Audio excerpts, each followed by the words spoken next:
Doja. Speeding up the heartbeat, banging in the chest. When you put it on me, you relieve my stress. You got me so high, taking deep, deep breaths. You get me so high, you get me so high. I know you ain't a drug, but you get me so high. You get me so high, you get me so high. I know you ain't a drug, but you get me so high. You get me so high, you get me so high. I know you ain't a drug, but you get me so high. You get me so high, you get me so high. You get me so high, you get me so high. You got me so turned up. You still gotta be so high. Weed always on my mind. Now he always on my mind. Doja. Know you want some of this purr. You ain't gotta say a word. Just want that, let's get burned. Then we'll roll up 100 fucking nuts. All up in my mouth. Now I'm all up in yo. This nigga got pounds of it. All up in his trunk. Now we both look Asian. He waving and I'm drunk. I got dank shit in my cup. You know what I'ma do to you? I could give reviews to you. Flow, we X, and we sipping on that juice. That's just what she choose to do. Slow, we come fast. Speeding up the heartbeat, banging in the chest. When you put it on me, you relieve my stress. You got me so high, taking deep, deep breaths. You get me so high, you get me so high. I know you ain't a drug, but you get me so high. You get me so high, you get me so high. I know you ain't a drug, but you get me so high. You get me so high, you get me so high. I know you ain't a drug, but you get me so high. You get me so high, you get me so high. You get me so high, you get me so high.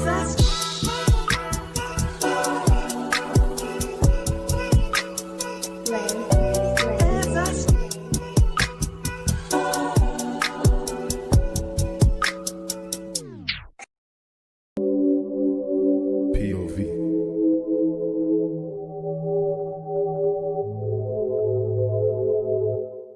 But I can't tell where your hair ends and mine begins. If I had a body tattoos, I would think that it's your skin. If I move too quick, that's you, I would think it's my reflection. In this cold city, we're close enough. You could tell every time we touch, every time we wish I could feel me, cute apartment. One bedroom, right where your heart is. Each space feels broken hearted. Cross the bed, feel way too foreign. Remember when you see just someone new, they see us too. Ooh, I just wanna melt into you. I'm melting to you. Just wanna melt into you. Melt into you. Melt into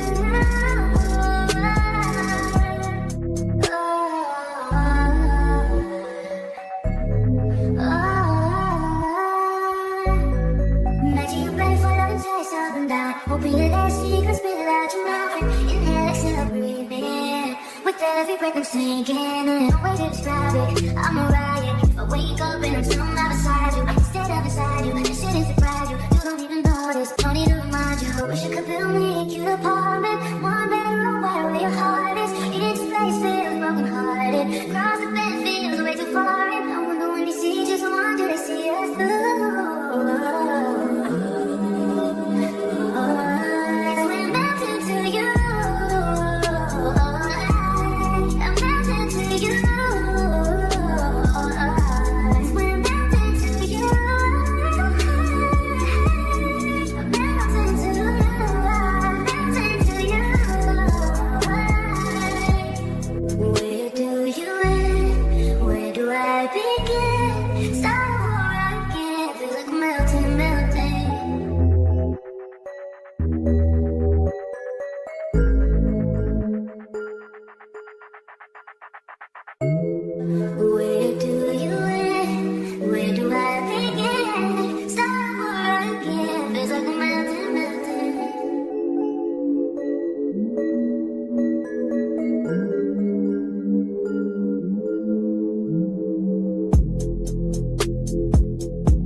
strength from the words when you said, hey, it's about you, baby.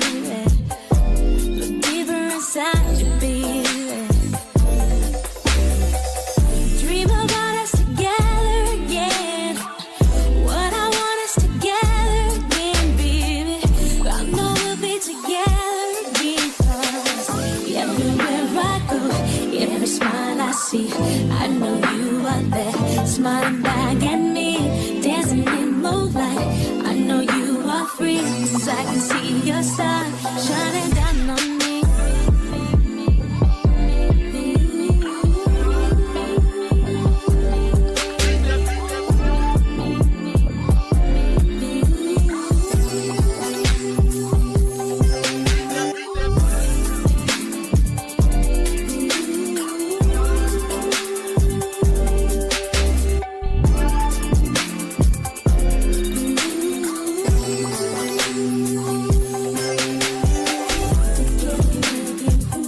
Time for share again. Makes me wanna dance. Sing it loud and proud. All my love's for you. Always been a true angel to me. Now above, I can wait for you to wrap your wings around me. Wrap them around me. Sometimes hear whispering on my pain. No worries, will you ever see my baby? I'm so happy for my baby. Dream about us together again. What I want us together again, baby. I know we'll be together again. 'Cause everywhere I go, every smile I see, I know you are there, smiling back at me, dancing in moonlight. I know you are free, 'cause I can see your star shining down on me.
morning. I wake up to fight for my earnings. The fear in my mind is a warning. Pray to the one you're relying. I've been wandering all day. I tried to be fine, but I can't be. The noise in my mind wouldn't leave me. I tried to get by, but I'm burning. I'm behind, my mind it runs. All these thoughts have troubled me. Fighting to give up my pain. Fighting to be on my lane. My mind running to the other side. When it's time to leave my life, then it tries to take me out. Tell you what I need. Right, yeah, I really need time now. I need to free mind now. I really need mind now. I need to free my mind now. I really need time now. I need to free mind now. I really need mind now. Yeah. This is the peace that you cannot buy. Send me in love that you cannot mix. One is the joy that you cannot waste, and the other one price that you cannot fix. This is the peace that you cannot buy. Finding a way where you cannot see. Man with this system, he cannot pray. I need to find relief. But behind my mind, it runs. All these thoughts have troubled me. Fighting to give up my pain. Fighting to be on my lane. My mind running to the other side. When it's time to leave my life, then it tries to take me out. Tell you what I need. I really need my dog. I need to free my dog. I really need time now. I need to free my mind now. I really need time now. I need to free my dog. I really need time now. Oh, yeah. Just let me free, freer than the open mind, farther than the eyes can handle, freer than the ocean now. Yeah. So set me free. Now I need to find relief. Set me to the open sky. Now I need to free my mind.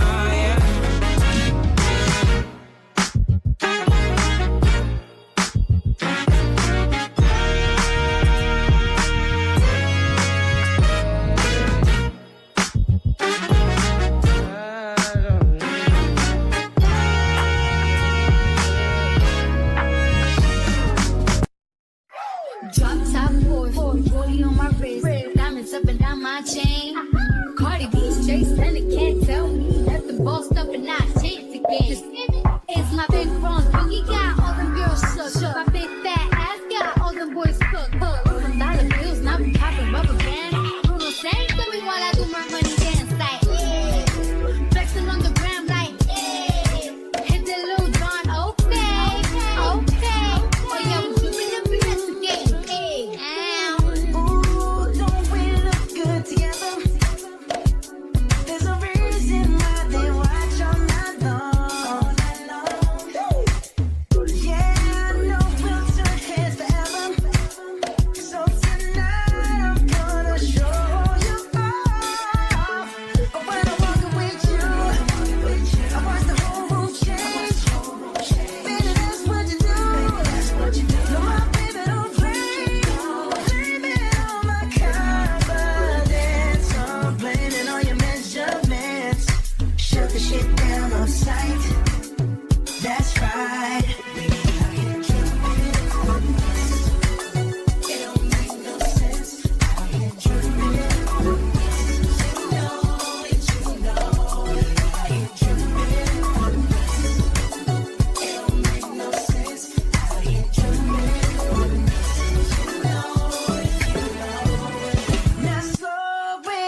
Good morning, good morning. Y'all double tap that screen. We got 37 in the building with only 12 likes. Only 12 likes.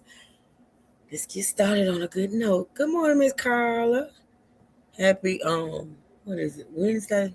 Everybody. Thank you, Natasha. Hey Natasha. Hey Miss Carla. Hey Lady Marie. Hey Miss Lynn. Yours truly, what's up? The hell you doing? Ooh, hold on. Ooh. Excuse me. Sorry. I'm sorry, y'all. I think that's the farthest I can go up, y'all. Good morning, good morning, good morning. Thank you, Miss Lynn. Same to you, sweetheart. Y'all listen, we are here a little early. If I could have came on at 8, but nah, I have to. Y'all know me. I have to do certain things and handle certain stuff before I come on live. Cause baby, once I'm on live, it be on and popping. Thank you, Natasha. So I had to get some stuff done, but I wanted to come on as early as possible because y'all listen. Thank you. Um, I have the y'all. It is 200 pages. 200 pages. Okay, y'all read the title. Y'all read the title. The Carmelo Anthony's motion for a new trial. 200 pages, y'all. I'm like, what in the living? Yes, Natasha. Let me see. I'll be able to show you when I click on it. But we're gonna get into a couple of a little short news. Because I'm curious to see what Fox and others have to say about this new motion that's been filed. People gonna be salty about this him. And we're gonna see how it all turns out. But praise God for blessings and praise God for covering this young man, to be blessed with this team of lawyers because they own it, y'all. They're not wasting no time. Thank you so much, Miss Carla. Listen, y'all feel free. Y'all double tap that screen and like the live. That is absolutely free. If you feel it in your spirit, in your hearts, please support the channel. Cash App and PayPal are pinned and also being dropped by my wonderful, wonderful, wonderful moms. Okay. And we're going to get started because we have to read these 200 pages. Now, of course, I'm not going to read anything word for word, like as far as these penal codes, and, it'd be a lot of extra stuff in these court papers, but I am going to read what's necessary to get a clear understanding of what these lawyers put in this here motion. Amen, Ms. Lynn. Amen. Amen, girl. Yes. Truth, did you see they asked for? Of course I did, Miss Collins. It's all in the paperwork. Now I have not read the paperwork. I ain't gonna even lie. I was actually this motion was filed on yesterday, right? So this motion was filed on yesterday, and I have been seeing people do lives. I actually saw one content creator. Nika at Night was one of them. I saw two actually. I saw Nika at Night doing the live, and another content creator who I've never seen before. But they both were reading the documents, and I'm like, the documents? What are we doing here?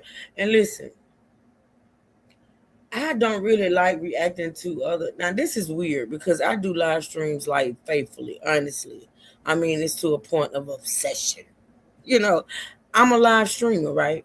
But I do not like reacting to, everybody's like live stream because it'd be the extra. That's why I see why people probably can't do me as far as my live streams because it's a lot of extra in my shit. Y'all know that. We've always been extra. We are the extra sippers, okay? Well, over here the truth seekers, but hey, we're just extra. You know what I'm saying? And so I just don't like, especially when it's like information that I'm trying to get out of the live and it's live and it's all this extra stuff going on and it's taking forever to get to the meat and potatoes. I really don't like reacting. So I said, you know what? I'm going to find these documents so I can do my own live. I was on the phone at it might have been 3 something, 4 o'clock this morning or whatever. And I was on the phone with this person and I said, I'm going to find these documents. And I actually did it. I found them. I was so happy, y'all. And we're gonna read them. We're gonna read them and we're gonna talk about it. Yeah. So y'all make sure y'all listen. We in for a long ride. I'm gonna be doing a lot of reading. I got my water. I think I got an extra, y'all. I got my water ready, and we're gonna get into it. But like I say, before we do, we're gonna listen to a couple of news stations talk about this motion for a new trial, just to get the feel of what they're feeling. Good morning, Lanier. Good to see you. Good morning. Good morning. Y'all make sure y'all double tap the screen coming in. Feel free to support the channel. And we're about to get started. Let's listen to these clips. Let's listen to these clips on the Fox News and then. We also have some breaking news that we wanted to let you know about, and having to do with Carmelo Anthony. And the breaking news is this. We understand that his legal team is now seeking a new judge. So he was convicted more than a year after Austin Metcalf was stabbed to death at a Texas high school track meet. That is when a jury convicted Carmelo Anthony of murder and sentenced him to 35 years behind bars. The case, which started as a confrontation between two teens under a teen tent, then grew and became very controversial. It drew intense public scrutiny and competing claims of self-defense. So Anthony is now serving his sentence, but his legal team is also preparing an appeal. So we did want to share that with you. We also have a social media post by TMZ that we did want to share with you. This is a look at some of the file video from the outside of the courthouse. That is Carmelo Anthony right there on your screen as he was convicted in all of this. So just taking you back in time just a little bit, on April 2nd, 2025, Austin Metcalf was participating in a track championship event in Texas when he was fatally stabbed during a confrontation between a Memorial High School team tent. Anthony was also 17 at the time. He was taken into custody at the scene and charged with murder, and his bail was set at $1 million. And so we were hearing and we were following all of the court proceedings right there, both sides speaking out. But then the jury decided to convict Carmelo Anthony, and he is now serving his time in prison. So we do understand that his legal team is now seeking a new judge as well. So any additional information, any additional reaction, we of course will bring that to you right here on Live Now from Fox. Carmelo Anthony's new legal team wants the judge who presided over his murder conviction removed from overseeing any appeals. Lawyers are also making the case for a new trial weeks after Anthony was found guilty of the 2025 deadly stabbing at a Frisco track meet. Fox 4 Stephen Dial in studio. And Steve, you've been going over those legal filings and can share more. What do you got? Hundreds of documents, Heather, in that motion. The Carmelo Anthony legal team, led by attorney Russell Wilson, who's a familiar face on Fox 4, says that Judge John Roach made what he calls problematic comments during a TV interview following the conviction. Carmelo Anthony was found guilty of murdering in the stabbing death of Austin Metcalf at a Frisco track meet.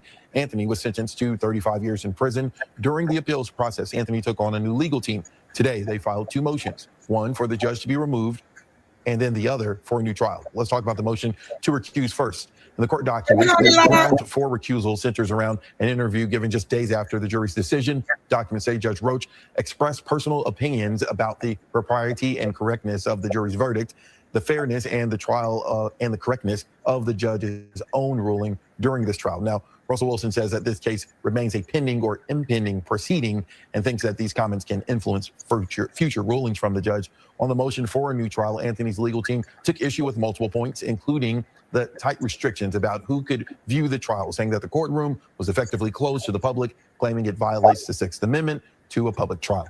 We should note 27 members of the public were allowed in the courtroom, but we weren't allowed to stream the proceedings. Another point raised is about the motion about the jury's instructions. The legal team claims that these instructions were made in a way that made it difficult, in their words, for the jury to consider Anthony acting in self-defense. Now, all of this is a standard procedure following a conviction. I'm told what happens next. Judge Roach will refer this motion for recusal to the regional administrative judge. That judge can then set the hearing on the merits of the motions. Carmelo Anthony wants a new trial and to have the judge removed as he appeals his murder conviction. The 19-year-old is serving a 35-year sentence for killing Austin Metcalf at a Frisco track meet last year. Dan Godwin is... Lanier, if y'all didn't know, I have a piece of news that's going to blow your mind if you haven't already heard. Don't tease us with a good time. You at the JOB, girl. Have a good day at the JOB, honey. I plan to have a good day at mine. Lynette, don't come in here with that. Please don't tease. Hold on a minute. Don't tease us with a good time out of there. What you got? What you got? What you got? Hold on a minute. Let me see something. Okay. Don't come in here. It is Wednesday. It's hump day. We humping and things of that nature. You welcome, sweetheart. Come on with it. Here this morning with new details from motions filed in court. Dan. Well, Brandon, experts say the filing of these two motions is not a huge surprise. You say one of Metcalf's friend's father. I'm not surprised. Listen, shout out to you, Lynette. I'm not surprised about anybody knowing anybody. Listen, Collin County is very, very small, right? Very small.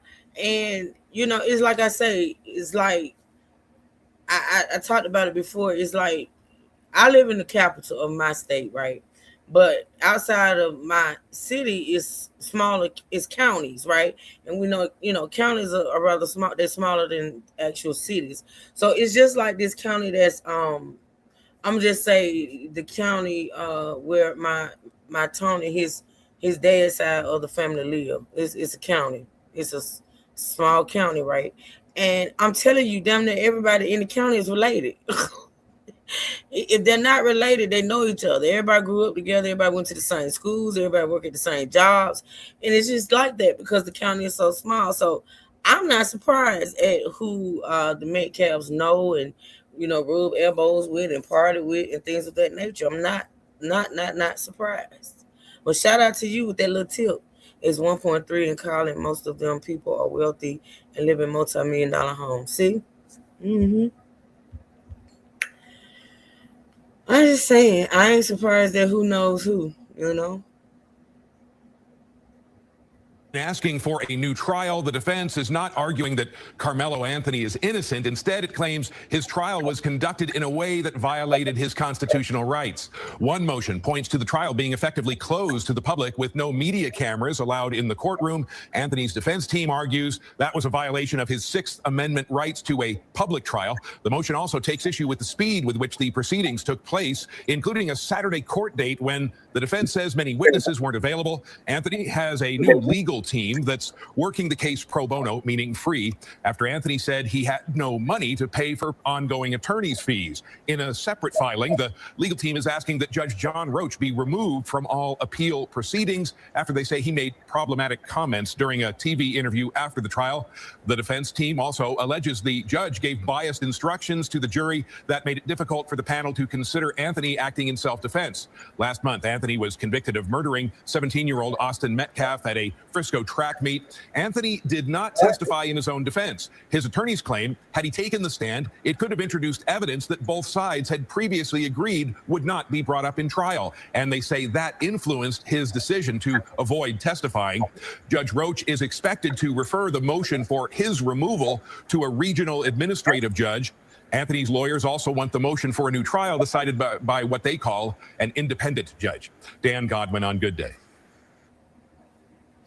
All right, so that's it on the small clips. That's just an overview of what we're about to talk about. We're about to read this here 200-page motion. Let me pull it up.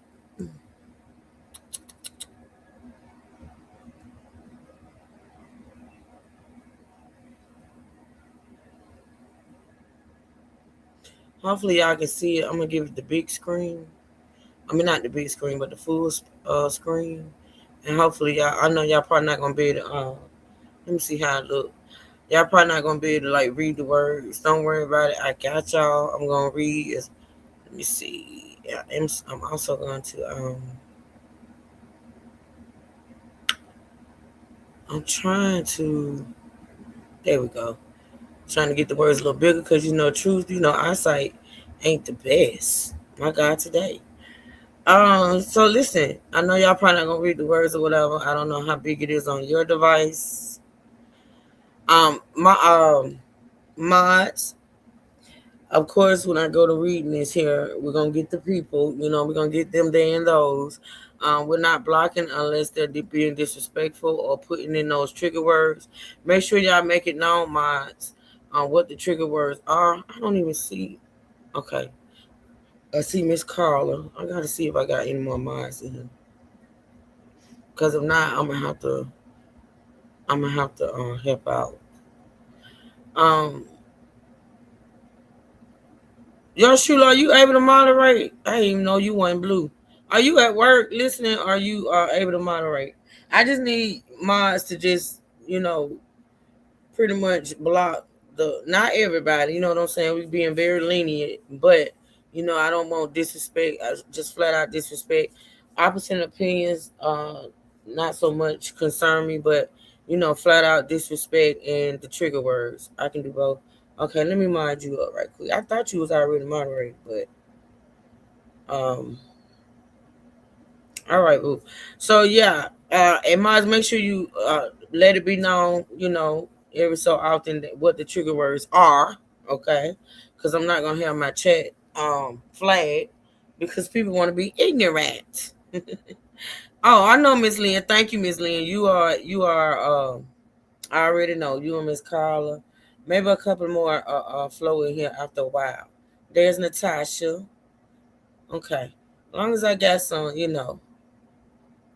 I got you on my work. Okay. Okay, yours truly. Thank you.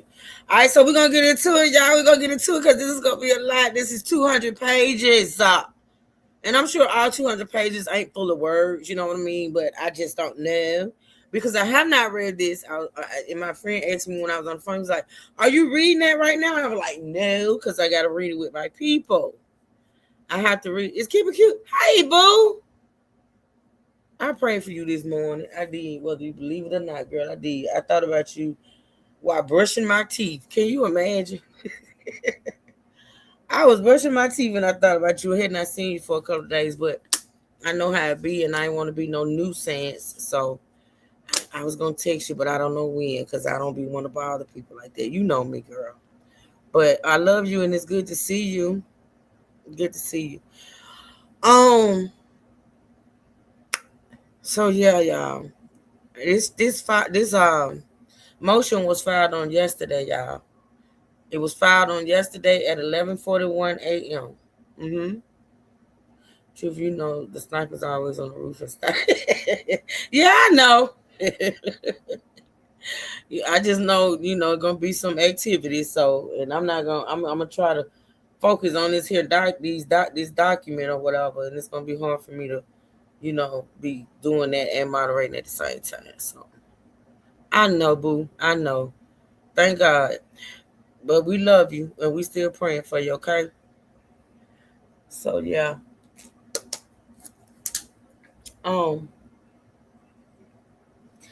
It was filed on yesterday, y'all, at 11:41 a.m.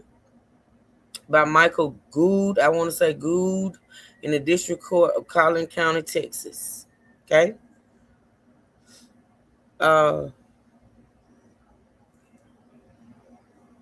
The state of Texas versus Carmelo Sincere. I like his middle name. I know somebody named Sincere. Carmelo Sincere Anthony in the 296 District Court in Collin County, Texas. Okay. Defend this motion for new trial in brief in support. Right. To the honorable judge of said court. Comes now defending Carmelo Sincere Anthony by and through the undersigned counsel and pursuant to rules such and such. When I say such and such, that means I'm not going to read all these rules and all these penal codes and this and the third, y'all. Of the Texas Rules of Appellate Procedure, moves the court to set aside. Now, y'all got to listen to what they're asking for. I'm going to try to read as clear and precise as I can, right? Right, Honey Locks, right. Amen, Miss Lynn. I'm gonna try to be as precise and clear as I can, okay? But pay attention what they're asking for in this motion, right? Of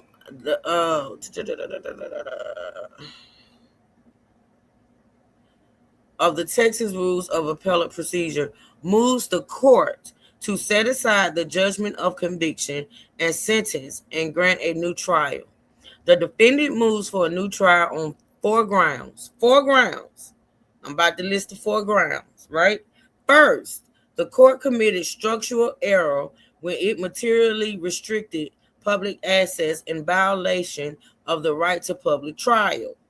Okay, now we're gonna read these 4 counts, and we're gonna see if we was on point when we stated what we thought they was gonna file on. Because we had, y'all remember, we talked about what we thought they was gonna be able to use in order to file for a new trial, right? I don't know, Lanier. We'll see. We will see. So the 4 counts are, now the first one, the court committed structural error when it materially restricted public access in violation of the right to a public trial. Second, right, the state's, now what is that? Repudiation of the parties' unrecorded evidentiary agreement after defense relied on it coerced the waiver of Mr. Anthony's right to testify and deny him a complete defense. Let me read that to myself right quick. The states, the parties, unrecorded evidentiary agreement after the defense relied on it coerced the waiver of. So what they're saying is he was coerced not to testify on his own behalf. Now that I didn't know. And we all wonder why he didn't testify, right? Wow. Okay. After the defense relied on it, coerced the waiver of Mr. Anthony's right to testify and deny him a complete defense in violation of his constitutional rights. Third, the trial court improperly instructed the jury on the now. So what they're saying with that one is that the judge's jury instructions were not legal. And fourth, the effect of these errors warrants a new trial in the interest of justice. I don't get through 100 lives, baby. I don't claim to be the best reader. I love to read, but usually when I read, it's to myself, not out loud. But what we're gonna work it out. We're gonna work it out. All right. So introduction. This case presents a structural public trial violation. The court had authority to manage courtroom security, decorum, and capacity, but once it adopted and administered restrictions that foreseeably excluded members of the public from a high-profile criminal trial, it was required to make record supporting findings and to consider reasonable alternatives to closure. The court did neither. The access regimen limited public attendance to a narrow daily admission period, a small number of seats, and no continuing overflow or audio or video access after jury selection. Because that closure affected the trial proceedings themselves, and for the 3 additional grounds set out in this motion, defendant asked the court to set aside the judgment and grant a new trial. In support, defendant shows the following. Now, if y'all got any questions about anything I'm saying, put it in the chat. I'm going to try my best to answer. If not, I'm going to kind of keep it flowing, y'all. Because like I say, this is 200 pages, okay? Right, Lanier, he did not receive a complete defense. He was swayed not to testify. I wonder how they did that, though. I wonder how they managed that. I meant to say he was swayed not to testify. It said he was coerced. I'm sorry. It said he was coerced not to testify. Hold on. All right, moving on. So, defendant's motion for a new trial and brief in support. All right. Now let's get into the next page. Hey, Merle, good to see you, boo. All right, factual background, the case and the verdict. This case arises from an altercation at a high school track meet. The defendant, Carmelo Sincere Anthony, was charged by indictment with the murder of Austin Metcalf, alleged to have been committed on or about April 2nd, 2025 in Collin County, Texas. The defendant pleaded not guilty. His defense at trial was self-defense. That he used force he reasonably believed immediately necessary to protect himself. Hey, Ms. V, good morning. The court's charge submitted the offense of murder, the lesser included offense of manslaughter, and the law of self-defense, including the justified use of deadly force. The defendant did not testify. On June 9, 2026, the jury found the defendant guilty of murder, and the court imposed a sentence of 35 years confinement. These matters appear from the indictment, the court's written charge, and the judgment. The case drew national attention from the outset, and the court appointed a public information officer to assist with media. What in the hell? Credentialing, communications, and access logistics. In practice, public and media access were administered through that process. What follows is how that access was in fact administered. Before trial, at the perimeter of the courthouse campus, at the courtroom door, and after the verdict. Good morning, Mercy and Grace. Happy Wednesday, everybody. Y'all come on in. Make sure y'all double tap the screen. Feel free to support the channel. My Cash App is pinned at the bottom. Thank y'all so much. I appreciate it. All right, y'all. B, secrecy before trial. The gag order, chambers, conferences, and no public pre-trial hearing. The closing of this prosecution to public view began more than 10 months before the trial. On July 28, 2025, acting on no party's motion, the court entered an order prohibiting extrajudicial statements. So basically what that's saying is without the defense asking or the prosecution asking, the judge implemented a gag order. And normally a gag order is issued if one of the prosecutors or the defense attorneys ask for it. But this judge just implemented it without anybody asking for it, basically.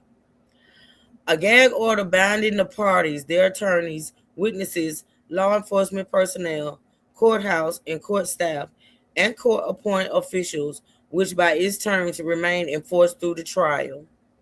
And then it got example 1 attachment, example 2. And I'm pretty sure those exhibits gonna be in here somewhere. You know what I'm saying? Covered persons with first-hand knowledge were restricted from speaking publicly about the facts, the evidence, the witnesses, and expected testimony absent written approval from the court. Basically saying nobody could say anything about what was going on, that knew of what was going on, who was going to testify, who was going to be part of the court case. They couldn't speak without the written approval of the court. The gag order's terms were sweeping, unless first, these are the terms. Unless first approved in writing by the court, no covered person could make any statement that addresses the character, credibility, expected testimony, guilt or innocence by any party or witness that discusses evidence anticipated to be introduced into trial, or that intends or is likely to influence public opinion or potential jurors. Restrictions expressly applicable. I can't even talk y'all today for some reason. Applicable to any public medium, including traditional news outlets and social media, and enforceable by contempt, fines, attorney discipline, or other remedies. Its findings were 3 sentences. The media coverage has the potential to cause imminent and irreparable harm to the defendant's right to a fair trial. That alternative measures, venue change, jury screening would be inadequate alone. So basically what this say, it be the words for me. Oh, I'm going to finish reading, then I'll explain it. and that narrowly applied speech restrictions are necessary to protect jury impartiality. No evidence is recited. The order permitted only announcements and statements required by legal or ethical duty, a safe harbor that presupposed filings the public can see. By its term, it would yield only to further written order of this court, and the amended order later reaffirmed it until the completion of the trial. In the 10 months it operated, no person was ever alleged to have violated it, so far as the public records reflect. Basically what they're saying is the reason why the judge say he issued the gag order, because he didn't want anyone speaking publicly about the case, because it would sway the jury and it would influence great public opinion and it would sway potential jurors. That's basically what that whole paragraph was saying with all those words. And it was saying nobody, as of according to the record, nobody violated it. Nobody spoke. And we know that because nobody was not speaking on it, right? The pretrial work of the case was then conducted out of public view. This is where they talk about all the pretrial motions and things of that nature. They were done like they wasn't accessible to the public. Let me take some water, y'all. Hold on.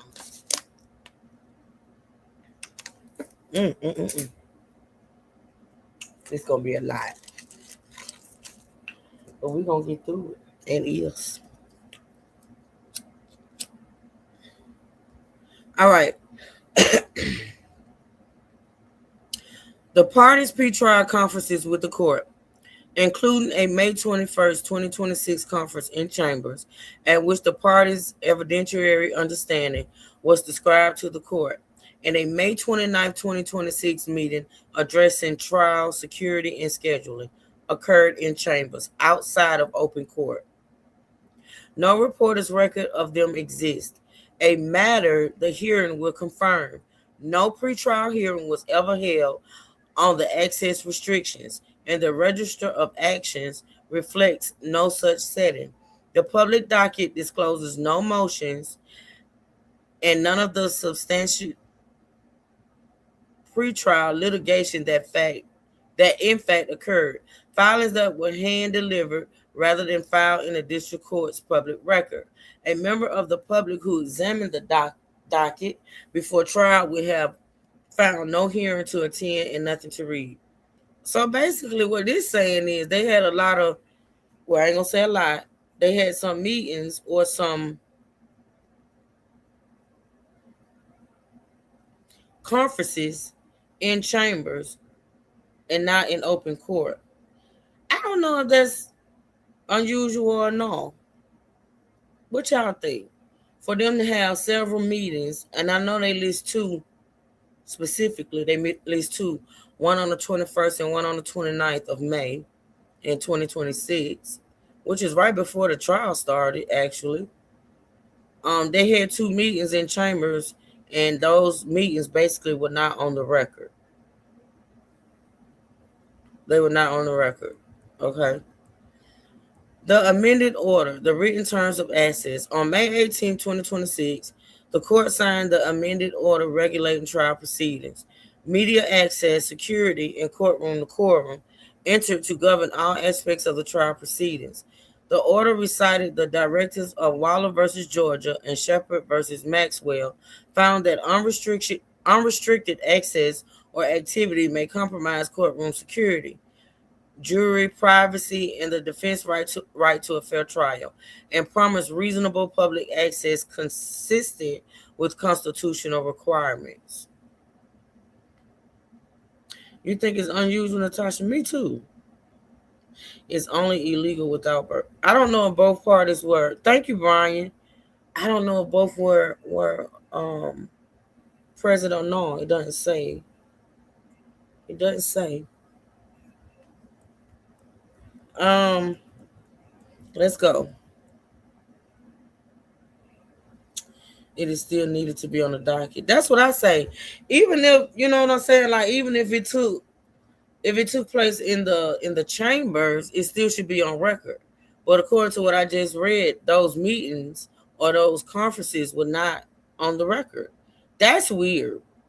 Even if both parties were in attendance, you know, the defense and the prosecutor, I'm sorry, even if they were both present, if that conference was not on the record, that's weird.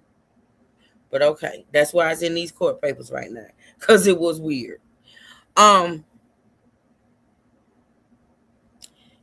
Its operative terms were these: the courtroom would open at 8:30 a.m. for the media. This is the rules that the judge set as far as who was able to come into the courtroom and things of that nature, right? Its operative terms were these: the courtroom will open up at 8:30 a.m. for the media, at 8:40 a.m. for designated family members, and at 8:50 a.m. for the general public. No more than 9 members of the media would be admitted. Seating would be on a space available basis. The doors would close promptly at 9 o'clock a.m. Individuals arriving after that time would not be admitted until a recess, and no person who left could re-enter except at recess. All persons attending were required to dress in appropriate business attire. Hats and caps were prohibited, and clothing or items displaying messages, logos, symbols, or images related to the case or otherwise distracting or potentially judicial were banned. Now, that's special because I've seen court cases, even with the little girl, what's that trial we just covered, y'all, with the little girl that was unalived by the FedEx driver? Her family was allowed to wear pink. I've seen court cases where, not court cases, I've seen trials where family members were able, and I don't see this often. I think I may have seen it once.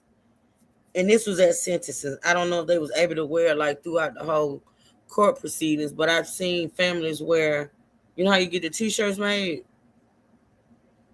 Let's call, I'll meet you at the golf course at tea time and we can discuss how many.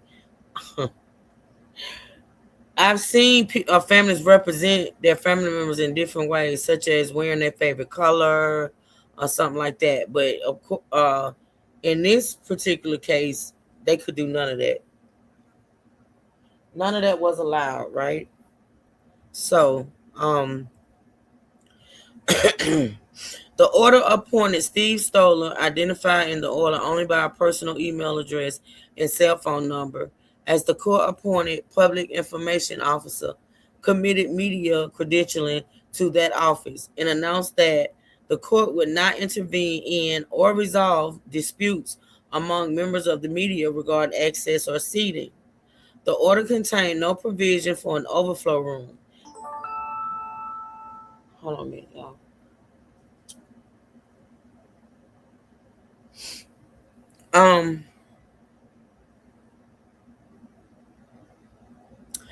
The order contained no provision for an overflow room, an audio feed, a video feed, or any other means of observation for members of the public turned away, and no mechanism by which a member of the public could be heard to object to any of it. The order also closed the courthouse grounds themselves. It placed the entire courthouse campus, including parking lots, sidewalks, green space, or any other designated area, under a nightly curfew from 11 p.m. to 6 a.m., beginning May 31st, 2026. It designated restricted zones on an attached exterior map, and it ordered the Collin County Sheriff's Office and other law enforcement personnel to ensure compliance with this order at all times during the trial. Under the order's enforcement clause, any violation... I'm going to block this person. I am.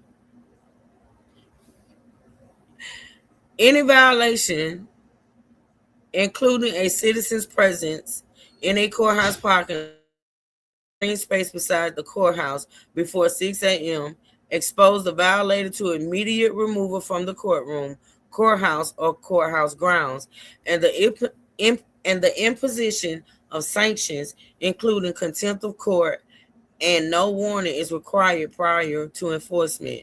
No findings of any kind accompanied the curfew. So basically what they're saying is nobody violated the curfew. That curfew that was set was never violated, and nobody was ever arrested or sanctioned or whatever. Let's go. Access and operation, the curfew parking lot in the pre-dawn line. In operation, admission had almost nothing to do with the orders stated 8:50 a.m. public entry time. Because the public seats were few, members of the public began arriving at the pre-dawn hours, often between 4 a.m. and 5 a.m. before court was in session. And while the campus curfew was still in force, and sheriff's deputies enforcing the order stopped arrivals at the parking lot and restricted entry into the campus until the curfew lifted at 6 o'clock a.m. The queue that actually determined who would see this trial thus formed at the perimeter of the courthouse campus. Hours before any proceeding convened, a member of the public who appeared at the order's appointed hour at 8:50 a.m. had, as a practical matter, no prospect of a seat. The line itself was administered without public standards and not evenly handed. Individuals were permitted to move ahead of members of the public who had already waited for hours. Oh, wow.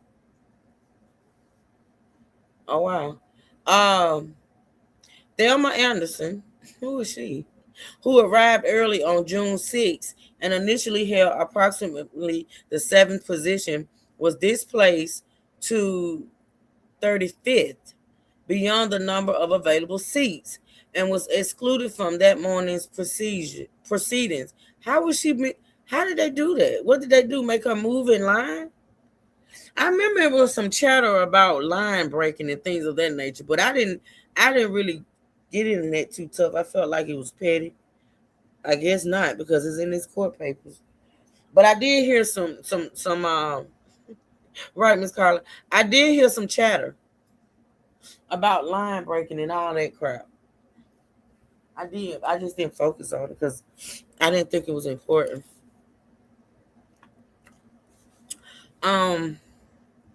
They let who they wanted in the courtroom. Pretty much. Tamitra Carter, identified as number 7 on the early arrival list, was removed from the line on June the 5th and lost the morning session. Admission was run through 2 lines, one for a media list, one for everyone else. And media outlets denied credentials were directed by the public information officer to seek entry through the public line. Whereas a Collin County Sheriff's deputy administering the line acknowledged on video, persons who print out whatever and make themselves like they are media consume the public's few seats, a practice the officers conceded they cannot police. This was a lot just to get into the damn courtroom. It is a lot.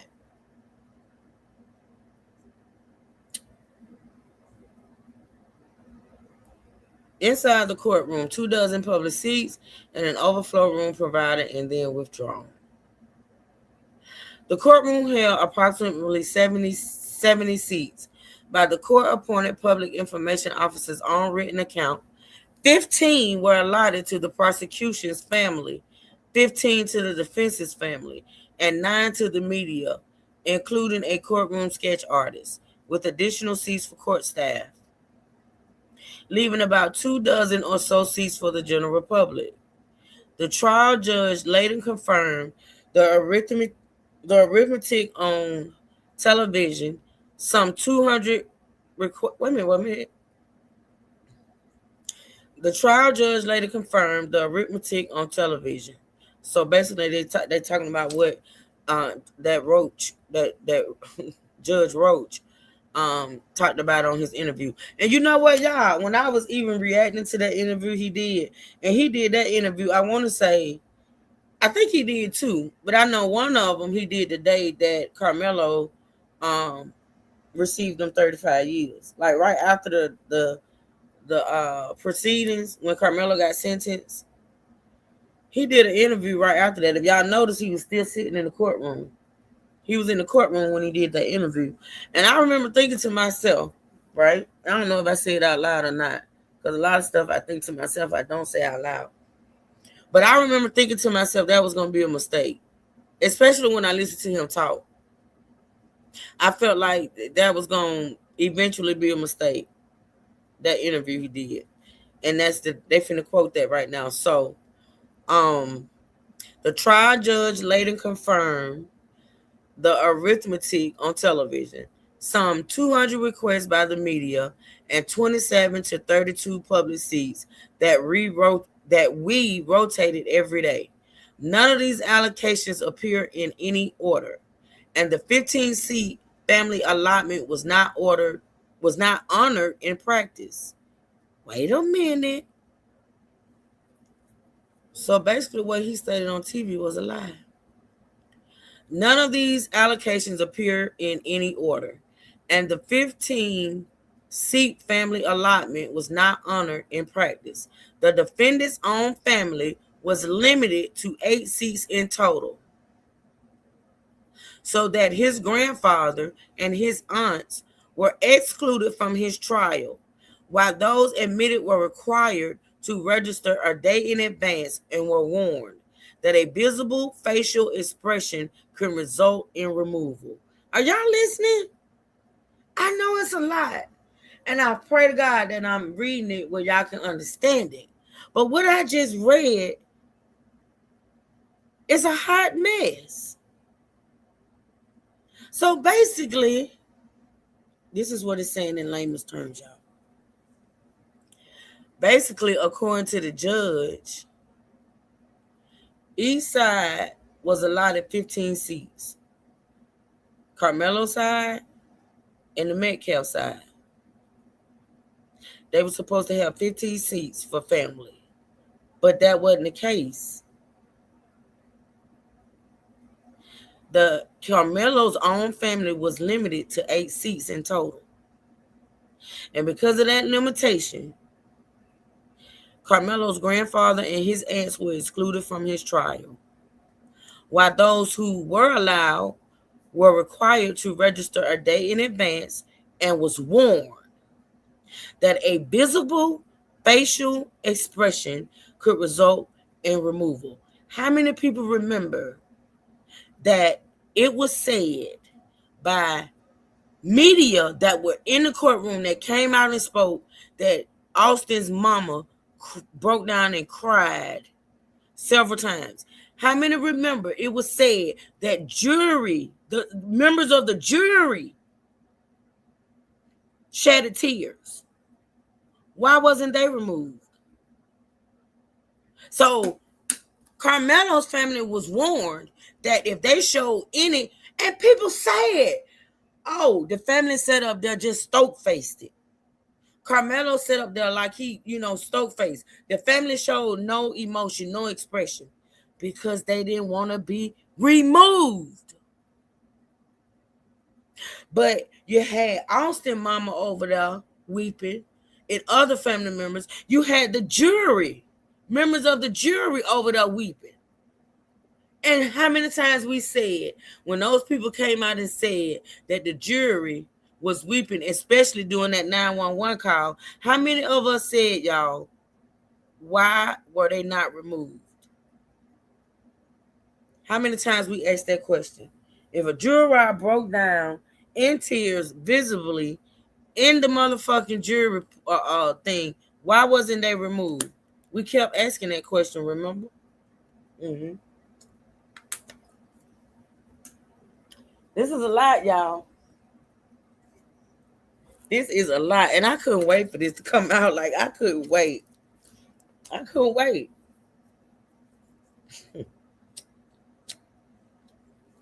They were threatened. But I'm really stuck on right now, and we are just 5 pages in, and this thing got 193 pages. It's the fact that he was coerced, according to this paperwork, not to testify. How do you think they did that, y'all? And we all wonder,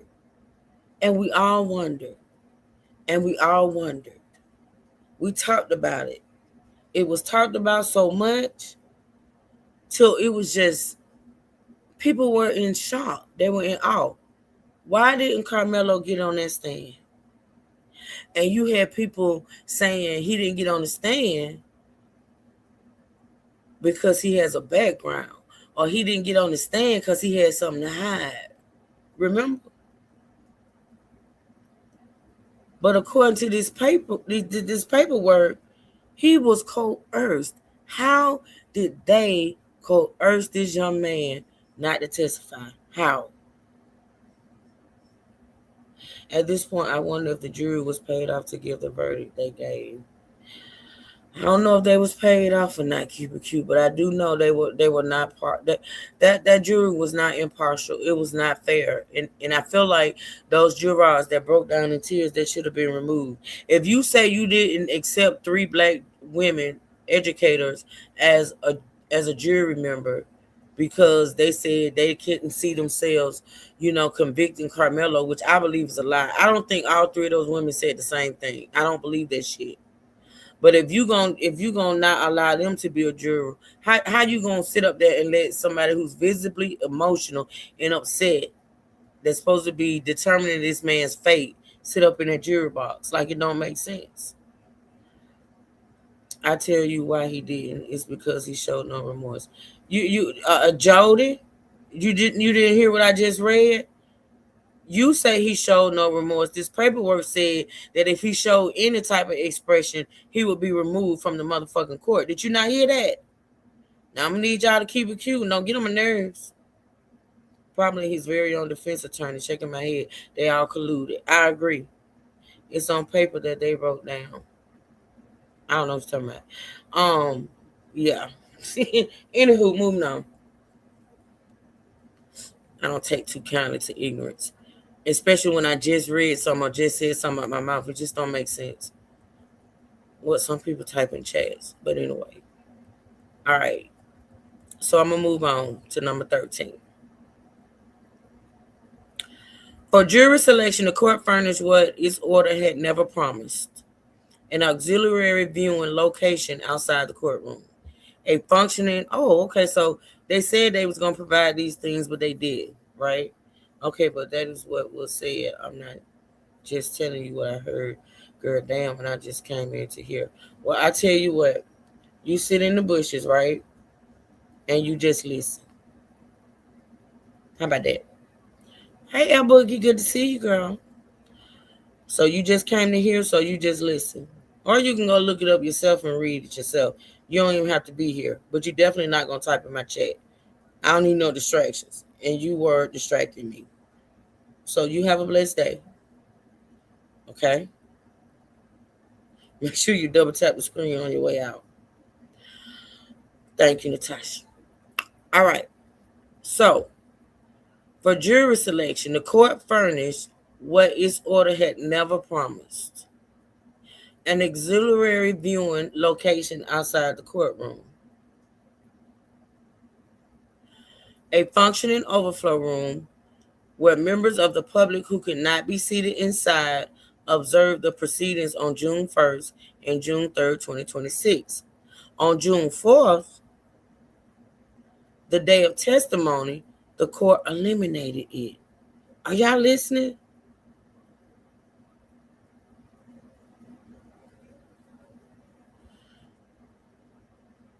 On June 1st and June 3rd, a functioning overflow room where members of the public who could not be seated inside observed the proceedings. But on June 4th, the first day of testimony,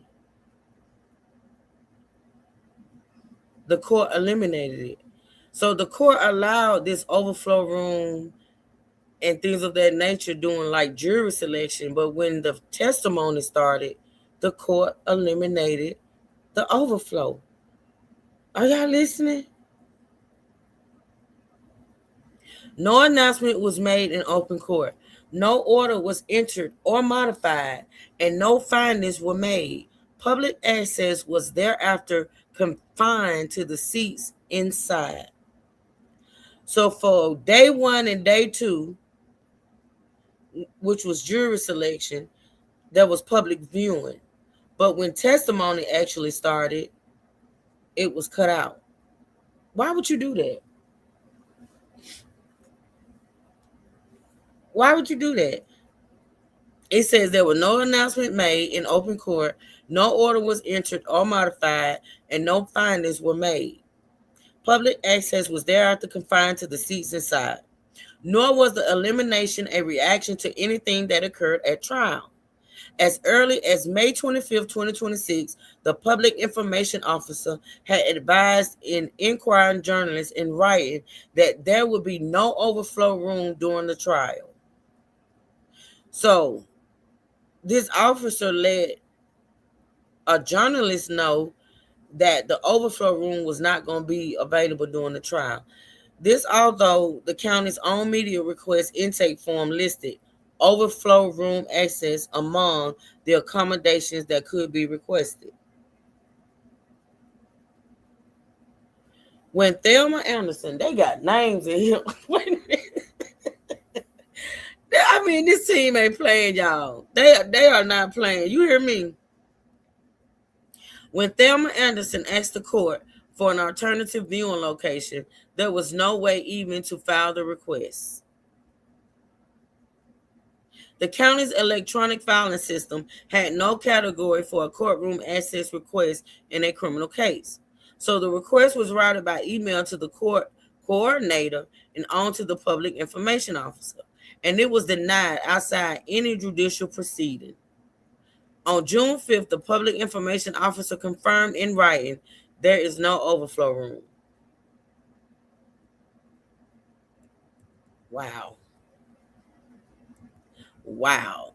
Like I said, y'all, I'm reading this as well as I can. If y'all got any questions or misunderstand anything I'm reading, put it in the chat and I will do my best to make it plain, okay? Who, Lord, day by day, the accommodation existed only while no witness testified. The pattern is visible day by day. During jury questionnaires, June 1st and June 3rd, a viewing room accommodated the members of the public who could not be seated outside. This is them saying there was an overflow room for jury selection. But once the testimony started, the overflow room disappeared. All right. On June 4th, the first day of testimony, that room was eliminated. And on every documented day of testimony thereafter, members of the public were excluded. The accommodation existed precisely when no witness was testifying and banished precisely when the evidence began. I'm gonna read that again. This is why it's gonna take me. This is probably gonna be a part 2. Y'all ain't gonna even hold you. I might not even get. I'm gonna try though, y'all. I'm gonna try. But listen. On June 4th, the first day of testimony, the room was eliminated. On every documented day of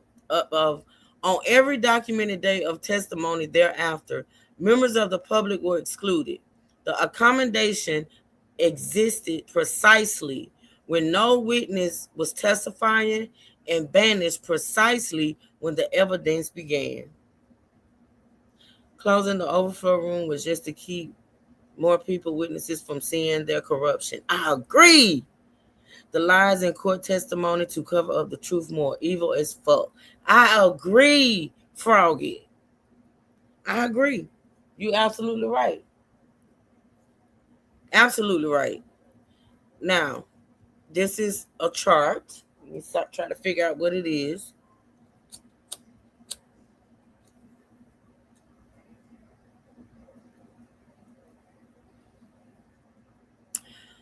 So on Monday, June 1st, the proceeding was the jury questionnaires.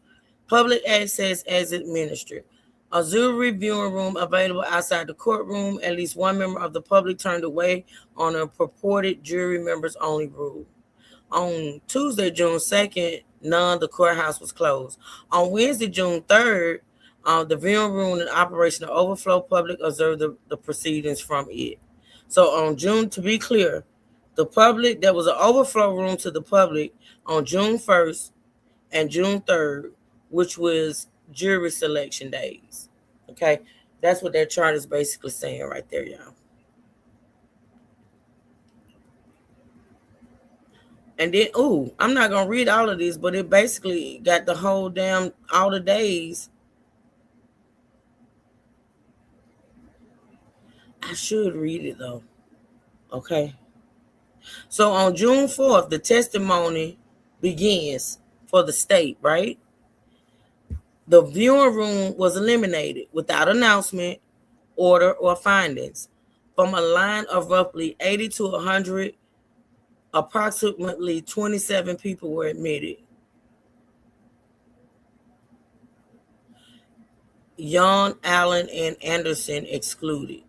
On Friday, June 5th, it was still the state's case. Anderson was excluded. Carter removed from the line and denied the morning section. PIO confirms in writing there was no overflow room. On Saturday, June 6th. Now, let me tell you something about that Saturday, June 6th day. That was weird for me. I'm going to tell you why. I remember them saying on Friday, well, actually on Thursday and Friday, that there were going to be Saturday sessions, right? See, that led me to believe that. I don't even know who that is, and I don't know why this phone is not on Do Not Disturb. Hold on. So I remember them saying they were going to be Saturday sessions, right? And I thought to myself when they said that, I said, this is going to be a long trial. If they're doing Saturday sessions, man, it's going to be a long trial.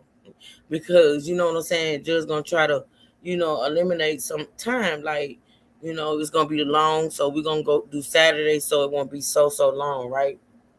But that wasn't the case. That wasn't the case. I feel like that one Saturday session was for the trial to be expedited. That trial was not long at all for it to be a murder trial. 7 days, and 2 of those days was jury selection. So actually, the only days that were allotted for testifying was 5 days. That was very short for a murder case. Who do you know, Lynette? Do you know who she is? Because they mention her in these court papers a lot. So she was a law student, and she is a what? I don't know who she is. I need to figure out who she is.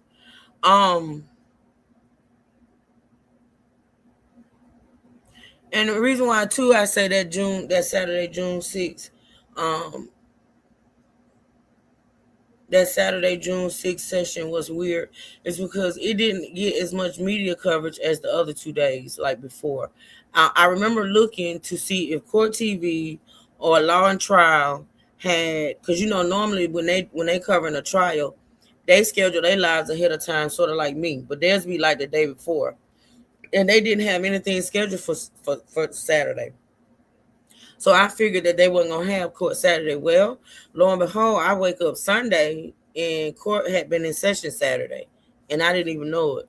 So that was weird. But anyway, so on Saturday, June 6th, the state rest its case. The state only their case only lasted 2 days. So on Saturday, they rest their case and the defense case begins. Anderson was displaced from 7th in line to 35th and excluded into mid-afternoon. West removed from the courthouse for expressive clothing. On Monday, June the 8th, the defense case resumes and concludes. Wait a minute. I didn't even realize how quick this shit went into actually seeing it in writing, y'all. Isn't that weird? I knew the whole trial was quick, but to see this in writing as to how quick this shit went, man, oh man, oh man. Why did they think they was gonna get away with this, y'all? They really thought they was gonna get away with this fuckery. Look, so the state rested its case, and the defense started its case on Saturday, June the 6th. On Monday, June the 8th, the defense case resumes and concludes because they ain't had but 3 witnesses?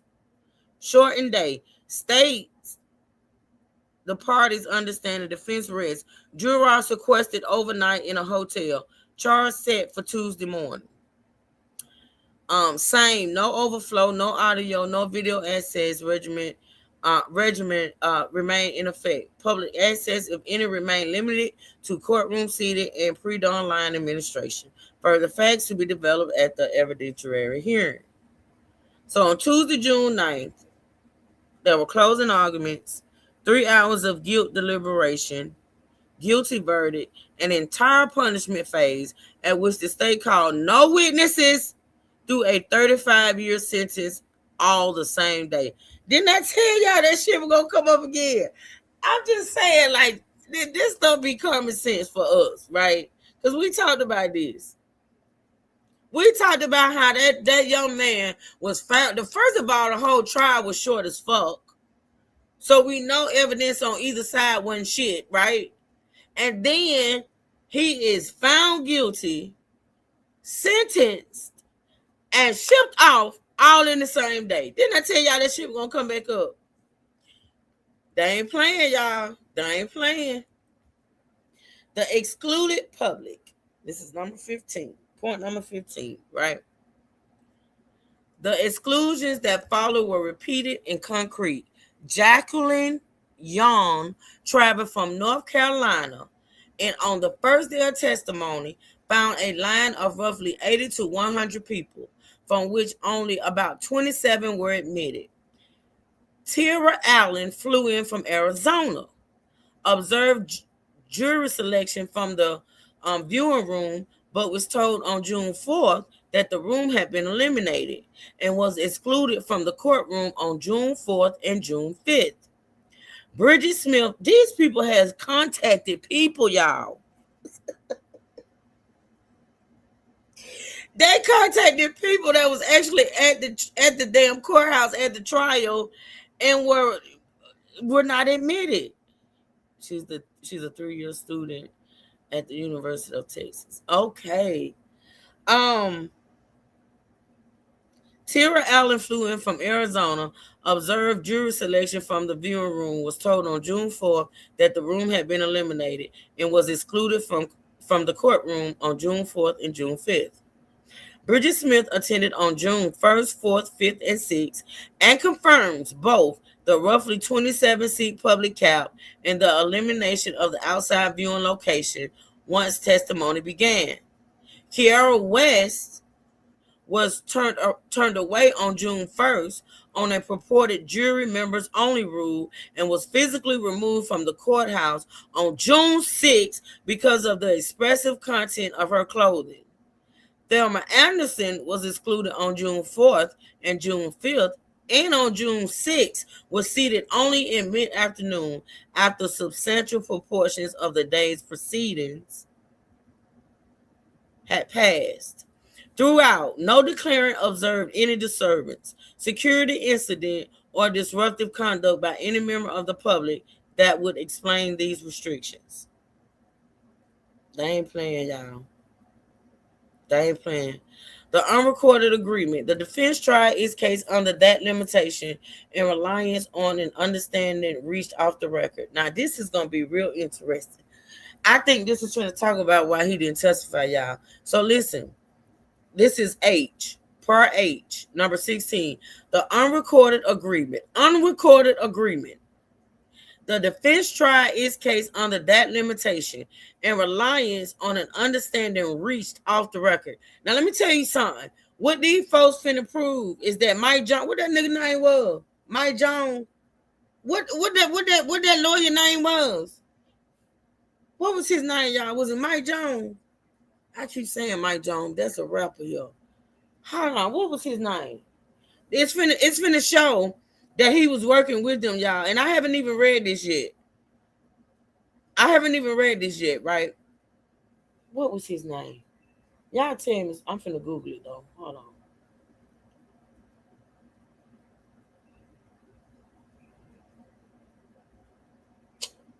Oh,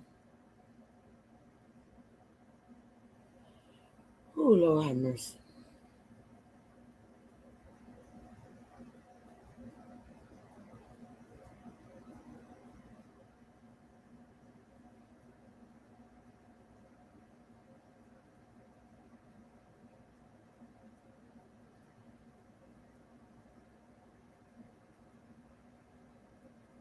Mike Howard. That's what it was. Mike Howard. I'm talking about Mike Jones. Mike Jones. So Mike Howard, that first attorney, finna be exposed. He finna be exposed. Listen, the same off-the-record method that hid the pretrial proceedings from the public also produced the understanding on which the entire defense was built. I'm going to read that again. The same off-the-record method that hid the pretrial proceedings from the public also produced the understanding on which the entire defense was built. Beginning in early May 2026, the lead prosecutor proposed that the parties try the case clean, based only on what happened under the tent that day, with neither side offering character, reputation, or extraneous conduct evidence concerning either the Metcalf twins or the defendant. Are y'all hearing this?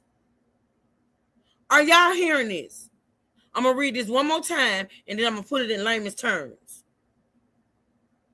Beginning in May 2026, right before the trial, the lead prosecutor proposed that the parties tried the case clean, based only on what happened under the tent that day, with neither side offering character, reputation, or extraneous conduct evidence concerning either the Metcalf twins or the defendant. So basically, we're going to talk about what happened under that tent. We're not going to speak on Carmelo's character, his accomplishments, his life, his grades, his 29 scholarships he was offered. We're not going to speak on none of that. We're not going to speak on the Metcalf twins who were known bullies. We're not going to talk about how they bullied the cheerleaders. We're not going to talk about how they bullied people. We're not going to talk about none of that. We're not going to talk about character, reputation, or any conduct concerning either the Metcalf twins or the defendant. See, because Carmelo ain't had that type record. He ain't had a reputation that the Metcalf boys had. His reputation and his character was good. It was theirs that were tainted. So we're going to run a clean case. We're going to try a clean case here. We're going to talk about what happened under that tent. We ain't going to talk about why what happened under that tent was a norm as far as the bullying. Who the fuck does that? When the defendant is fighting for his life, his character or the lack thereof, or his reputation, or things of that nature, that shit is very important. And people ask the question, why didn't the defense humanize Carmelo? Do y'all remember that? Why didn't the defense humanize Carmelo? Because they had already talked about it and said, no cigar. We're not doing that. We're not going to humanize him. We only going to talk about what he did up under that tent. We ain't going to talk about the fact that he saved the life. We ain't going to talk about that he had a 3-point whatever GPA, 29 offered scholarships on his way to college. Never been in trouble. We ain't going to talk about that. Because if we talk about that, then we'll have to talk about the Metcalf boys who were inches away from being thrown off the motherfucking team, who had been in trouble before. Are y'all hearing this? Y'all, this is so not right.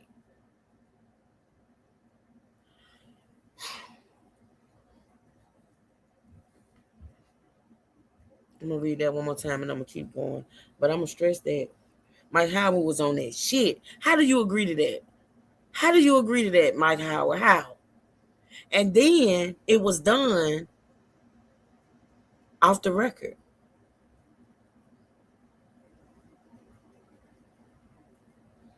It was done off the record, y'all. Right? All right. Beginning in early May 2026, the lead prosecutor proposed that the parties try the case clean, based only on what happened under the tent that day, with neither side offering character, reputation, or extraneous conduct evidence concerning either the Metcalf twins or the defendant. The terms were negotiated in meetings and calls on May 5th, May 8th, and May 11th. And on May 21st, 2026, the parties presented the understanding to the court itself in chambers off the record. To avoid media reporting on bad act evidence, the understanding was memorialized only as a deliberately generic motion hand-delivered to the court on the first day of trial, and it does not appear in the public docket. So basically, with a lot of this stuff not being done on the record, it wasn't made accessible to the public, right? So basically what I'm saying, if you was to go in and request the trial transcripts or any public document pertaining to this case, these meetings that they had off the record, you're not going to find a record of it. That was the whole purpose, right? Hiding shit from the public. The same way the court proceedings were limited. Hiding shit from the public. Why? Because you're doing some dirty shit. You're doing low down dirty shit. And the whole time they was doing this stuff off the record, somebody was notating days, times, and everything, and got them in this paperwork. It could have been the parents. Somebody is talking, because all this stuff is off the record. And with it being off the record, how are they able to put it in this paperwork? Somebody was taking notes, baby. Somebody was taking notes. And I wouldn't be surprised if it wasn't his parents. I ain't learned. Mike Howard ain't providing it with all of this. Mike Howard on their side. He ain't providing all this. From that point forward. And you know what, y'all, now that I think about it, people question why Carmelo's mom got up on the stand, right? And this is what makes me feel really bad, because I felt a type of way about that lady for a minute. It only lasted a minute. Remember, y'all? Remember, it only lasted a minute, but I felt a way about Carmelo's mom. Because when we found out that she got on that stand after he was convicted, and the only thing she said was, "Please have mercy on my son," I said, what the hell was that? Because if it was me, I would have got up on that stand and I would have talked about my son from the time he came out my womb to the time to the day of the incident. I would have talked about his accomplishments. I would have talked about what good of a son he was. I would have talked about, him, every good thing that I could think of about my son, I would have said on that stand. And now we know why she didn't, y'all. Now we know why she didn't. She couldn't. She could not. They had came to a off the record. There was an off the record order for her not to speak on the character of her son. So the only thing she could say when she got up there was, "Please have mercy on my son." She was doing what the lawyer told her exactly. And I ain't gonna say I judged that lady, but I felt the way. I was like, what in the hell are we doing here? Remember, y'all? And she couldn't. And we didn't even know that. We didn't even know that. They didn't say nothing about how he rich. Huh? Oh, you retracted it. Okay. All right. Y'all can support the channel. Hit that cash out. Hit the PayPal. Support your girl. Make sure y'all double tapping the screen for your girl. Oh, thank you, Miss P. I didn't see that. Hold on, y'all. Keyshawn? She said, "For I love you in the clouds." Thank you so much, Miss P. I appreciate that, sweetheart. Thank you for the support. It didn't make any sense to talk about him when they know it's a slanted jury anyway. Well, that's besides the point. The point is she was not allowed to do it. That's what I'm trying to. That's what I'm trying. I don't know about all that. I don't think that even if she did think the jury was tainted or whatever, if she could, she would have got up there and spoke highly of her son. I absolutely believe that. So yeah. Number 17. From that point forward, the defense tried its case under that limitation. Listen carefully, people. From that point forward, the defense tried its case under that limitation at every stage in reliance on the bargain. It's called a bargain. That was called a bargain. QQ said, I'm sorry, but I would have questioned that lawyer, and I felt he wasn't doing what I thought he wasn't doing for my child. He would have been fired, period. I agree. But they trusted him. They thought he was, they thought he was doing the right thing. And I told y'all I felt like Carmelo's parents were a little naive. I said that out loud and I stand on it. I think them people were very naive. They lived in that little college county. They thought them people, it was equal rights and all that type of bullshit. No cigar. I think they were a little naive. Yes, I do. If you listen to them speak, especially that daddy, you can tell they are a little naive. Well, they were. I'm sure they don't open their eyes now, but they were a little naive. I do feel that way. Hold on a minute, y'all. I'm going to take a quick break. Let me check on my grandbaby real quick. I'll be right back.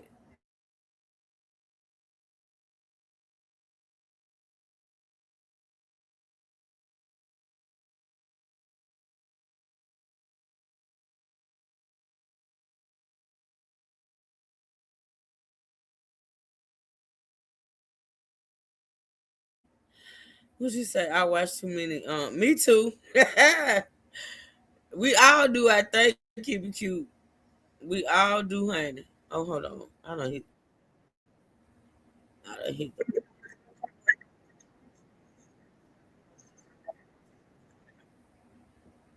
All right.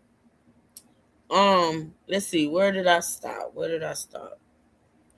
I'm just gonna start. From that point forward, the defense tried its case under that limitation at every stage in reliance on the bargain. On June 3rd, the defense did not explore with the panel the themes of the decedent's character and aggression it otherwise would have developed. So basically, because of the bargain, they didn't talk about Austin being a bully, right? In its opening on June 4th, it introduced none of them. Through the state's case on June 4th, 5th, and 6th, the defense let the state's student witnesses leave the stand without confronting them with their own recorded statements to the police. So wait a minute. Hold the fuck on. Through the state's case on June 4th, 5th, and 6th, the defense let the state's student witnesses leave the stand without confronting them with their own recorded statements to police.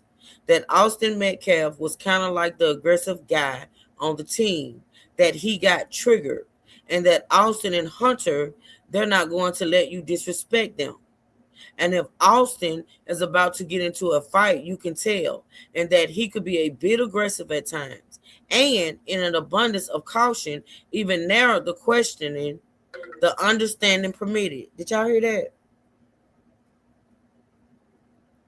So in initial police interviews, those same witnesses that got on the stand, some of them kind of insinuating that Carmelo was the aggressor. To the police, they said something different. They all changed their story, right? Keep it cute. I'm going to read that again. Y'all.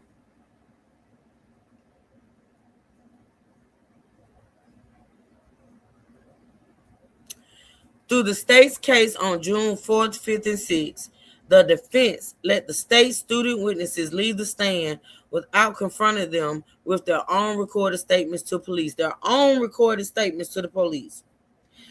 Austin Metcalf was kind of like the aggressive guy on the team, that he got triggered, that Austin and Hunter, they're not going to let you disrespect them.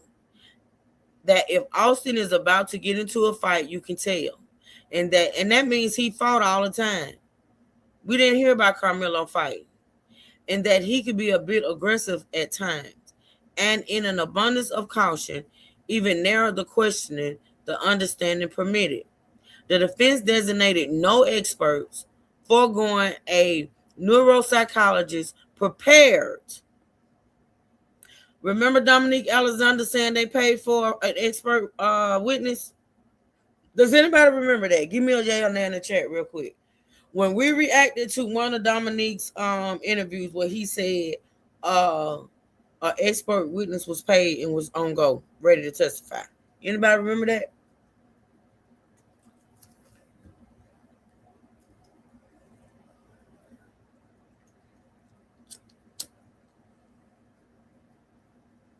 Okay, keep it cute. Thank you. This is what, listen to this. The defense designated no experts, foregoing a neuropsychologist prepared to explain how the defendant's epilepsy affected his perception of threat, and a forensic psychologist prepared to address adolescent brain development and the fight or flight response. Because the state took the position that such testimony would breach the understanding. Are y'all listening to this bullshit? He had 2 expert witnesses, y'all, on go, ready to testify, paid for. And the defense did not call them to the stand. I'm going to read that again. See, I'm going to read that again.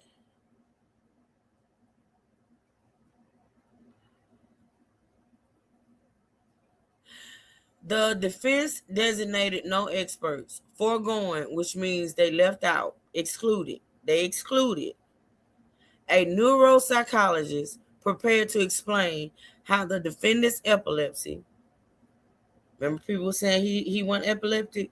He had epilepsy, affected his perception of threat, and a forensic psychologist prepared to address adolescent brain development and the fight or flight response, because the state took the position that such testimony would breach the understanding. Wow. This is something else, y'all. I knew it was going to be a lot. I knew it. I knew it. Hey, Malika, no expert witnesses were called at all, which is weird. That's what I'm saying. That's what that's saying. It's telling you right there why they wasn't called. That statement I just read and read again is telling you the reason why those 2 expert witnesses that was paid for and ready to testify was not called, because the state said it would breach the bargain that they had set into place. Right? Hey, Sonia. The forbearance had a purpose.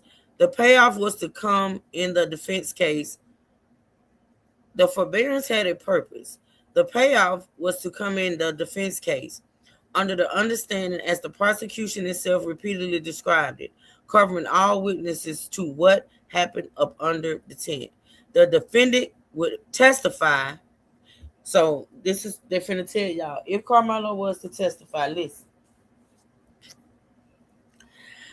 The defendant would testify to the altercation like any other tent witness, free of character impeachment, and the defense would represent its self-defense case through him.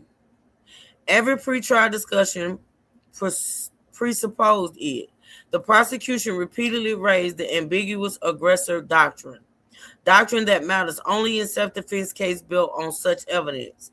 And as trial counsel has sworn in this case, the defense will ordinarily depend on the defendant's own account of his perception of the threat. I'm going to read it again, then put it in layman's terms. If the defense would testify to the altercation like any other tent witness, free of character impeachment, and the defense would present its self-defense case through him. Every pretrial discussion presupposed it. The prosecution repeatedly raised the ambiguous aggressor doctrine that matters only in self-defense case built on such evidence. And as a trial counsel has sworn, in this case, the defense would ordinarily depend on the defendant's own account of his perception. So listen. Basically, if Carmelo had testified, he could only testify as to what happened up under that tent, right?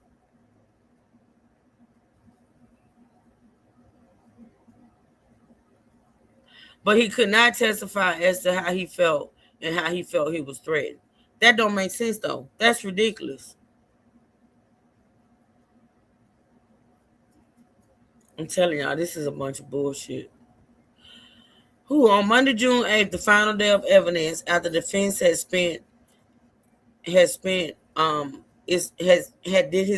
opening, the entire cross-examination of the state's case and the first day of its own case honoring the bargain. The lead prosecutor announced that the agreement had never contemplated a testifying defendant and asserted that defense counsel had already opened the door by mentioning in opening that the defendant played chess, a position the court itself rejected. The court then advised the parties that it knew of no mechanism at its disposal to enforce their understanding, and understanding that throughout the months, the defense relied upon it, as it existed on no record because it had been reached and presented to the court off the record, and that if the defendant testified, the door to character and extraneous offense evidence were almost open, certainly open. Let me read that again. I don't even understand what the hell I just read.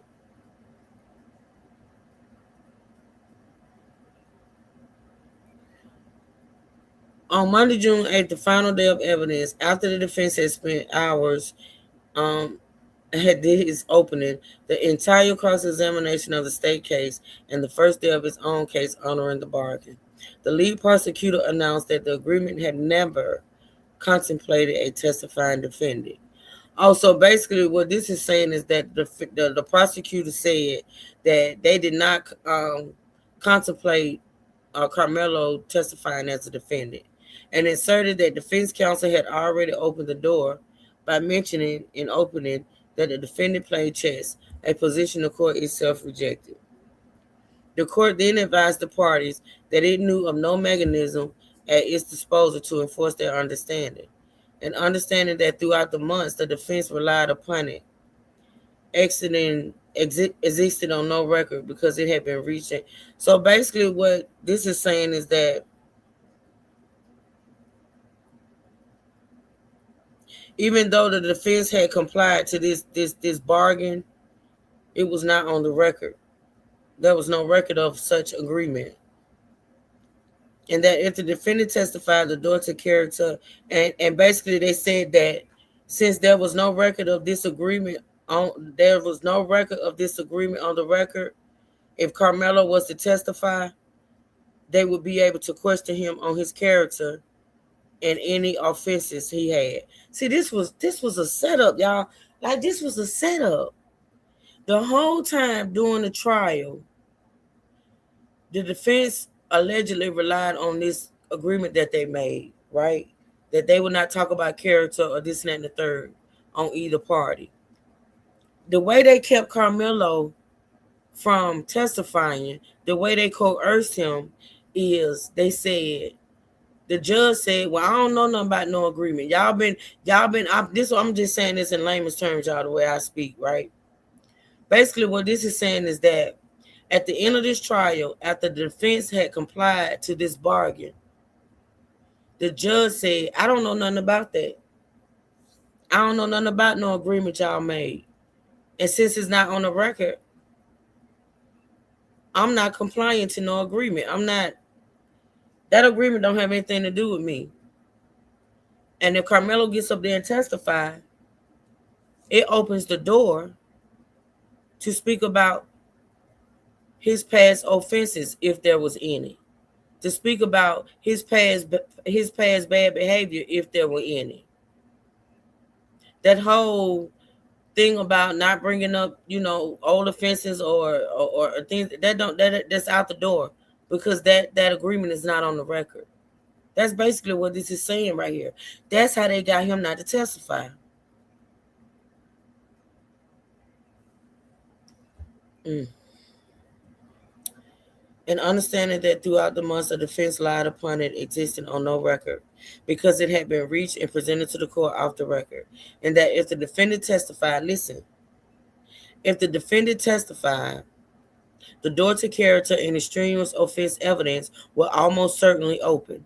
Allotted 10 minutes, the defendant elected not to testify. But then it was too late to conduct a different voir dire, deliver a different opening, or recross the state witnesses. In that punishment, the defense case was reduced to 3 pre-approved questions of the defendant's mother. The questions that they asked his mama when she got up there after he had been convicted were pre-approved. They were pre-approved by the prosecution, by the prosecutor.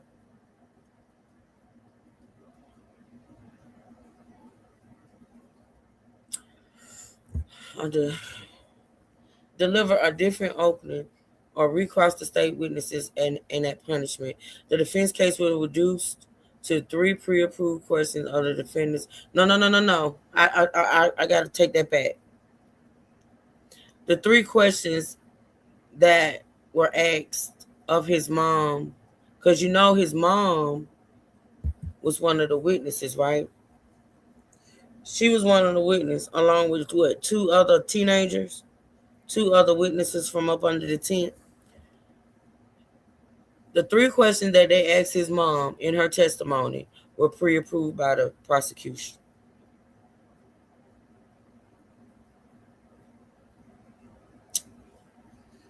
Deliver a different opening or recross the state witnesses in that punishment. No. It was at punishment. It was at punishment, which means it was when she took the stand after he was convicted. The defense case was reduced to 3 pre-approved questions of the defendant's mother. The state, for its part, called no punishment witnesses and offered none of the extraneous offense or character evidence cataloged in this 75-page notice, resting its punishment case immediately, exactly as the lead prosecutor had described on May 11th that the agreement would operate.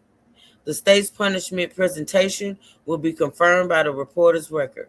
The state thus performed the bargain at punishment the day after denying the same bargain covered the defendant's testimony. In the end,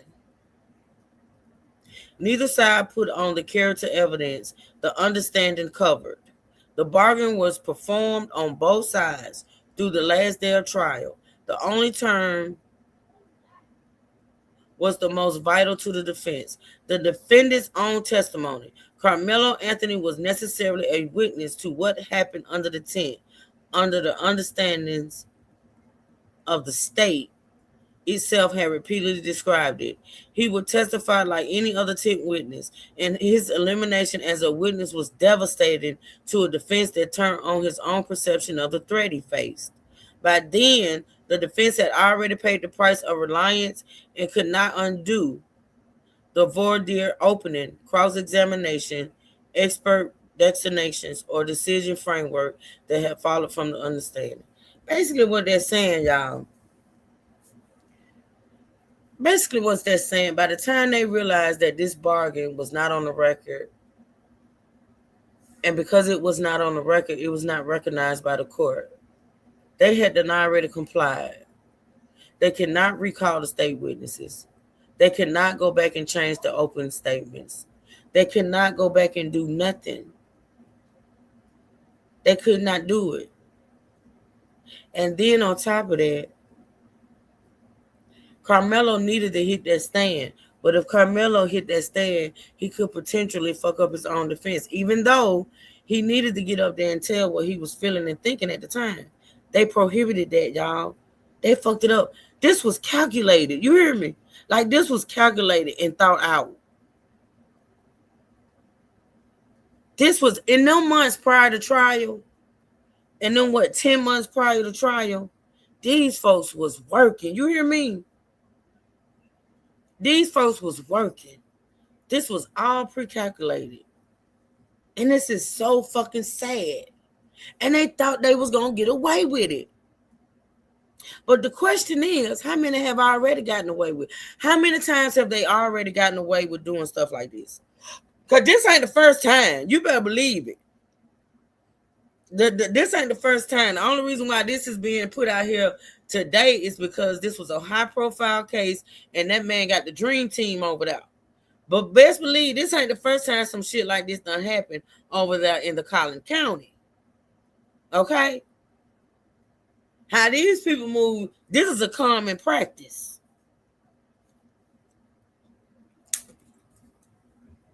Baby, let me tell you something. God don't sleep. He don't sleep. And he don't always come when you want him, but he always come right on time.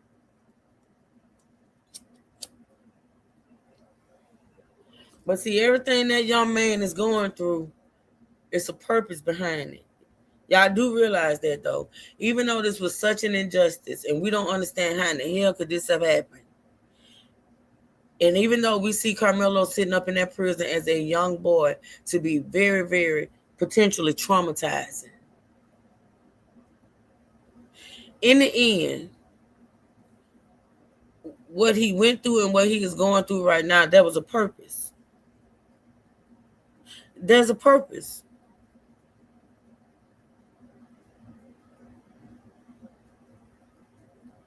Because he's sitting where he's at, right? These people gonna be exposed, y'all. These people gonna be exposed for this. This is fuckery in this paperwork. You know? And it needed to be exposed. So Carmelo needed to be convicted. Carmelo needed to be convicted, and Carmelo needed to go to prison. Yes, Natasha. It's a purpose. And guess what? In the end, I do believe, in the end, even though we feel like this may traumatize this young man, in the end, he gonna come out on top. He is gonna come out on top. Watch and see what I tell you. Watch and see what I tell you. I think about that in my personal life. Whenever I sit and question, why is this happening to me? Why did this happen? Why did that happen? Why was this person taken from me? Why did this happen? And I always, the way I rationalize it is everything that happens is a purpose behind it.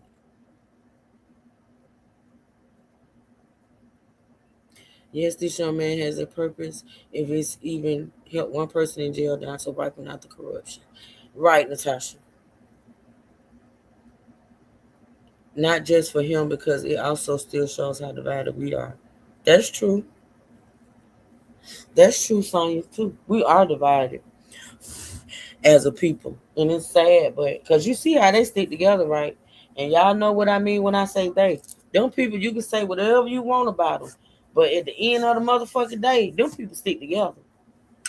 No matter how corrupted, no matter how illegal, no matter what, them people stick together. We ain't learned to do that yet. We ain't learned to do that yet. So, welcome to the chat. Is it Goddess? Welcome to the chat. All right, let's move on, y'all. We on page 10 out of motherfucking 100. See, Truth, you gotta stop talking so much. I can't help it, y'all. Okay. All right, so number 20, the expedited schedule. Saturday court and 10 minutes to decide. Yep, Carmelo had 10 minutes to decide whether or not he was going to testify. 10 minutes. Something happened last night, and hopefully Mike gets this part. What happened, Malika? Don't come in here with the cold talk. Decode, Malika. Decode. What happened last night, Malika? I want to know. We want to know. We knows it. Hell. Look at you. Yes, Malika, he needs to be. He should be. I want to know what happened. Because I did not see it. What happened, girl? I'm going to give you a minute while I check my messages. What is this? And give my voice a little rest for a minute. Malika ain't wrote back yet. See what I'm saying? This is what I be talking about right here.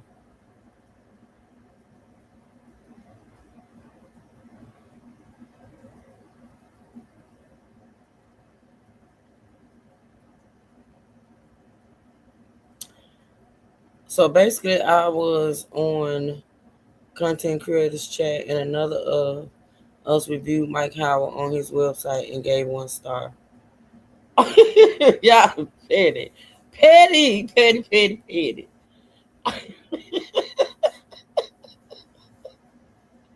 Okay, Malik.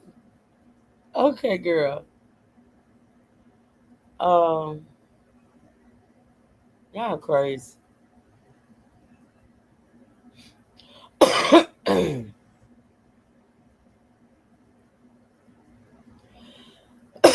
All right, let me drink some water and keep going.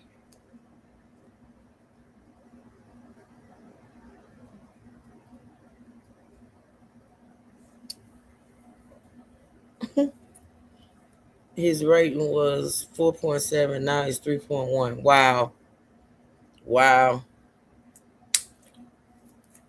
You know what? Every little bit helps. Y'all, hold on. Y'all can't believe I done drunk a bottle and a half of water. Let me get me another water. I'll be right back. Y'all sit tight. We're finna get into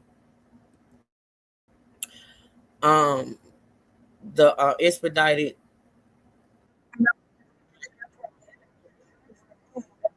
I don't know why I need to exit out of that. I don't even know why I keep hitting it. We're gonna talk about the expedited schedule when I return. Give me about 1 minute.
Okay, y'all, I am back. Let me see. I mean, he railroaded one of ours. Fuck him and everything he stands for. Amen. And some lemon and honey. So, yo, what you said, honey lots? Who need lemon and honey? Me? I got some lemon and honey. Oh, you saying I need that besides water? I got some lemon and honey in there. I'm good so far. I love how his family and attorneys are moving in silence and working hard. Yep, absolutely. Yeah, I agree, Natasha. We talked about that. Remember, you know how they doing the right thing. We talked yesterday. We talked about that. Yeah, they doing the right thing by not speaking. You know, because see, guess what? The trial is not in social media. The trial takes place in the courtroom. There's no need to try to present no evidence to social media or try to speak on nothing in social media. Because social media is bullshit. It's whack. It's ugh.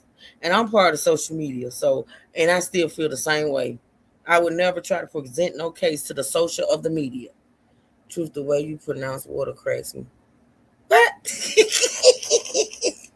What, water? Hey, LaShawn. Hey, you guys need to watch Dallas News Station at 12 o'clock. They're going to talk about Carmelo. Are they? Why? First of all, you got to spell his name right, sweetheart. That is the basketball player right there. But Let me look up and see what they got going on. Usually I get upset about, people announcing other people's stuff in my chat, but I ain't mad at you. I appreciate that little information. Let me see what I can see. Shout out to me. Oh, hold on, y'all. Shout out to Miss Lynn. Thank you, Miss Lynn. Yes, great things are done behind the scenes, y'all. Thank you. What's your name again? LaShawn Singleton. I appreciate that. Let me see something. Let me look something up right quick. You said Dallas. What'd she say? Dallas News. What's the... Always one news station I know is in Dallas that's been covering it, but what's the name of the LaShawn? What's the particular news station? Is that what they call Dallas News? What's the... Let's see. You in Dallas?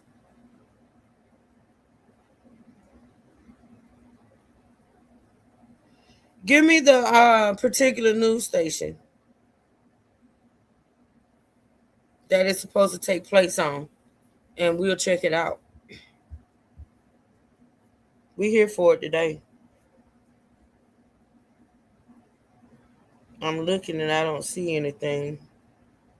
So I need the particular station. Well, specific station. All right, we're going to read into LaShawn. Let us know what's up. All right, so number 20, the expedited schedule, Saturday court in 10 minutes to decide. The trial itself was run at speed. At the May 29th conference, the court announced its intention that the defense began calling witnesses immediately upon the state's resting, so that no trial day would go unfilled, including Saturday, June the 6th, 2026, a day on which several defense witnesses were not available. NBC Channel 5 News. Okay, let's see.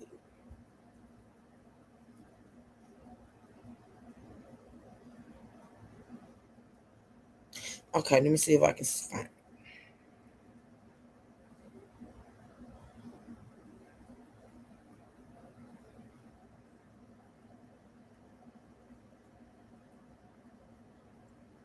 You said NBC Channel 5 News? No.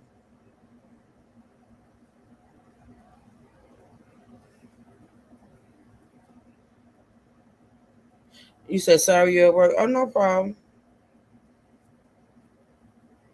I just don't see that station.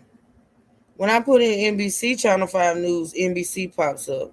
And then when I just put it in Channel 5 News,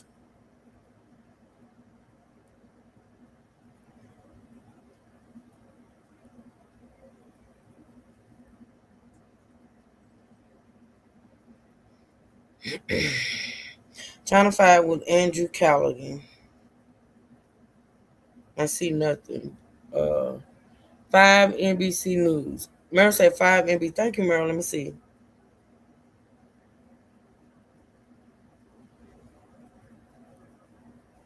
Y'all got to know it's very important to put when I put 5 NBC News, NBC News pops up. The NBC News, and I don't see anything talking about I see Trump. Oh, hell no. I don't see anything, y'all. Y'all gonna have to. Merle, you got my email. Send me the link to what you're looking at. You got my email, Merle. Send me the link to what you're looking at. If you can, if you have time. And I'll click it. I'll click it.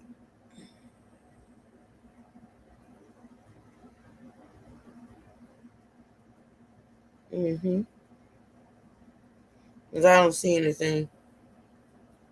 All right, we're gonna keep reading until I get that, y'all. And it's almost 12. Well, here where I am, and that I think Dallas is on. I'm on the same time zone as Dallas. Try 5 NBC Fort Worth. Okay, is it Fort Worth?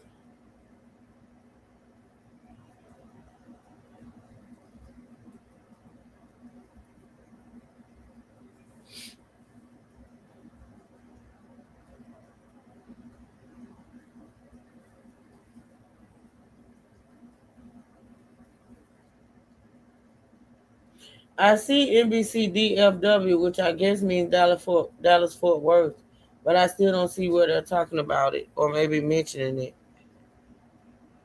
Tony said maybe 5 NBC News Dallas. Don't get me the line.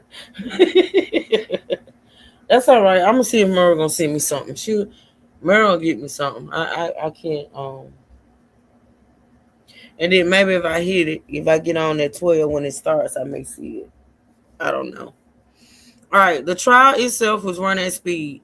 At the May 29 conference, the court announced its intention that the defense began calling witnesses immediately upon the state's resting, so that no trial day would go unfilled, including Saturday, June 6, 2026. A day in which, listen to this carefully, y'all, a day in which several defense witnesses were not available. Trial counsel told the court that the schedule could force the defense to call the defendant out of order. The state rested midday Saturday, and the defense began its case that afternoon. Repudiation of the parties' understanding described above and set out fully in part 5 below erupted on Monday, June 8th. Hold on. The final day of evidence, when the moment came for the defendant to make the most consequential decision of the trial, whether to waive his Fifth Amendment privilege and testify, the court allowed the defense 10 minutes to counsel a 19-year-old through it and denied counsel's request for additional time.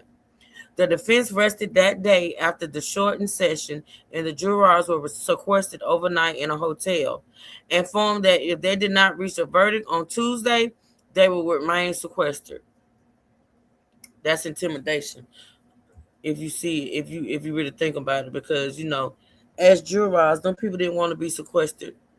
They didn't, and so they felt pressure to come up with a verdict. But I think all this was already planned out anyway. So, on Tuesday, June 9th, 2026, the court delivered its charge. The parties presented closing arguments, and the jury deliberated approximately 3 hours before finding the defendant guilty of murder. The punishment phase, evidence, argument, deliberation, and the rejection of sudden passion was then completed, and a 35-year sentence imposed before the day ended. The sequestration and deliberation chronology widened and publicly reported will be established at the hearing and confirmed by the reporter's record. Ooh. After the verdict, the seal filed, the missing record, and the televised defense of the closure. The secrecy outlasted the verdict. Wow. Okay. So you say. The secrecy outlasted the verdict. Trial counsel withdrew on June 10, 2026. Appointed appellate counsel was then replaced, and present counsel was substituted in on June 23rd, 2026. All while the 30-day deadline for this motion ran, the reporter's record remained wholly untranscribed in the pleadings and case files set in the court's chambers rather than in the district court's public record, sealed by an oral order. So listen. The secrecy outlasted the verdict. Trial counsel withdrew. Now, this all happened within the 30 days that these motions were to be filed. Because, with motions in court, you have specific time periods to file them. You know what I'm saying? Like Carmelo had 30 days to file this motion, 30 days to file that motion, 90 days to file an appeal. It's all on a time, you know what I'm saying, on a time limit, right? So the secrecy outlasted the verdict. Trial counsel withdrew on June 10th. Appointed appellate counsel was then replaced, and present counsel was substituted on June 23rd. That took 13 days. All while the 30-day deadline for this motion ran. They had 30 days to file this motion. And all this stuff is happening within them 30 days. On top of that, The reporter's record remained untranscribed, and the pleadings in the case file that they needed to file this motion sat in the court's chambers rather than in the district court's public record, sealed by an oral order. It was sealed. Right? They did keep it cute. They did. They tried. You know what I'm saying? They tried. At a conference on June 29, 2026, the court advised that the entire court file had been sealed by oral order and conditioned counsel's inspection of it on an agreement not to disclose what he observed. A conditioned counsel could not give, leaving the file available only in chambers. So on June 29th, the court advised that the entire court file had been sealed. And conditioned counsel's inspection of it on an agreement not to disclose what he observed. Ain't that a bitch? These motherfuckers tried it. I just watched some of it. Boy, Carmelo got a winning team on his hand, and they exposed him. That's true, Malika. That's the way it seems, huh? Thank y'all for the likes. I appreciate it. I do appreciate the 47 likes with 50 people in the chat. In the building. Y'all feel free to support the channel. The cash app is pinned below. 2 days after imposing sentence, the trial judge gave a televised interview. Oh, let's get into this interview, baby. Let's get into it. Let's get into this interview. Oh, my water. Number 22, 2 days after imposing sentence, the trial judge gave a televised interview defending the restrictions, describing the decision to bar cameras and streaming as an easy decision, acknowledging that he sometimes thinks maybe he should have at least audio stream or something so people can hear it. Yeah, you should have. We heard him say that, remember y'all?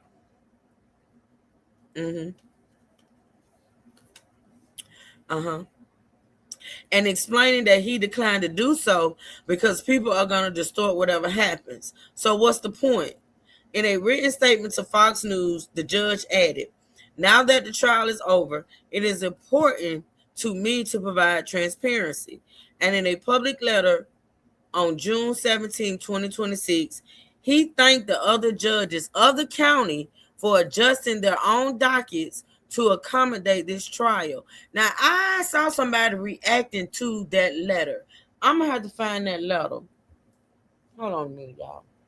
I'm going to have to find that letter because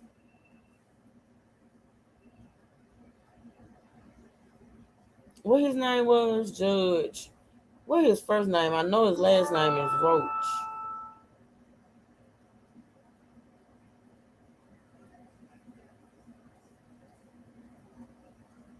I saw a content. I think I saved it too.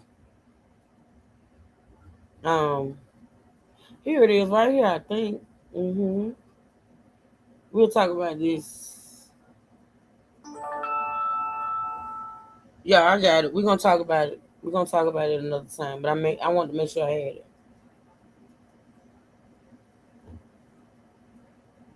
Hold on, y'all. Get messages.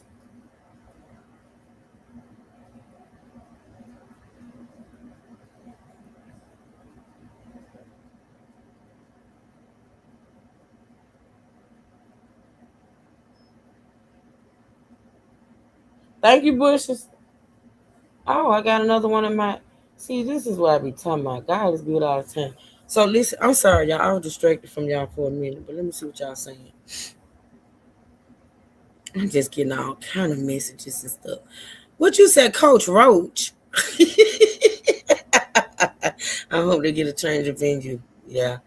I don't know if that's in his paperwork. I know we talked about it, but we'll see. All right, so let's go back. I got that letter, y'all. Let me see. And it's long. Y'all want me to read the letter so y'all can get a better understanding of what they're talking about right here? Because I can read it right quick. Shit, I'm already reading. I really don't like reading out loud. I will read to myself all day, but, you know, this is my job. I have to do my job. Somebody y'all put a one in the chat if y'all want me to read this letter. Oh, his name John Roach. His name John Roach. Y'all put a one in the chat if y'all want me to read the letter, and I will. I will. Carmelo Anthony has a purpose. This whole thing has a purpose. Oh, okay. I see the ones, y'all. All right, let me read the letter. He published this letter on June 17th.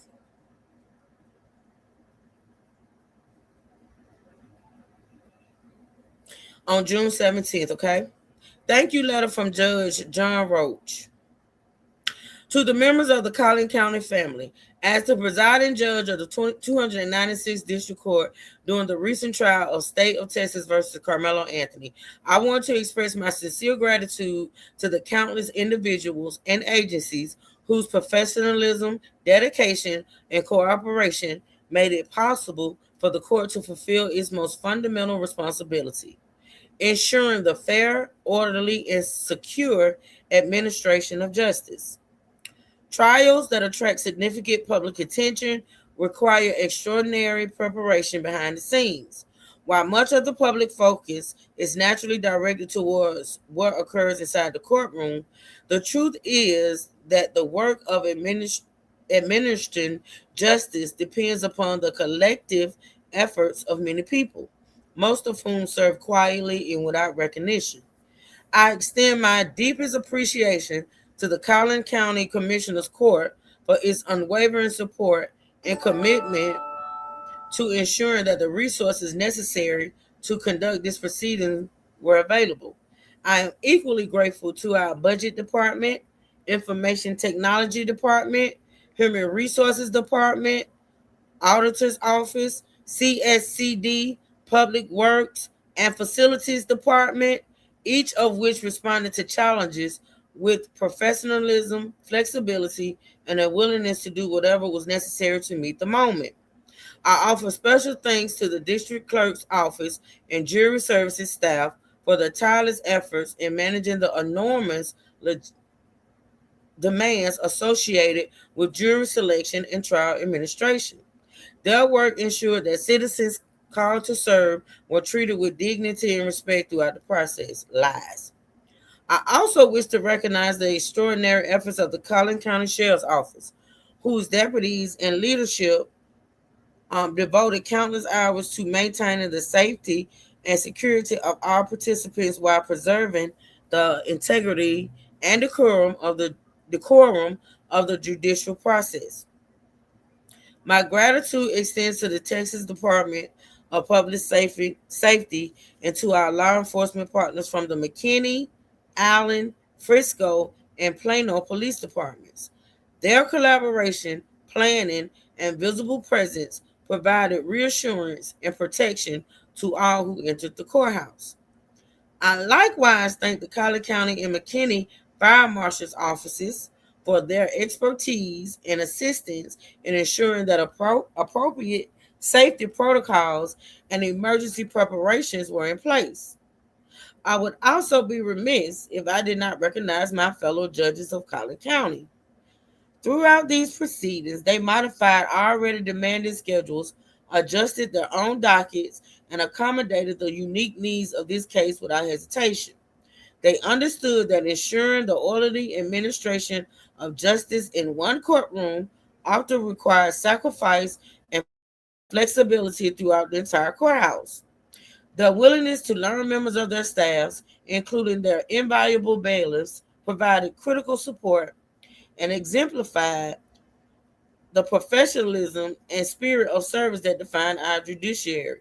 I am deeply grateful for their friendship, cooperation, and steadfast commitment to our shared mission. Most personally, I want to recognize the remarkable staff of the 296th District Court. The long hours, attention to detail. What long damn hours? Hell, the damn trial ain't last. Wait a minute, hold on. Let me stop. Let me read. Oh, okay. Their long hours, attention to detail, patience under pressure, and steadfast commitment to public service were indispensable. They represented this court and this county with excellence. Finally, to everyone else who played a role, whether through planning meetings, operational support, communications, security preparations, technical assistance, administrative coordination, or simply a willingness to answer the call when needed, please know that your contributions matter.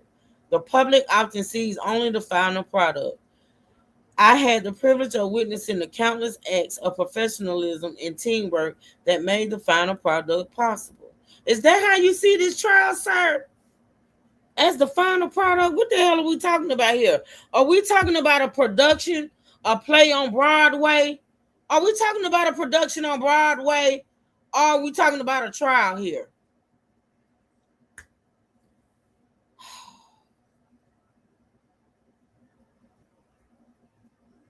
The administration of justice is one of our community's most solemn responsibilities. The trial demonstrated what can be accomplished when dedicated public servants from different offices and agencies work together toward a common purpose. Regardless of title or assignment, each of you contributed to ensuring that the process was conducted fairly, safely, and with dignity our citizens deserve. It has been one of the great honors of my judicial career to serve alongside individuals of such character and professionalism. On behalf of the 296th District Court, thank you for your service, your sacrifice, and your unwavering commitment to the people of Collin County. With sincere appreciation, Judge John Roach, 296th Judicial District Court. All right. So he basically, let me see what y'all said about that whole thing. That was a lot. Oh, Jesus, that was a lot. Oh, my God. Okay. Oh. It's like, not with Raid. He finna get raided. They played with the wrong black young man this time. Let's go. Right. Possibly long hours setting up what would take. Yeah, that's what it was, Sonya. That's what you call privileged social circle of friends. Mm-hmm. If this was really true, why had the need for this letter? Child, they did their job, what they get paid for. But yet you giving a whole hoopla. Because you know them people, all of y'all was in cahoots and did what y'all fucking did. Man, go ahead on. Basically, you thanking them for being crooked. And going along with the program. Mm-hmm. Let's see how far that letter get you. When heads start turning, let's see who snitch on your ass. Because it's you see, when you involve a whole lot of people in bullshit, fuck shit, illegal shit, the more you involve, the most likely you get snitched on. Cockroach. So let's see how many people stick with you, when the shit hit the fan. Mm-hmm. That's all I'm gonna say. Anywho, moving on. Shout out to Cockroach. He really think he got this under wraps, honey. Okay, so I read the letter that they now are referring to in this paperwork. Okay, right? Keep it cute. Exactly, because heads gonna go. What they say, y'all? Heads gonna go to rolling. And he got a big head on his balding ass. Mm-hmm. Set up in that damn interview and lied. My God, today. Hold on.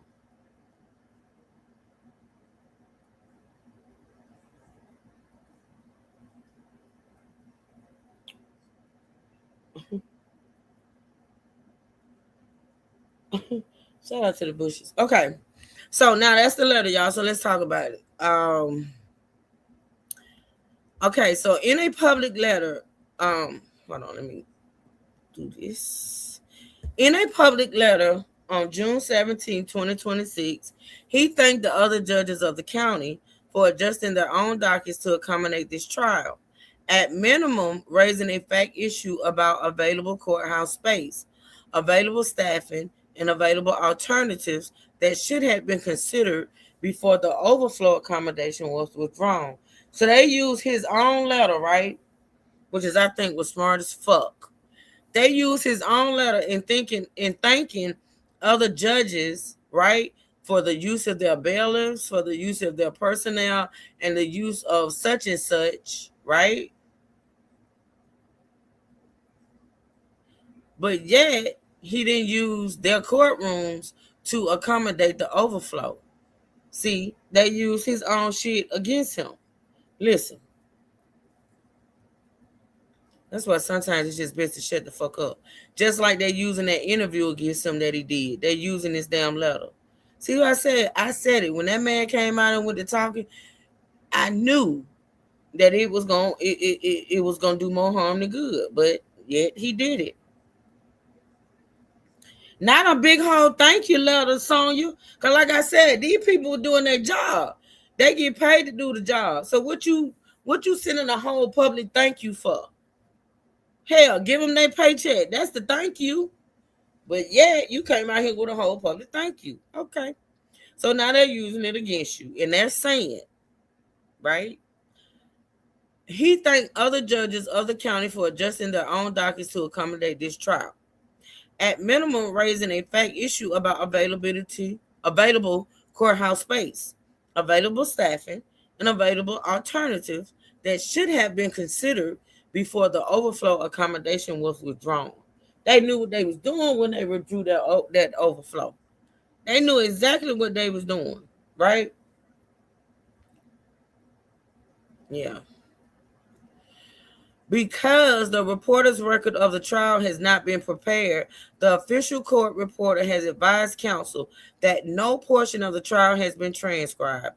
Why hasn't the trial been transcribed, y'all? Why?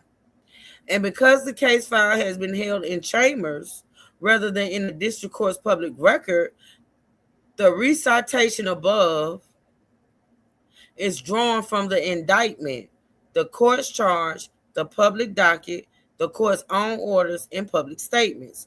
The attached affidavits and declarations and counsel's knowledge. Defendant would offer evidence at the hearing in support of the grounds timely raised. So basically, this is the case, y'all.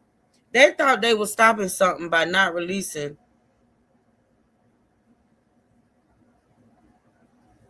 Hold on. They thought they were stopping something, right, y'all? They thought they was going to prolong or stop this motion from being filed because they have not released the case file publicly, which is so unusual, y'all. It is so unusual because, to be honest, the Dream Team needed the case file in order to file this motion.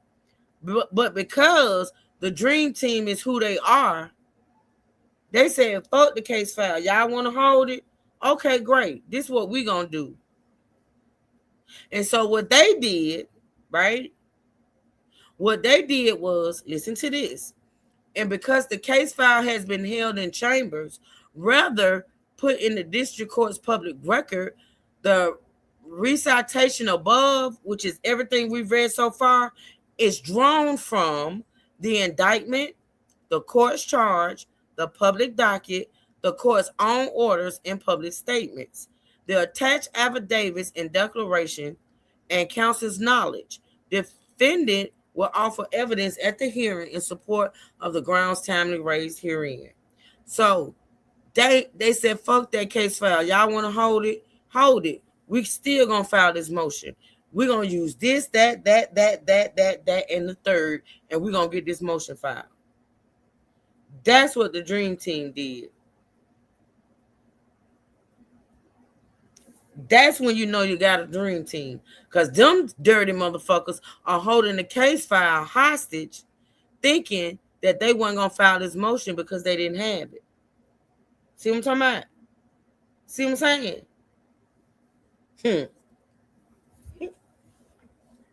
See, God don't listen. I say it again. God don't sleep. He don't rest, he don't sleep, and he don't stop operations. Okay? He don't. You better know it. All right, let's continue.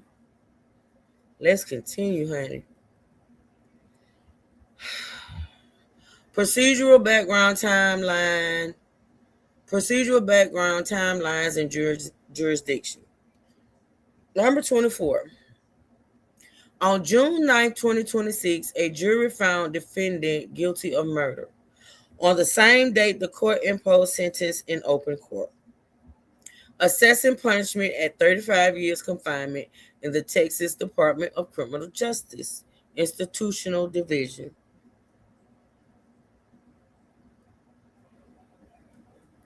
On June 4th, 2026, the trial court signed the certification of the defendant's right of appeal. Although that certification issued before the verdict, the judgment of conviction was rendered and sentence imposed on June 9, 2026, and the notice of appeal followed. On June 10, 2026, the defendant filed his notice of appeal, and the appeal was docketed in the Fifth Court of Appeals as cause number blase swap.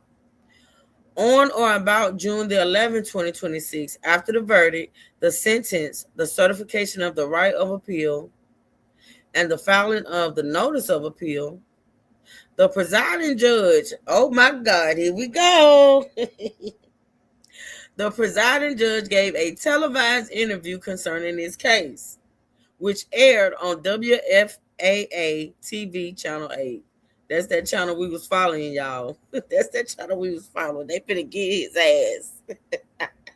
Judge Roach, you are cooked. You are raided, boo.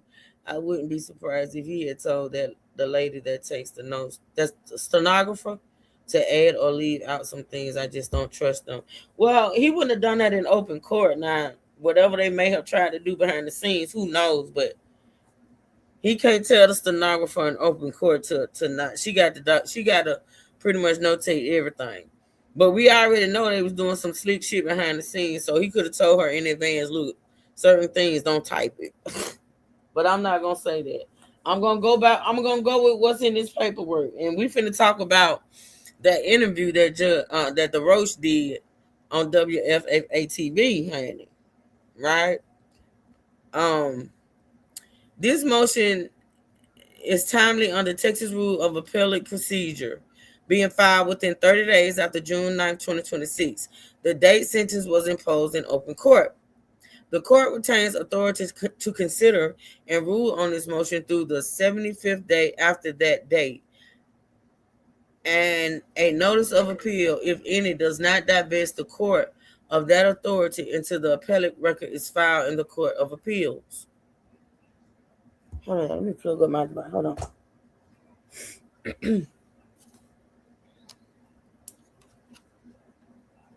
Oh. So it be dead. All right, so number 27.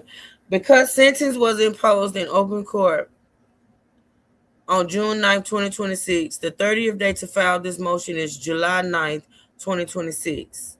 They got it in just in time. And the 75th day falls on Sunday, August 23rd, 2026. Subject to Texas Rule of Appellate Procedure 4.1. Defendants request a hearing and ruling no later than Friday, August 21st, 2026, to avoid any dispute over Rule 21.8's deadline.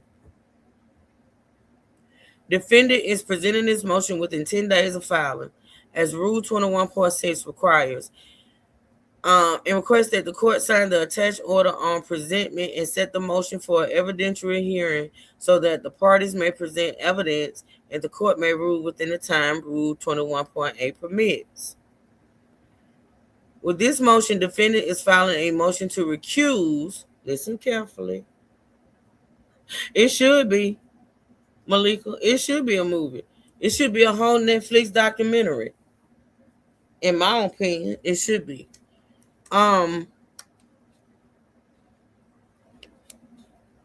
With this motion, defendant is filing a motion to recuse the presiding judge because Rule 18.8 of the Texas Rules of Civil Procedure governs recusal in criminal cases. And then it states, this takes a lot of work. Then it states all cases, Defendant requests that the evidentiary hearing on this motion be conducted by the judge presiding after the recusal motion has been referred and resolved in accordance with that rule. So basically, they're asking that he don't reside over anything in this case, okay? They're asking that Judge Cockroach don't preside over nothing pertaining to this case, not a pretrial, not nothing. He should not be able to preside over anything concerning this case. That's what they're asking. This motion is supported by affidavit because it raises matters outside the trial record, established by the attached affidavits and authenticating declarations, and it is timely filed and presented. Defendant is entitled to an evidentiary hearing, and the court would abuse its discretion in denying one.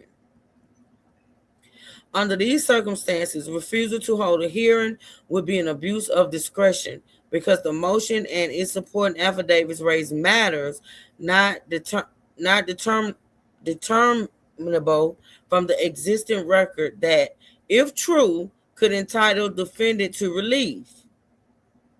That is especially so here, where the reporter's record has not been prepared. The official court reporter has advised counsel that no portion of the trial has yet been transcribed, so the relevant proceedings cannot presently be reconstruction from any existing record. Okay. Maybe 50 will produce and give. 50 full of shit. 50 is an opportunist. If 50, he should do, but 50 Cent is a rich troll, okay? I don't fuck with him.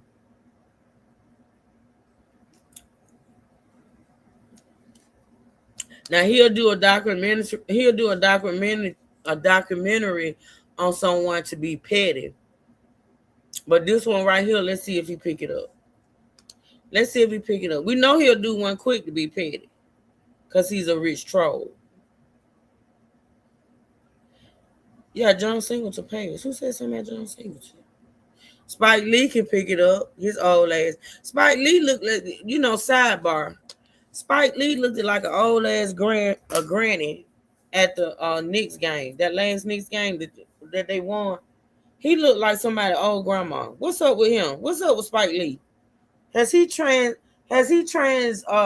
or something? What are we doing? Okay, I'm gonna get off of that. He looked weird to me. He looked like somebody old grandma. He sure did. That was just my opinion. I looked at him. I said, "What the hell?" Okay. You're right. Yeah, he looked like a old woman.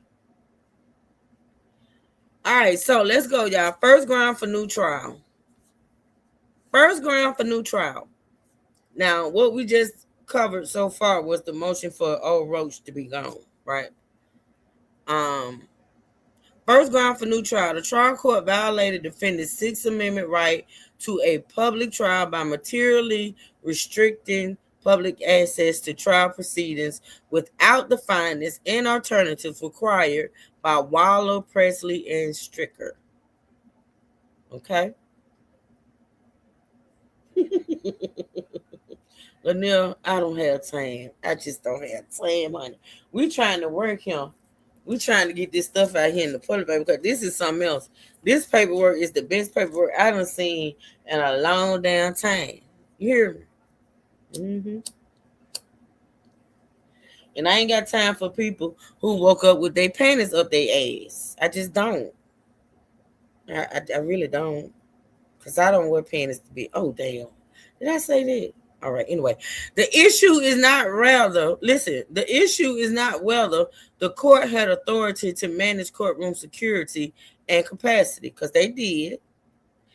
It did. The issue is whether, after adopting an access order that foreseeably excluded members of the public from a high-profile criminal trial, the court made the findings Waller versus Georgia requires and considered the reasonable alternatives. Demands for public access. It did not. The court's order gave the general public only a 10-minute daily initial admission window, left roughly 24 seats for public observers in a nationally watched murder trial. It barred meaningful re-entry during proceedings and provided no overflow room, no audio feed, and no video feed for those foreseeably turned away. Right? Once closure is shown, it cannot stand unless the record contains a Waller complaint justification for those restrictions. The existing record contains none, nor does the danger end with this case. In a televised interview about a case that has drawn national attention, the court publicly defended these restrictions as the right way to conduct a high-profile trial, describing the decision to bar cameras and streaming as an easy decision, and stated that it had struck that balance pretty well. Should a trial held behind a 10-minute entry window with no overflow room, no audio feed, and no live stream be treated as an adequate substitute for an open courtroom? The public trial guarantee of the First and Sixth Amendments would be hollowed out in practice. Defendant's motion for new trial in brief. Okay. The restrictions here amounted to a closure of the courtroom imposed without the findings the law requires. Defendant does not contend that live streaming is constitutionally required in every case. The issue is that once physical seating was foreseeably inadequate, the court was required to consider reasonable alternatives and make Waller findings before excluding the public. So basically, what it's saying is you didn't allow the trial to be televised. So since you didn't allow the trial to be televised, the least you could have done was allow public access. That's basically what they're saying. And it's true. It's very true. An open courtroom belongs to the people of Texas who fund and sustain it. Go ahead on. Not using the people of Texas. Hold on. Oh, here it is. Thank you, Meryl. Let me see what you got.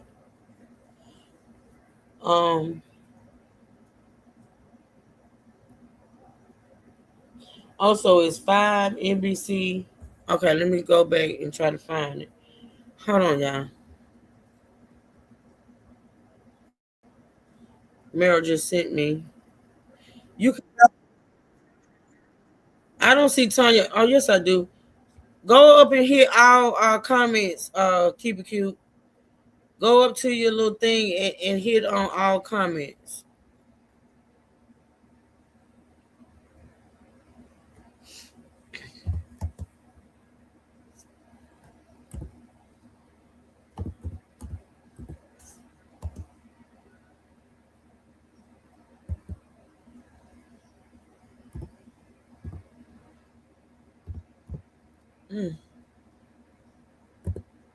You did? You still can't see Tanya?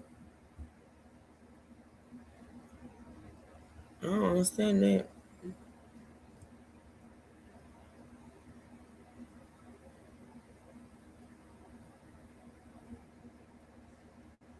Okay, I found the news station, right?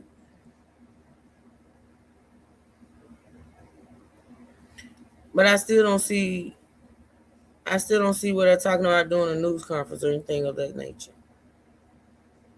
I found the station though.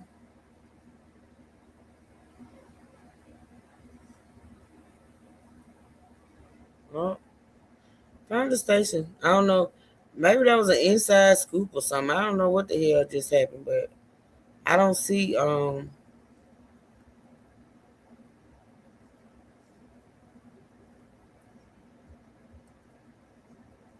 I don't see anything live right now, and it's after 12. And I don't see where, I don't see anything on this station. Hold on now.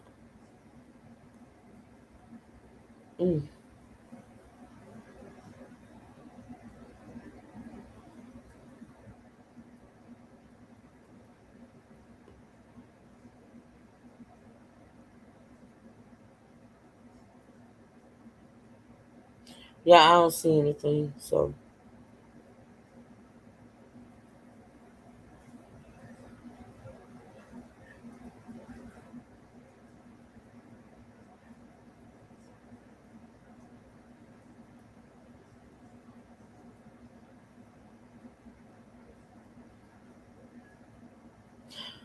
all right. So if anything pop up, I see it because I got the news station pulled up. I don't see anything right now. So let's move on. All right.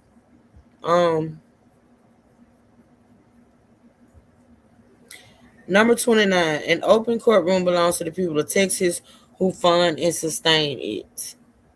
The openness of criminal trials is among the oldest and most settled features of Anglo-American justice. The United States Supreme Court has held that the public and the press possesses a right secured by the First and 14th Amendments to attend criminal trials, and that absent an overriding interest articulated in findings, a criminal trial must be open to the public. And it got all these, old cases and things of that nature. A presumption of openness inheres in the very nature of a criminal trial under our system of justice. For a public trial gives assurance that proceedings are conducted fairly, discourages perjury and misconduct, and guards against decisions based on secret bias or partiality. As the court observed, it would be difficult to single out any aspect of government of higher concern and importance to the people than the manner in which criminal trials are conducted.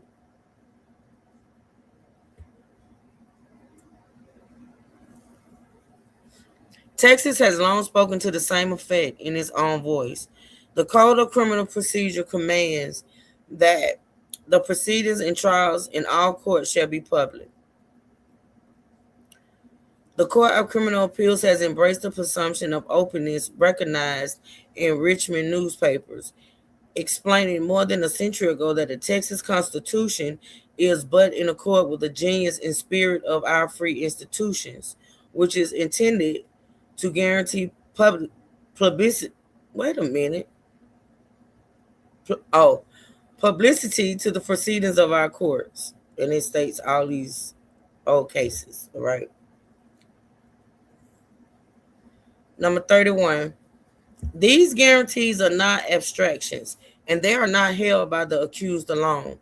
The open trial guarantee belongs as well to the citizens of Texas, in whose name the prosecution is brought, by whose taxes the courthouse and the court are sustained, and whose confidence in the administration of justice depends on their ability to see that justice is done. Hold on, y'all. Something just popped up on my damn computer. Hold on.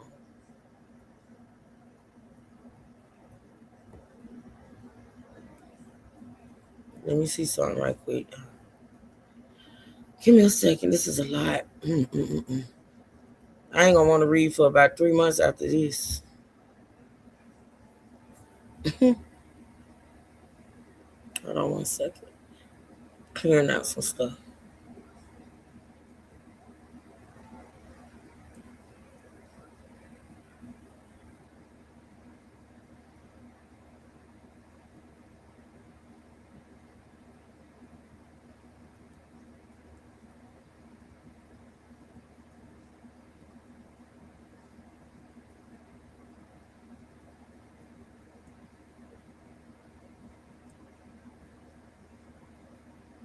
Mm.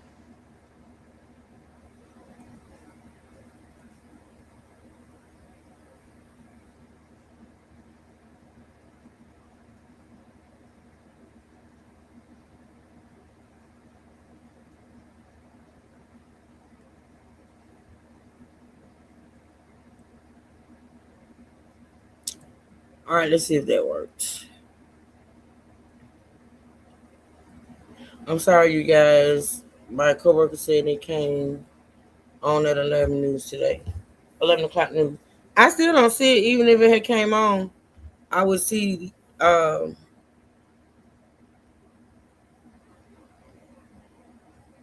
don't see it. I don't see where it took place. You know what? Hold on a minute.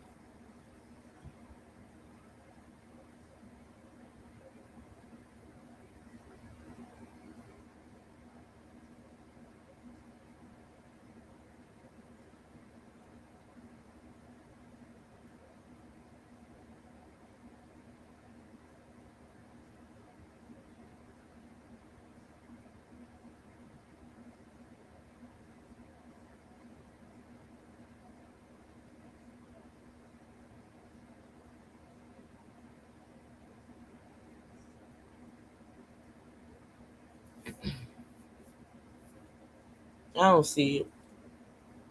If it's a thing, I see it on my feed. I get everything on my feed. Reading is excellent for keeping your mind. That's true. And I read, Tanya. I still read to this day. You know, I read books and novels and stuff, but like I said, I don't usually read out loud.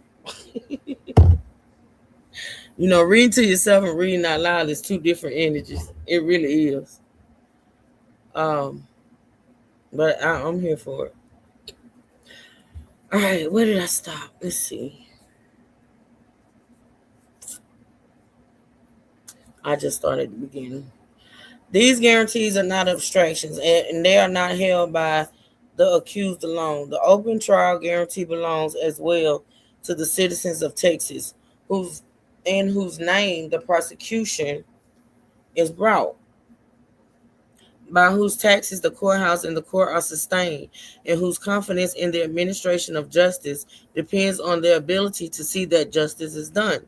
Public attendance is the mechanism by which the community observes that the courts it funds are functioning lawfully. A check on official power that the Supreme Court has repeatedly identified as core purpose of the open trial guarantee. When the public is excluded from a Texas courtroom without lawful justification, that inquiry falls on the defendant, whose Sixth Amendment right is violated, and on the community whose courtroom it is.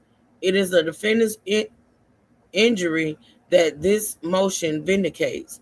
The community stake underscores why the violation is neither technical nor trivial.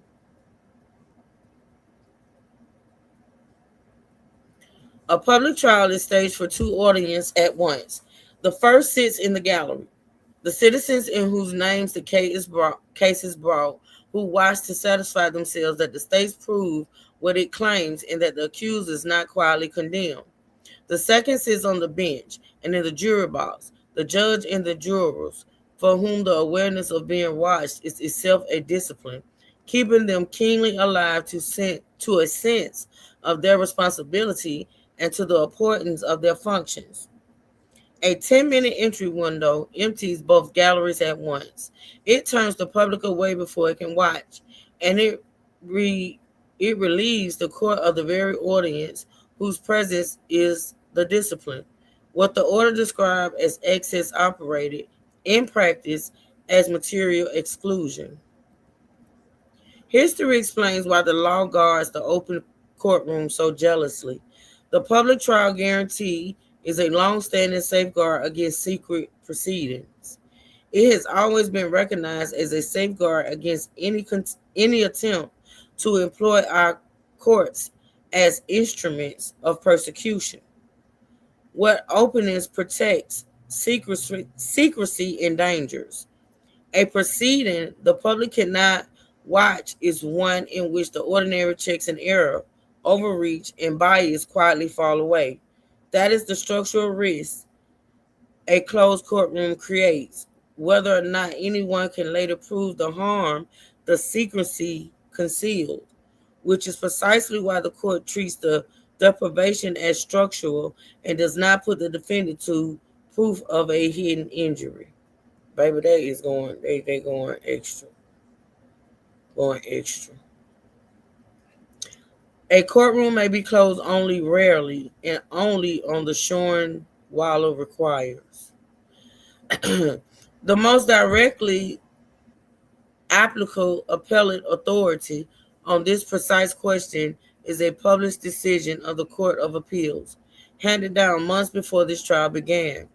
In Stricker versus State, the Fifth Court of Appeals held that a trial court violated the defendant's Sixth Amendment right to a public trial and ordered a new trial. So they state in all cases where the judge did the same exact thing in the defendant was granted a new trial. It took me a minute to figure it out. For some reason, I had accidentally blocked you. Probably on one of those days we had a lot of trouble. Okay. All right. In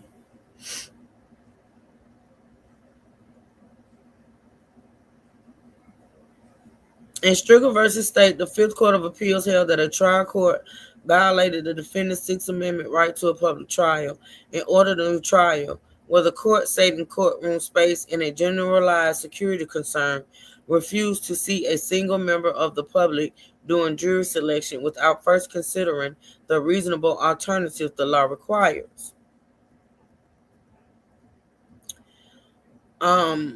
Dallas, January 29, 2026. Oh, that's a old case they stated. Okay, blah, blah, blah, blah.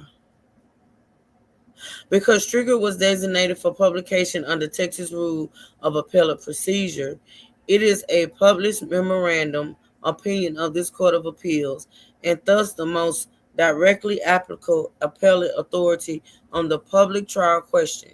And having been issued months before this trial, it was available for the trial court's review when the court entered the amended order and closed those proceedings. The closure here was therefore not the resolution of an unsettled question. It ran headlong into a recent published decision on the very court that reviews this one.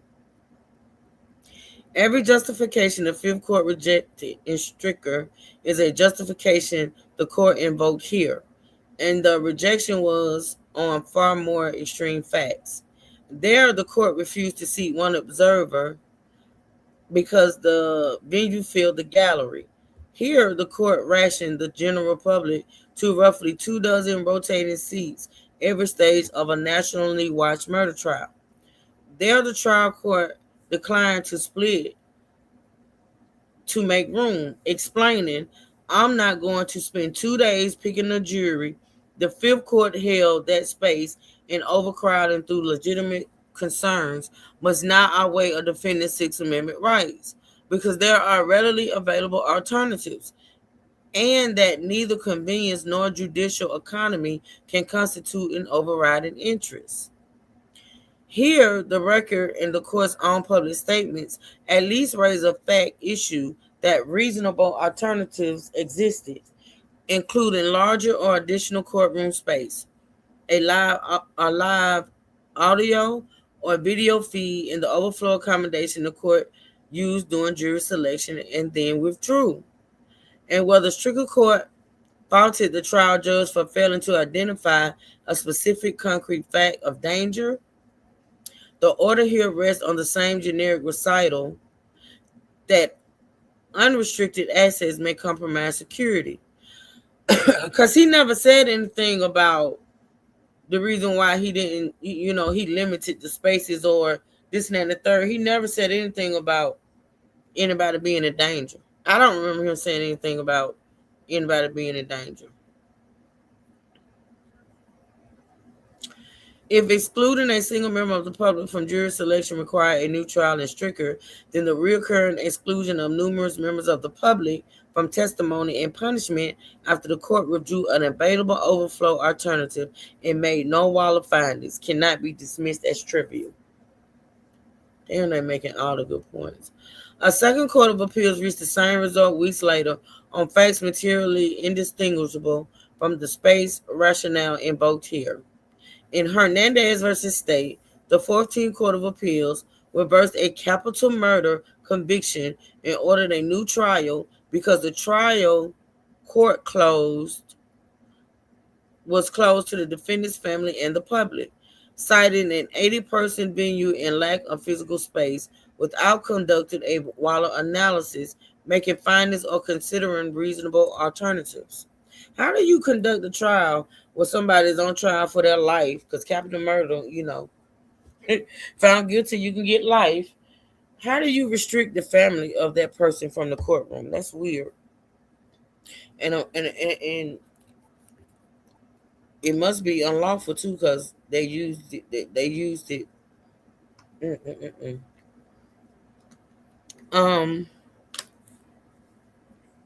did I stop? The court held that concerns about space must not outweigh a defendant's Sixth Amendment rights, and admonished that trial courts are expected to know and apply this basic rule.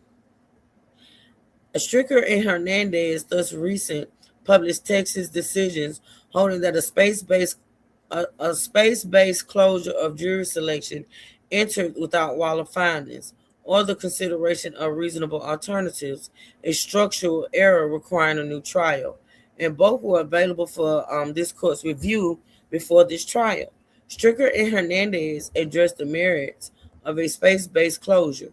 Dixon and the preservation authorities addressed when the complaint must be raised. Defendant satisfies both rules here because the closure was administered off the record and the as-applied exclusion became apparent only after trial. The Court of Criminal Appeals has likewise reversed on a narrow version of this problem. The court reversed the conviction and ordered a new trial because a trial judge excluded the defendant's family from voir dire out of generalized concern about space, without articulating a specific threat and without considering reasonable alternatives. The case is Stedman magnified at every dimension. The court excluded not the family but the general public, not from voir dire alone, but from every stage of the trial. On findings no less generic, the unrestricted assets may compromise security, juror privacy in a fair trial without a hearing, and after using, then abandoning the very kind of overflow alternative Stedman faults courts for failing to consider. If barring a single family from jury selection was structural error, demanding a new trial, excluding members of the public from substantial portions of jury selection, testimony, and punishment is so a 40-yard. They use some words, baby. Basically, what all this is saying is what they're doing in what I just read is that they're citing cases, right? In their recent cases where defendants has gotten their guilty verdicts overturned and gotten new trials because the judges limited courtroom access. That's mainly when you do motions, when lawyers do motions for certain things, the more case law you present, the better your chances are. And what I mean by case law is the more cases that you can present, right, that goes or coincides in what you're filing in your motion, the better. That's why they are quoting so many of these old cases. His immediate family was there. Let's be real. This ain't gonna work. It's just going. Well, certain members of his immediate family were there. I don't know if you were here in the beginning, which I think you wasn't. In this paperwork, it stated that each side, Carmelo side and Austin Metcalf side, were allotted 15 seats. I think it was 15. And at the end of the day, during this trial, Carmelo side only got 8 seats. They were gypped. So certain members of his family was not able to attend because instead of giving him his allotted 15 seats, they only gave him 8. So like I said, I don't take too kindly to ignorance. It irritates me.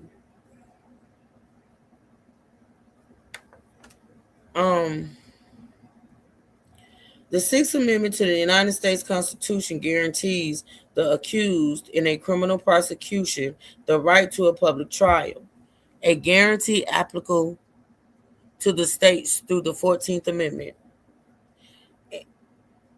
The Texas Constitution independently secures the same right, providing that the accused shall have a speedy public trial.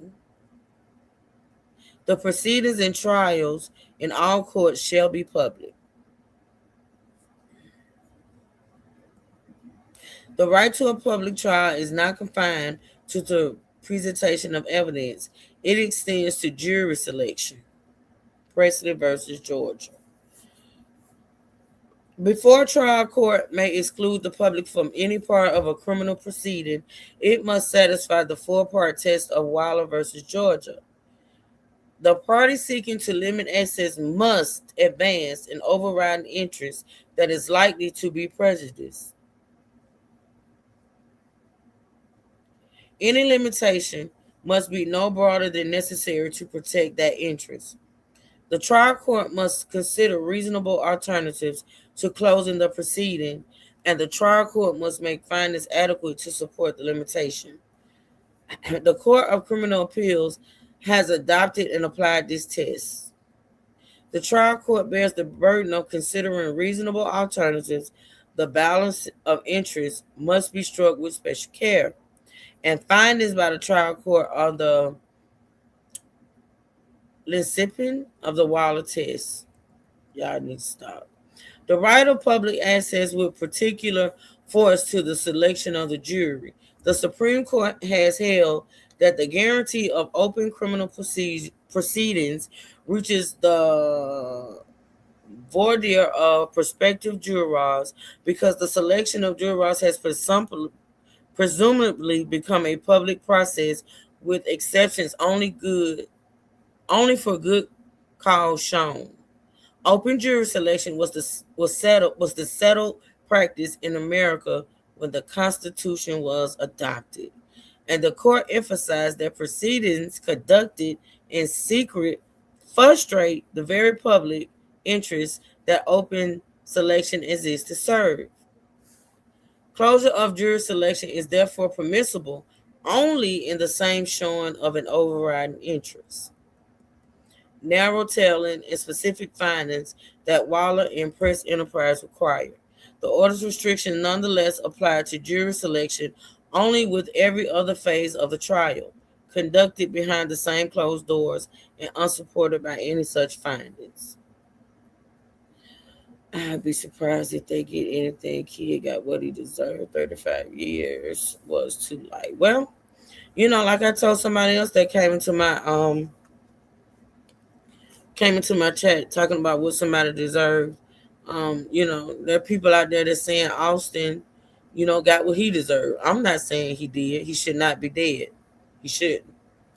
But what's good for the goose is good for the gander. If you feel like Carmelo got what he deserved, there's some people out there who believe that Austin got what he deserved.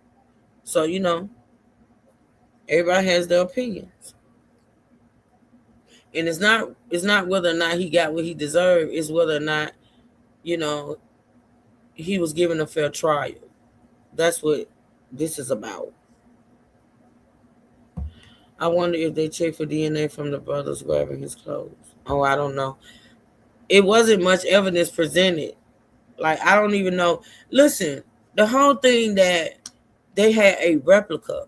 Listen, it's so many things about this case that it makes you feel like you're in the Twilight Zone. Like, these people did not have the actual murder weapon inside the courtroom. Why not? You got the murder weapon off the scene.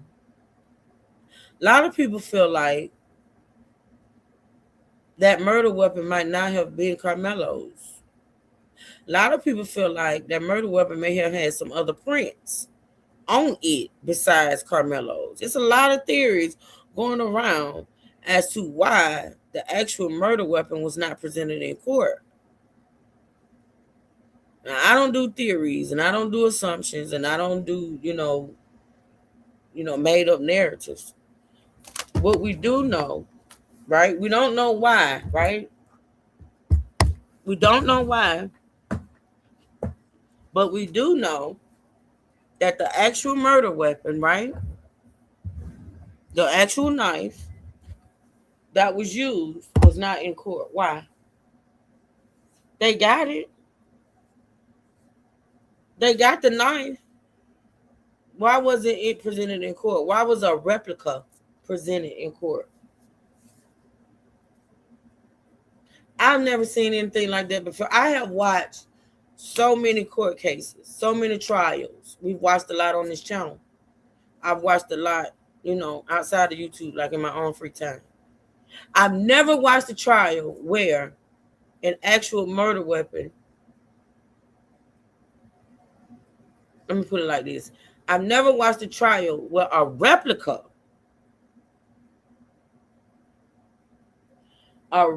of the murder weapon was presented in trial. I've never seen that before in my life.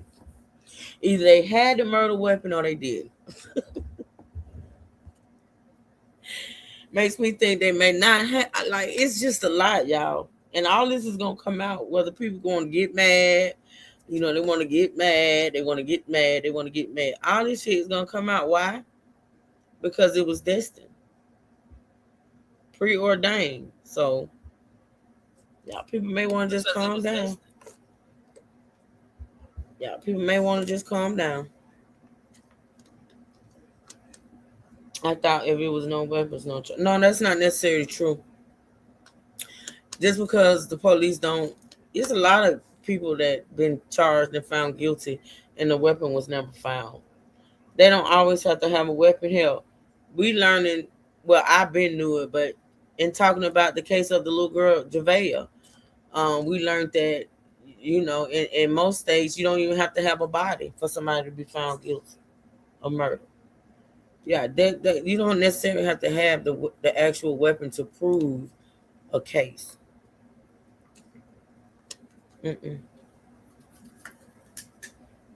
It helps, of course, but it's not necessary. Wait a minute.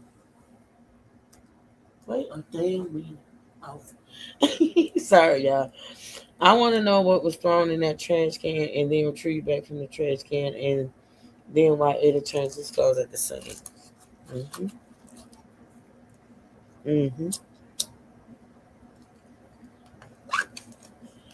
Yep. All right, so let's continue. Let me see where I stopped. 10 minutes a day did not keep this courtroom open to the public, right? A review in court first characterizes the restriction.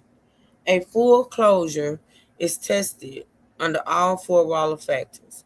A partial closure is tested under the same factors, with the first requiring a substantial rather than an overriding reason, and only a truly trivial or de minimis restriction leaves the public trial right unimplicated.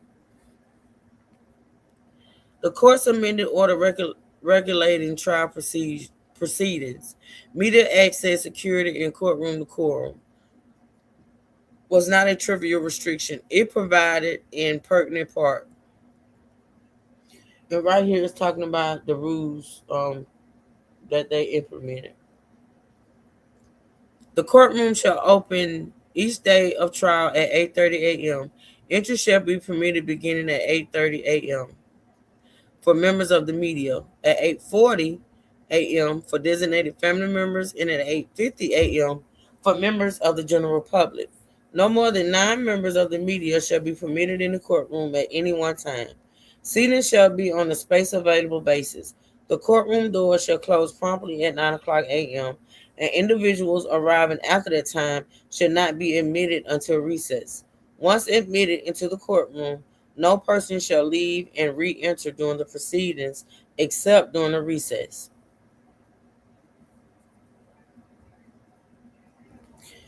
By its terms, the orders the only affirmative window for general public to enter was the 10 minutes between 8:50 a.m. and 9:00 a.m. The remainder of the provision spoke in terms of exclusion. The door shall close promptly at 9:00 a.m. Individuals arriving afterward shall not be admitted until a recess, and no person shall leave and re-enter during proceedings except during a recess. The order capped media present at 9 persons, made seating space available, and contained no provision for admitting members of the public as seats became open during the proceedings, nor did it furnish any overflow room, audio feed, or video feed for the public unable to be seated.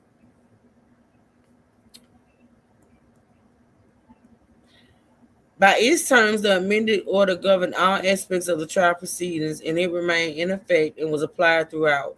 The restrictions operated continuously and were not confined to any discrete portion of the case.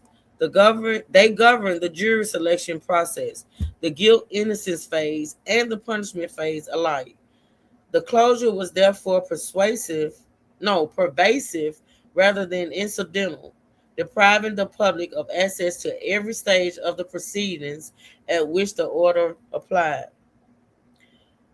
The cumulative and practical effort of these provisions was to exclude members of the public from the proceedings at every stage in which the order applied, including jury selection, the guilt-innocence phase, and the punishment phase, which constitutes a closure subject to Waller.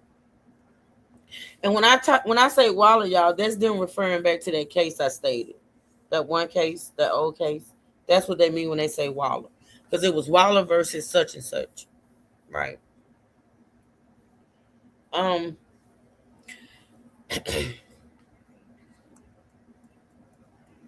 The defendant bears the initial burden to show that the trial was closed to the public, but that burden is carried on the totality of the evidence, and the inquiry does not turn on whether the defendant can show that any particular person was actually excluded. Holding the initial burden rests on the defendant and reaffirming that closure is determined from the totality of the evidence rather than whether a spectator was actually excluded. They cite in a lot of cases. They cite in a lot of cases, y'all. The focus is not on whether the defendant can show that someone was actually excluded. The reviewing court instead asks whether the trial court fulfilled its obligation to take every reasonable measure to accommodate public attendance. Here, the cumulative effect of the 9 media cap, the 10-minute public entry window, space available seating, the no re-entry rule, and the absence of any overflow or live stream establishes that members of the public were excluded, right? And the defendant has carried its burden to show that the proceedings were closed. These facts are further established by the accompanying, oh damn, starting to get tongue-tied, y'all. Declarations of members of the public who sought to attend the trial and were denied entry to the courtroom.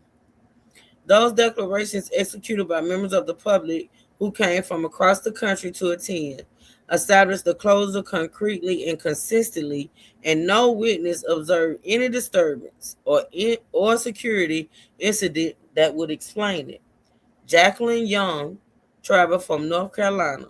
On the first day of testimony, she found a line of roughly 80 to 100 people and watched as only 27 were admitted and no overflow room provided for the remainder.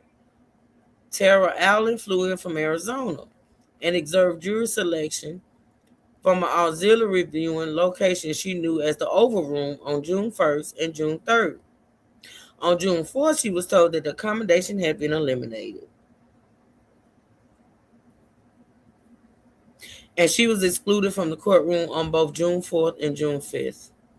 Bridget Smith attended on June 1st, 4th, 5th, and 6th, and confirms that public seating was capped at roughly 27 seats, that admission was divided into 2 lines, one for a media list and one for everyone else, and that the outside viewing location used during jury selection was eliminated once testimony began. Tamitra Carter arrived before dawn, and though identified as number 7 on the early arrival list, was removed from the June 5th line and lost the morning's proceedings because only about 27 public seats were available. Kiera West, a member of the general public with no media affiliation, was denied entry on June 1st on a purported jury members only rule and was physically removed from the courthouse on June 6th because of the expressive content of her clothing. Tony Toussaint, the defendant's own grandmother, listen, y'all, you can tell these people from Louisiana by that name. Mississippi. Is it Mississippi or Louisiana? One of them. Tony Toussaint, the defendant's own grandmother, attests that family access was capped at 8 seats in total. For that person that was in here earlier, yeah, their seats were capped at 8 when the other side got 15. The family's access was capped at 8 seats in total, so that the defendant's grandfather and aunts were excluded from his trial altogether, and that even those admitted were required to register a day in advance and were warned that a visible facial expression could result in removal. One member of the public attended the trial nearly in its entirety and provides a day-by-day account that corroborates each of these features from the inside. Nikhil Washington traveled from Cincinnati, Ohio, and was present at the courthouse on June 1st, 3rd, 4th, 5th, 6th, 8th, and 9th. During jury selection, the court used an auxiliary viewing courtroom, the memorial room that seated roughly 60 members of the public and carried a live video and audio feed of the proceedings. On June 4th, the first day of testimony, the public was informed only after arriving that the overflow room would not be available for the remainder of the trial, and access was thereafter confined to approximately 27 seats inside the courtroom, with no overflow room, audio feed, or video feed of any kind. Access each day was governed not by the order's admission time, but by a pre-dawn line that formed as early as 4 o'clock a.m. to 4:30 a.m., was counted off in groups and 27 and was inconsistent and at times chaotic. And although Ms. Washington ultimately gained entry on each day she attended, she was excluded from the morning proceedings on both June 4th and June 5th, admitted only in the early afternoon after substantial portions of the day had already passed. Wow. So that even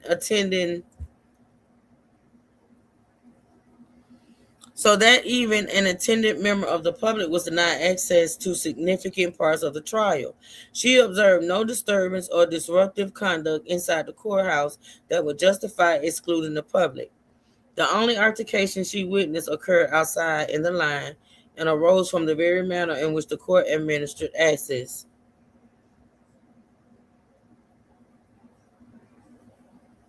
Oh yeah, they have. This case is not controlled by the decisions on which the state may rely. In Dixon versus State, the Court of Criminal Appeals held that the public trial right is. Wait a minute. The Court of Criminal Appeals held that the public trial right is forfeitable and that a full courtroom standing alone does not violate the guarantee because the right does not require the court to seat every person who wishes to attend. Defendant does not contend otherwise. The violation here is not that the courtroom was filled, it is that the court adopted in advance and without case-specific findings a recurring access regimen that limited the general public to a 10-minute daily entry window and roughly 24 seats, barred meaningful mid-proceeding access, and furnished no contemporaneous alternative for those foreseeably excluded, nor would Dixon's deposition aid the state. Their claimed exclusion was a portion of a single day's closing argument. provided by one witness against an otherwise silent record, and the trial court resolved the resulting factual dispute only after a contested hearing.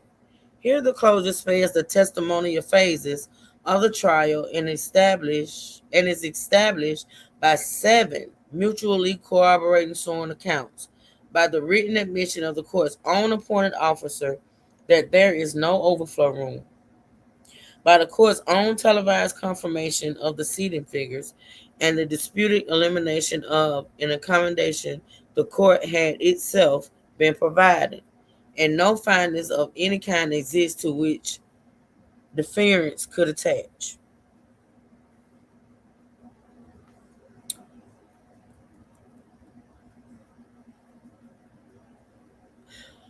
Nor is this Williams versus State, in which the Court of Criminal Appeals treated the brief exclusion of a single family member during one witness's testimony, mitigated by a live video feed to a neighboring courtroom, as a trivial de minimis closure that did not implicate the Sixth Amendment. The restriction here was the opposite of trivial. It was not a single brief exclusion tied to one witness. It was not accompanied by any live feed, and it was not supported by witness-specific findings. It was a trial-wide access regimen applied across jury selection, the guilt-innocence phase, and the punishment phase. Under Williams' own framework, a closure of that scope is tested under Waller, not excused as de minimis. Indeed, the Williams court took plans to cabin its holdings. Wow. It's a lot, y'all. A lot. Thank you, Truth Seeking. It's a lot though, but we here.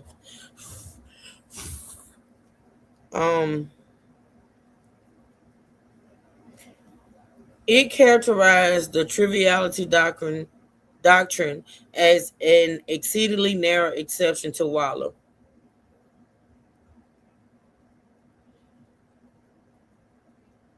Reaffirmed that Waller remains the primary framework for analyzing courtroom closures under the Sixth Amendment, and admonished that the doctrine should be employed sparingly and only in the narrowest of circumstances. The court especially declined to mark the doctrine's outer boundaries, leaving that task to future cases with different facts.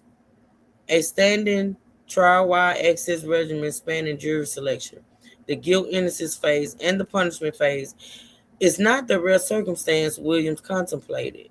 It is the ordinary closure for which Waller supplies the governing test.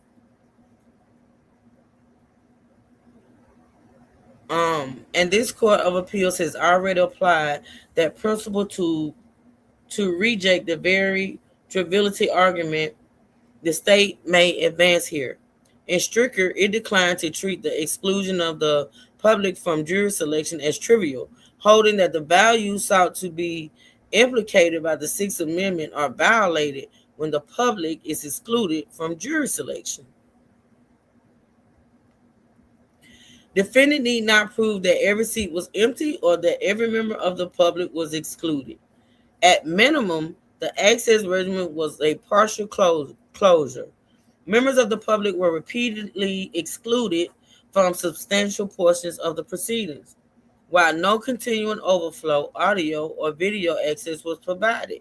Under Williams and Stricker, even a partial closure must satisfy the remaining Waller factors. Narrow tailoring, the consideration of reasonable alternatives, and adequate findings. Those factors are absent here.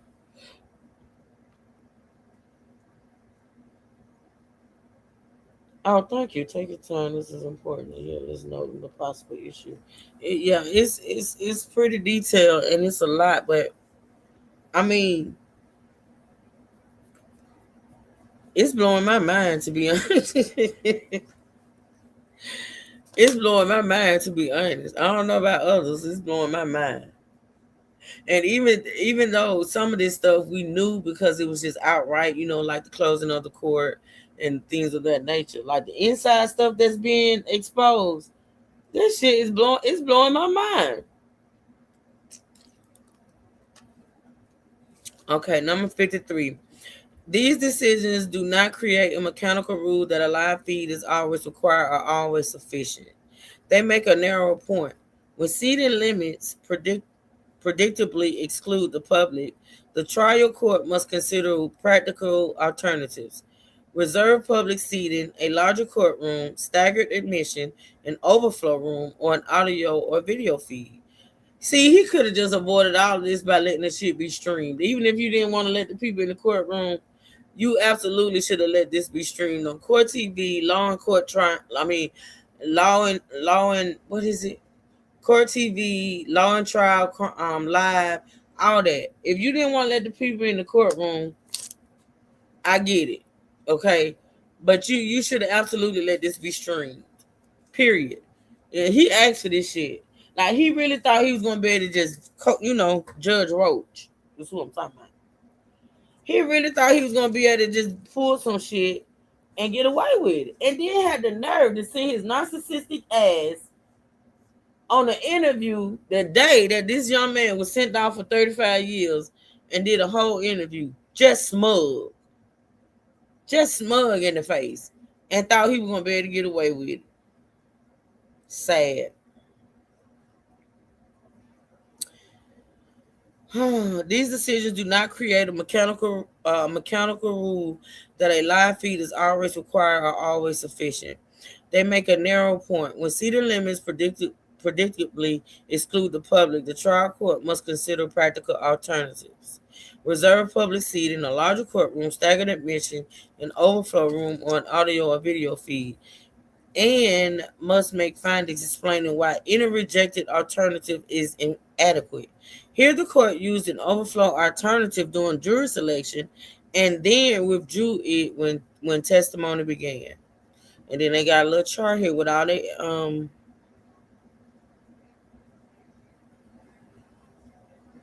this is a little chart with two of the cases on there that they cited.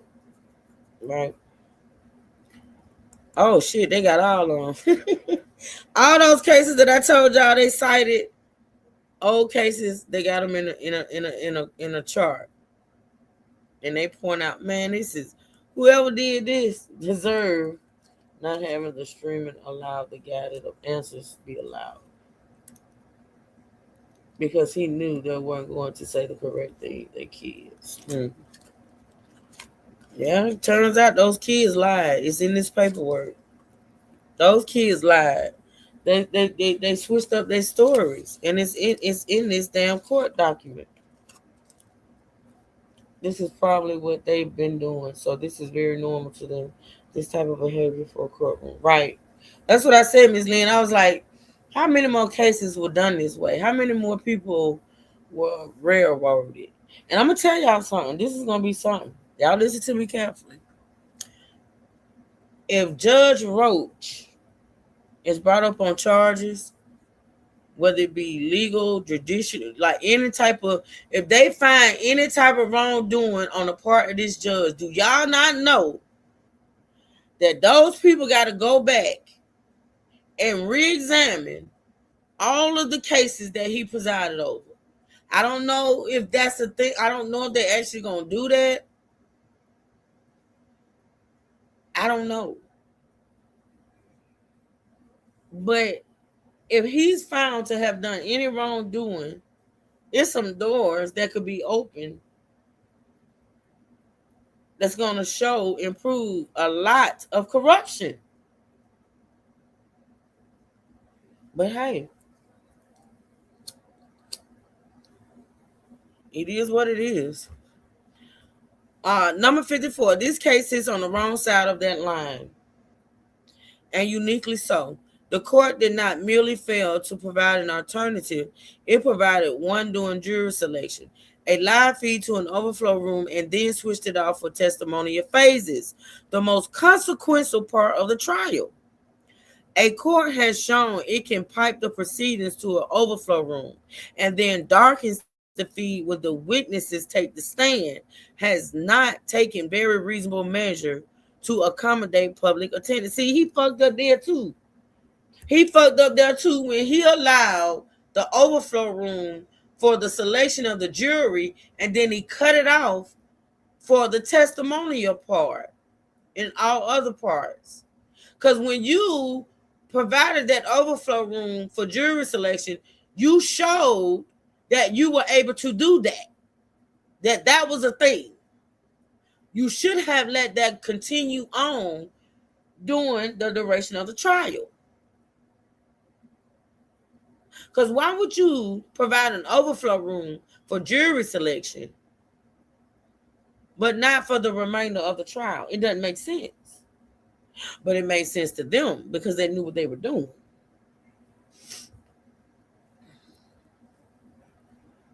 Critically, the closure was imposed by the court on its own motion. No party moved to close the courtroom or to restrict public access. The court entered the amended order, conducted no evidentiary hearing, and received no evidence in support of any interest offered to justify the restrictions.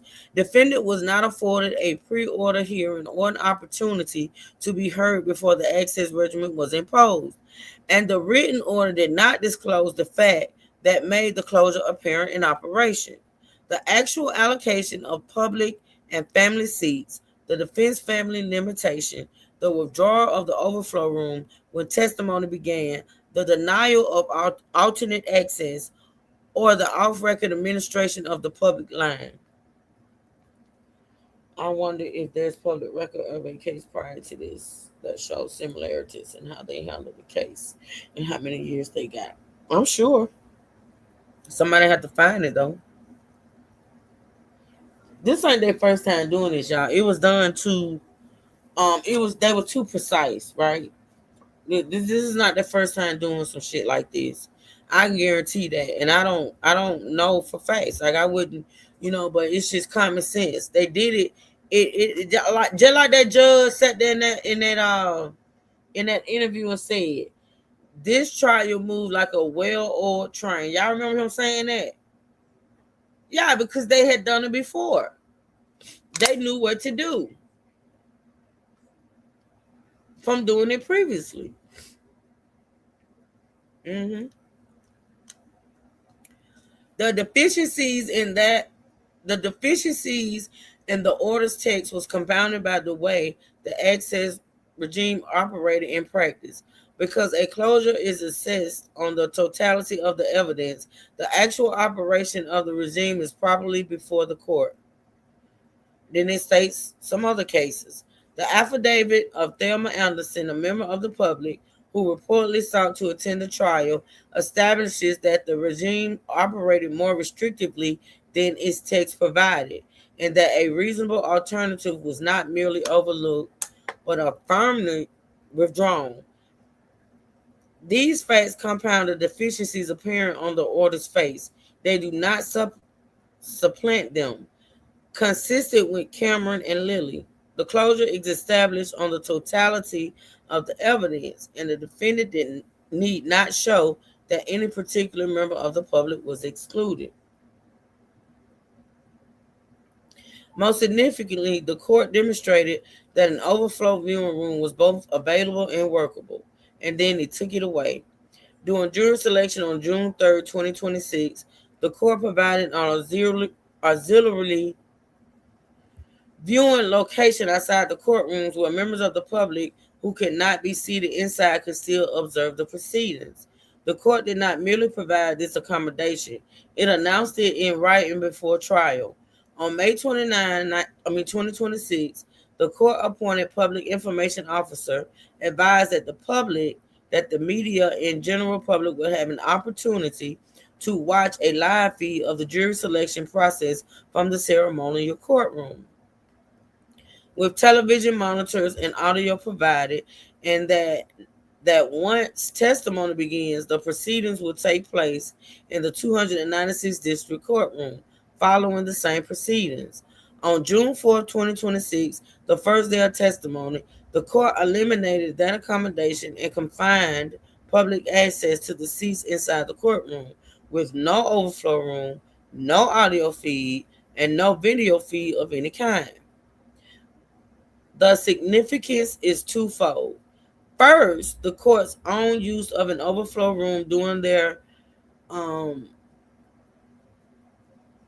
I don't know how to pronounce that word, and I know I'm fucking it up, but oh well. Verdure proves that a reasonable and readily available alternative to exclusion existed.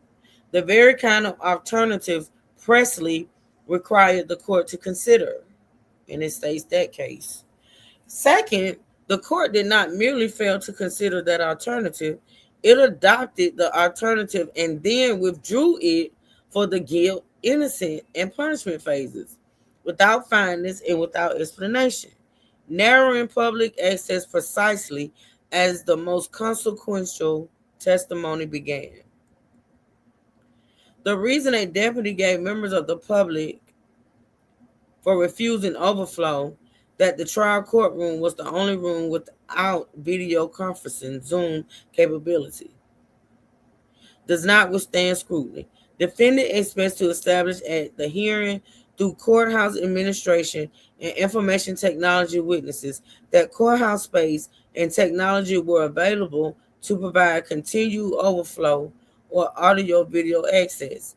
At minimum, the court's public statements thanking the other judges of the county and the county's information technology and facilities department for their flexibility in meeting the demands of the trial raised a fact issue that the court was required to explore before withdrawing overflow access. Now, this is a classic case of Judge Roach sticking his foot in his mouth.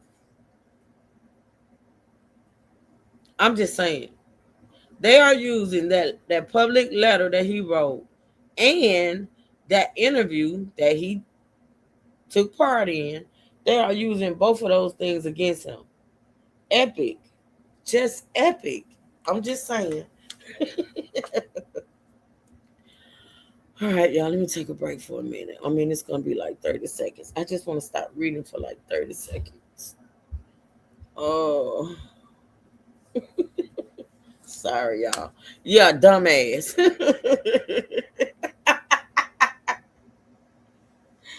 Dumbass. While he was sitting up in that interview just as smug as he wanted to be.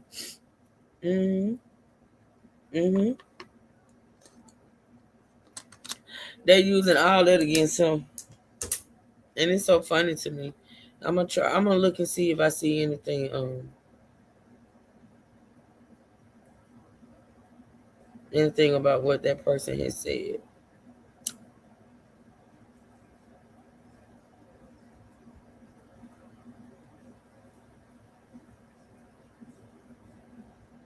Because they're used to doing what they want. Yeah, basically. Used to getting away with it. Yup.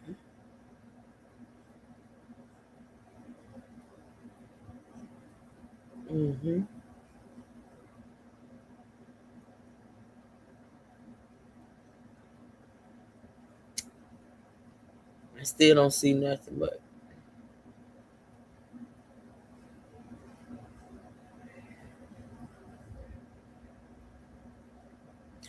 boosting bitches where y'all at.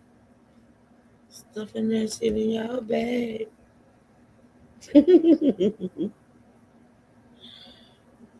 Spin that shit. Spin that shit. I'm glad the judge did what he did, and I hope use the dad's video. You know what? You know what? Me too.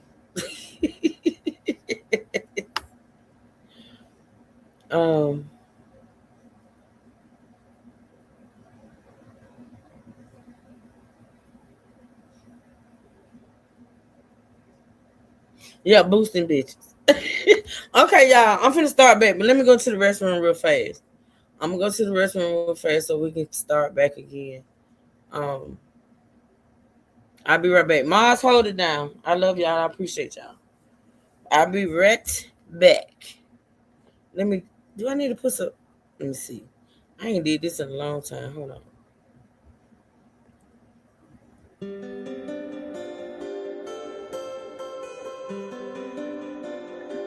I'll be right back, y'all.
All right, y'all, I'm back. I am back. Ready for some more. Let's see. All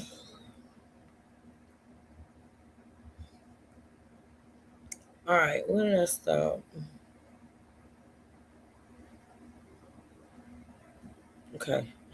The Corps had, moreover, already deployed an overflow room with a live audio video feed during voir dire, establishing that the space, the equipment. Let me see what that word means so I can hold on.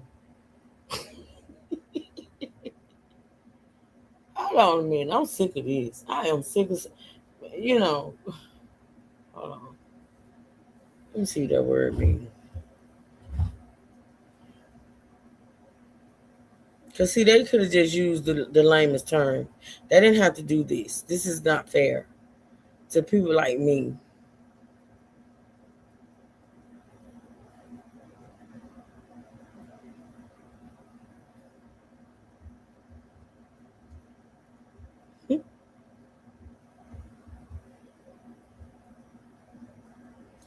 It is the preliminary examination of prospective jurors by a judge or attorney to feed doing.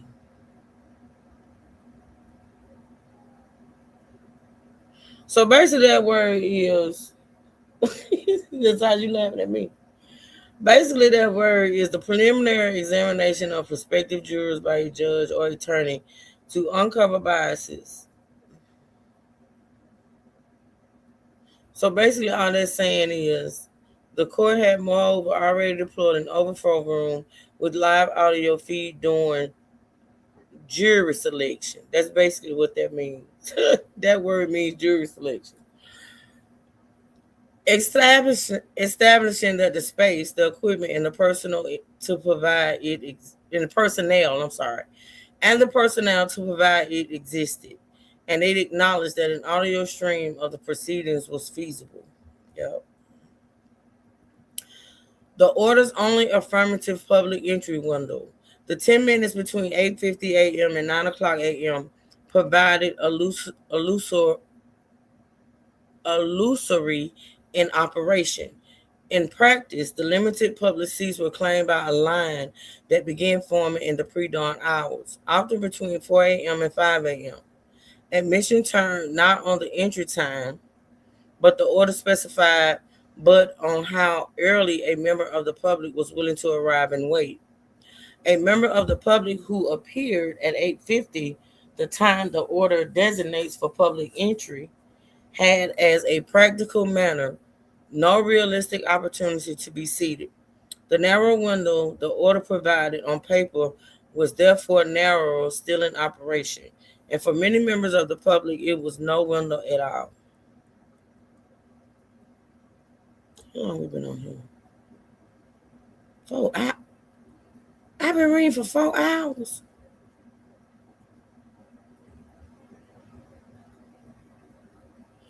I've been reading for 4 hours, y'all. 18-year-old who pleaded guilty to plotting a man shooting at the Stonebriar Central Mall in Frisco.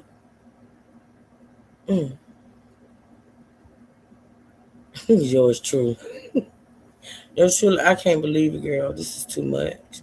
Now, I've talked for 4 hours. I can talk for 4 hours good on the live, but I can't believe I've been reading for 4 hours. My God, today. I'm telling you, I'm not going to read a book for about 3 months. It's ridiculous.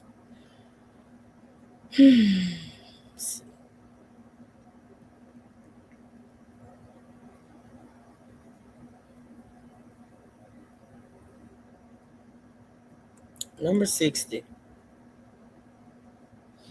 Have you? It don't seem like that long. I've been on live for 4 hours. Thank you, yours truly. Thank you. I've been on here for 4 hours. The admission process, the order set in motion, operated without transparency or consistency. The order prescribed no method for allocating its limited public seats. In practice, admission was governed by an informal line in which some individuals were permitted to move ahead of others who had already waited for hours, and so that a member of the public who arrived early and secured a place near the front of the line could nonetheless be displaced to a position well beyond the number of available seats. I don't see how they did that, though. Like, what was their reasoning? I'm surprised they didn't have more like fights and shit. Now, I do remember, you know, there was some talk about these lines, and it was mainly on Nika and Neek's channel. She was talking about the line breaking, and there was some other people talking about it and things of that sort.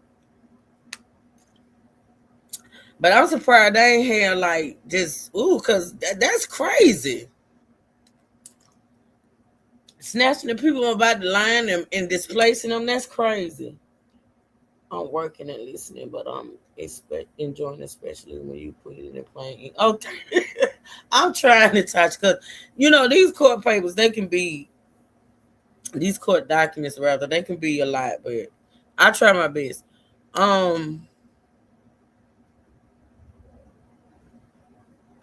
And although the order barred re-entry once proceedings began and made no provision for admitting waiting members of the public as seats open, seats did become available during the trial day as observers came and went.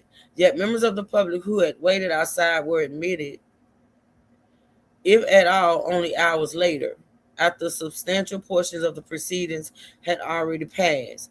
Nor does the order's provision for admission at a recess cure the exclusion. Admission at recess after the morning's testimony has been taken is exclusion from the testimony. And unlike the brief single witness exclusion in Williams, mitigated by a contemporaneous live feed, the exclusions here were mitigated by no feed at all. The operation of the order thus produced the precise harm its text foretold. Members of the public excluded from significant portions of the trial with no contemporaneous means of access.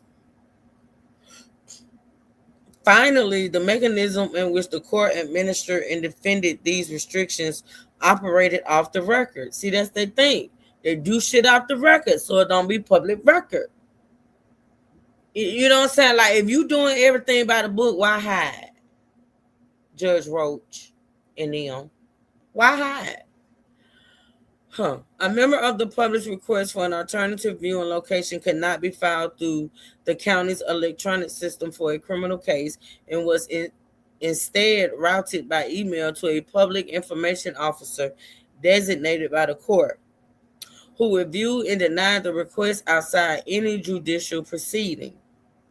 No hearing was held, no evidence was taken, and no order subject to appellate review was entered. At the same time, the member of the public who observed these proceedings describes no disturbance, security incident, or disruptive conduct by any member of the public that would explain the restrictions imposed. The as-applied operation of the order thus confirms both halves of the defect.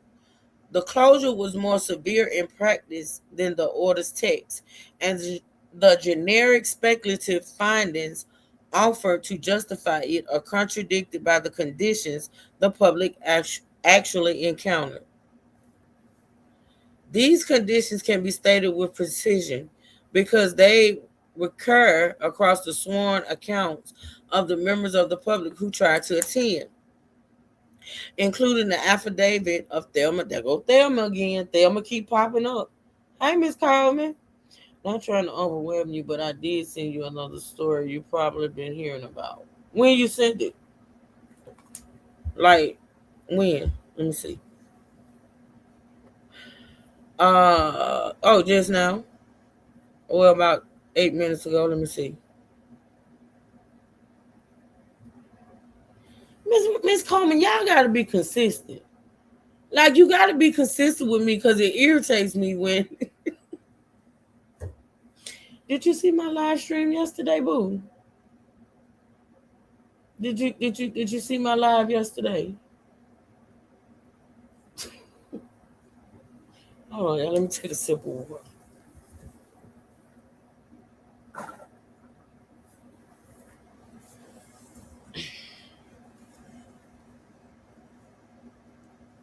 Who's them bitches where y'all at?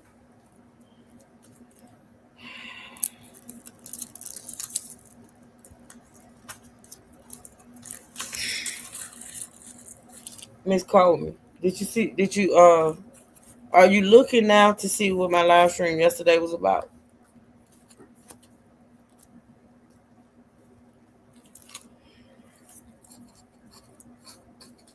Sticking that shit in your face. Be quiet, truth, because now that song stuck. It's stuck in my head, so it needs to be stuck in yours too. Even though I don't know. Oh, I do know why, because I've been watching the shorts of people doing that dance. Spin that shit. Spin that shit. Spin that shit.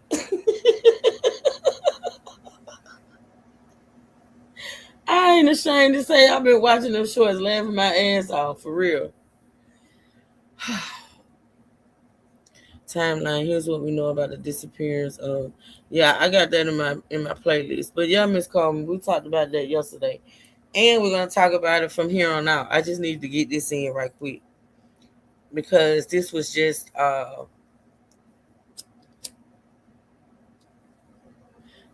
filed on yesterday, and we've been waiting for this. So I just took a little pause on the Nolan Wells case, but we're gonna be talking about that some more. All right, so I don't even know where I stopped. These conditions can be stated with precision because I read that. Oh, I was saying there go Thelma again.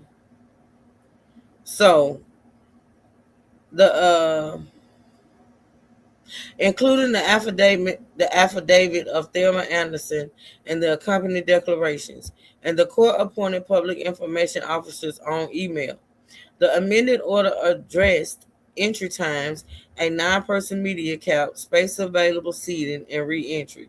It did not address and it did not authorize the following features of the closure that govern access to this trial in practice. A cap of roughly 27 seats for the general public, a number the order never stated. You made an AI one, Miss Coleman. Did you leave out and come back? Check out my live from yesterday on this channel. Natasha, send me that link. Send it to me, sis. I got to see. I haven't, I don't get shorts like that. They don't really come down my timeline like that. Send me that link. That's all I'm gonna say. Miss Carmen, check out my live from yesterday, sweetheart.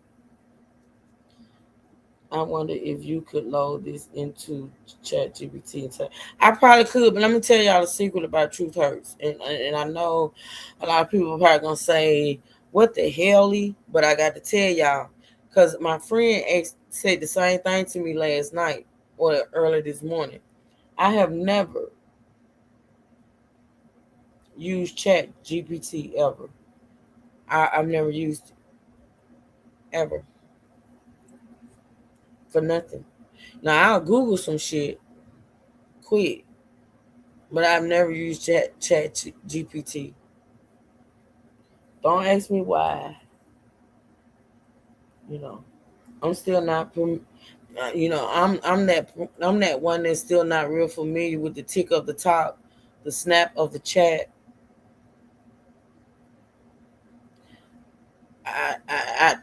I don't do Instagram like that, even though I have one. Facebook rarely. I got one of those too. But YouTube is mainly what I do. I have never used ChatGPT ever. I haven't. I know, True Seeking. I know.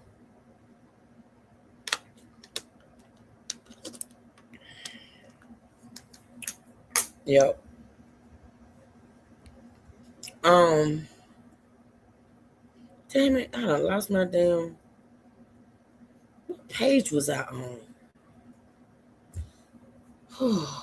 Me too, watch. YouTube is my only active social media. I just use it and totally to put together a nonprofit business for me. I screenshot everything and planning on doing. Oh wow. Okay. I mean, I totally make your life so much easier. I'm gonna tell you something. First, let me find my spot. My spot. I fucked up. Hold on.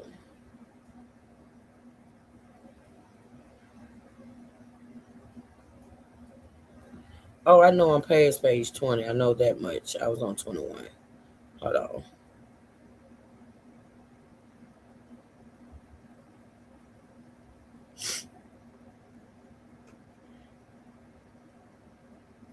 I read all of that. I know.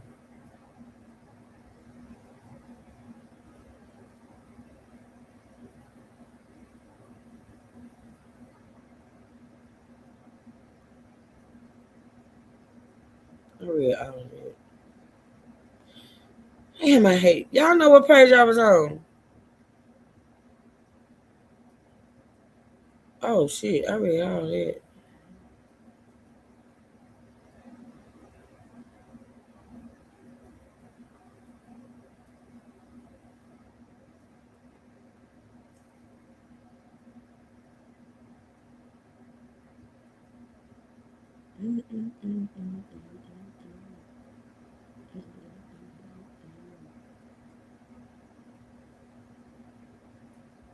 Oh, I think I was on 60. If not, I'm going to start on 60. Not page 60, but number 60. But look. I'm going to tell you something. I sat and watched Nah, I'm gonna leave that alone. We're gonna get back to this. Okay. The admission process, I think, let me tell you something. I think that I'm gonna say this though. I think people that rely solely on Chat GPT for like not solely and they just overdo the Chat GPT are weird. I mean, I understand using it for certain things or whatever. I just think for a person to sit and have a whole conversation, like I'm serious, like a whole conversation with Chat GPT, I think that person is lonely and weird and don't have anybody to talk to. I've seen somebody do that, like sit on a live and have got a whole live going on with people in the chat, and they sat there and had a whole like 30 minutes or 45-minute conversation with Chat GPT. I think that is some weird shit, and it lets me know that in real life they don't have anybody to talk to, and they talk to this thing constantly. How do you? I mean, I can understand going on there to do some shit. You know what I'm saying? Like, do what you said.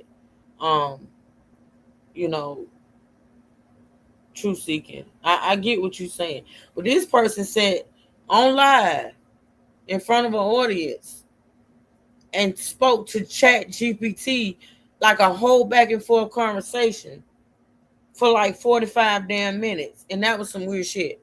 And I don't ever want to be that person to do that shit. That I got to have conversations with Chat GPT because I don't have nobody in my real life. I can't do that. But hey, it is what it is. It's just a tool. That's right. It's just a tool. The admission process, the order set in motion, operated without transparency or consistency. The order prescribed no method for allocating its limited public seats. In practice, admission was governed by an informal line in which some individuals were permitted to move ahead of others who had already waited for hours, so that a member of the public who arrived early secured a place near the front of the line could nonetheless be displaced to a position well beyond the number of available seats. And although the order barred re-entry once proceedings began, it made no provision for admitting waiting members of the public as seats opened.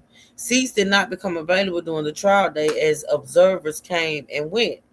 I know I read this part, but I'm going to just keep going.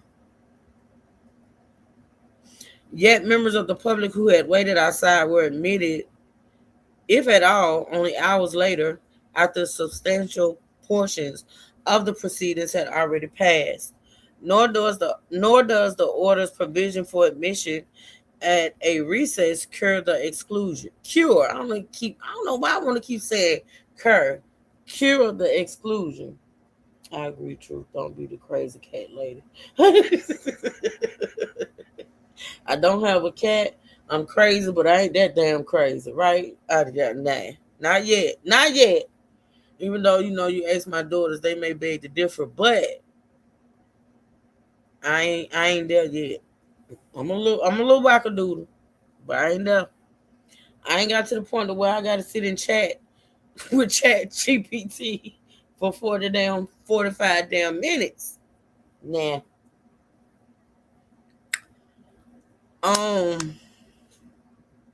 Yeah. Admission at recess after the morning's testimony has been taken is exclusion from that testimony. And unlike the brief single witness exclusion in Williams, mitigated by a contemporaneous live feed, the exclusions were mitigated by no feed at all. The operation of the order thus produced the precise harm its text foretold. Members of the public excluded from significant portions of the trial with no contemporaneous means of access. I know I read that part.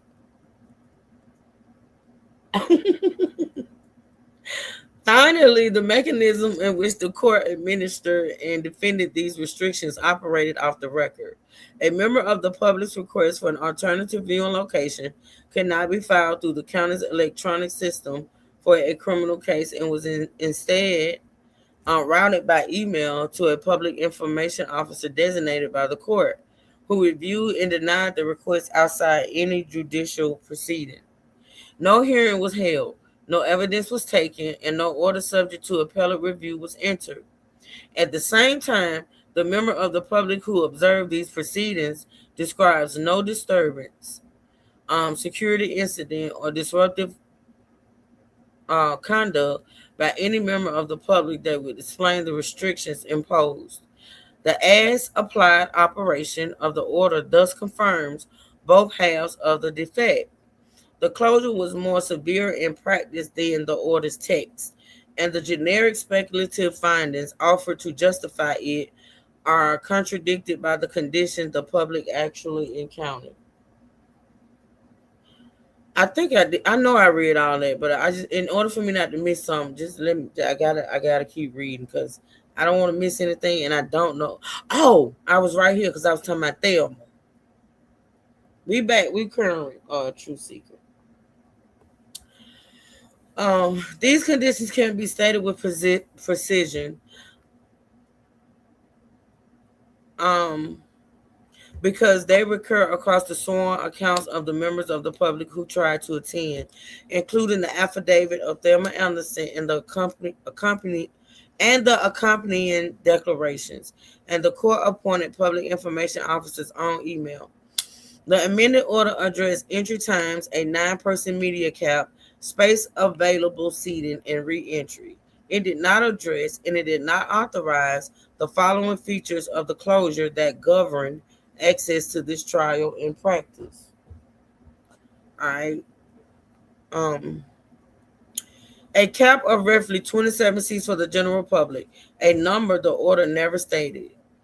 An off-the-record allocation of the courtroom's approximately 70 seats, 15 to each side's family, 9 to the media, and the balance to court staff, leaving only 24 seats for the general public.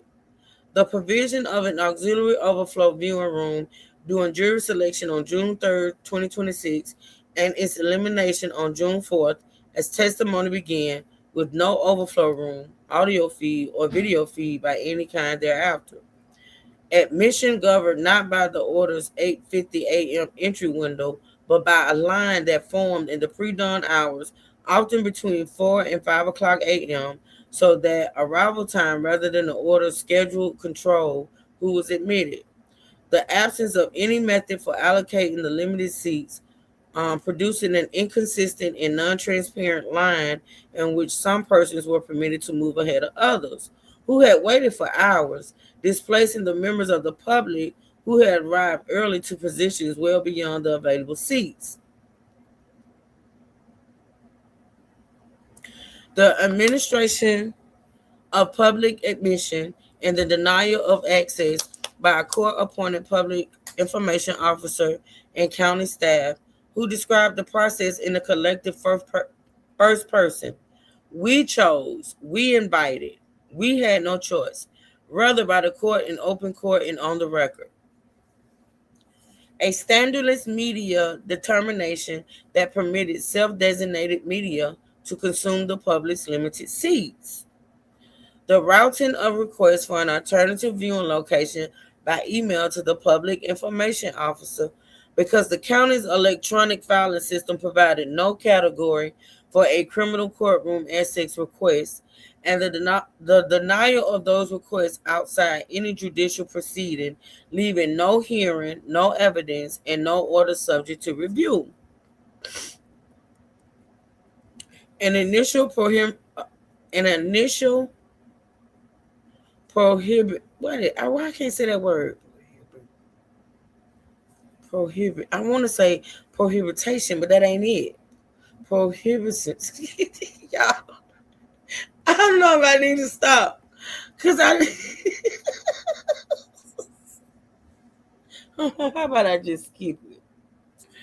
On bringing notepads or pens into the courtroom. Oh, they prohibited. I am, but I'm not gonna stop. I'm not gonna stop till I start seeing double. Now, when I start seeing double, then I'm gonna stop.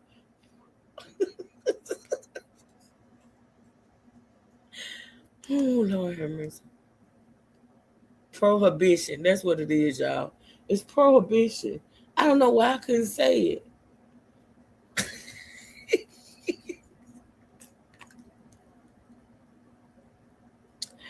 An initial prohibition on bringing notepads or pens into the courtroom,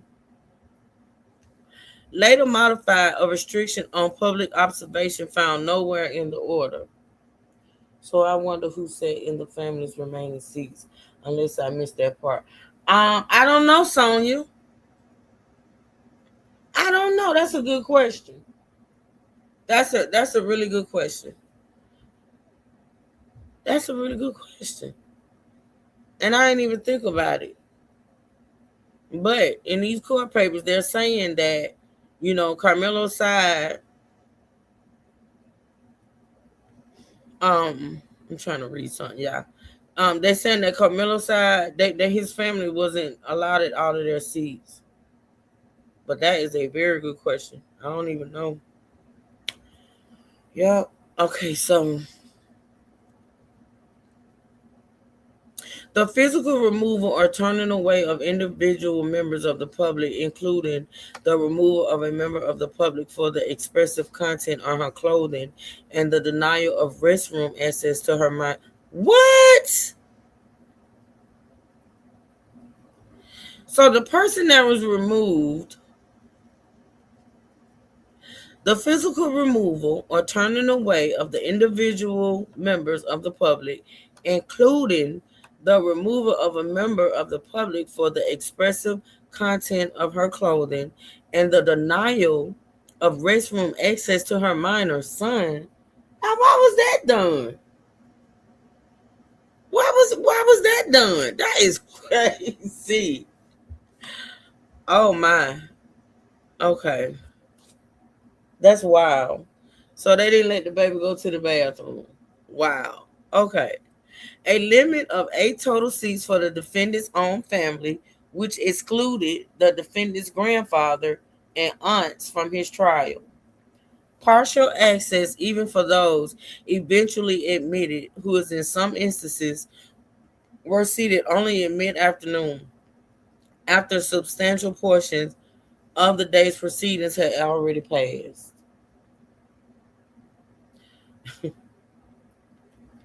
If her shirt said not guilty on it, she asked to be removed because the people said, you know, you can't have nothing like that. But I don't think so. I think I don't know why they did that lady like that. And then they didn't let her son go to the bathroom. That's weird.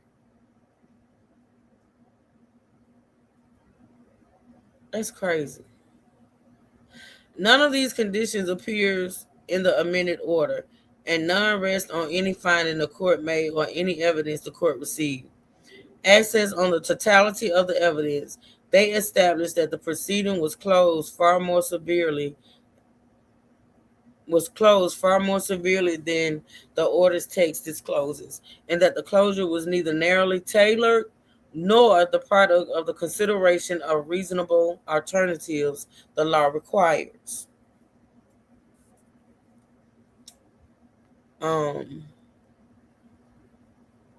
The order fails the Waller test at every state. Now, remember when I say the word Waller, y'all, they're referring to Waller versus whatever state Waller is in. They're referring pretty much to an old case. The first Waller factor was never satisfied by anyone. The factor requires the party seeking to close the hearing to advance an overriding interest that is likely to be prejudiced. Here, no party sought closure. No interest was advanced by any prominent,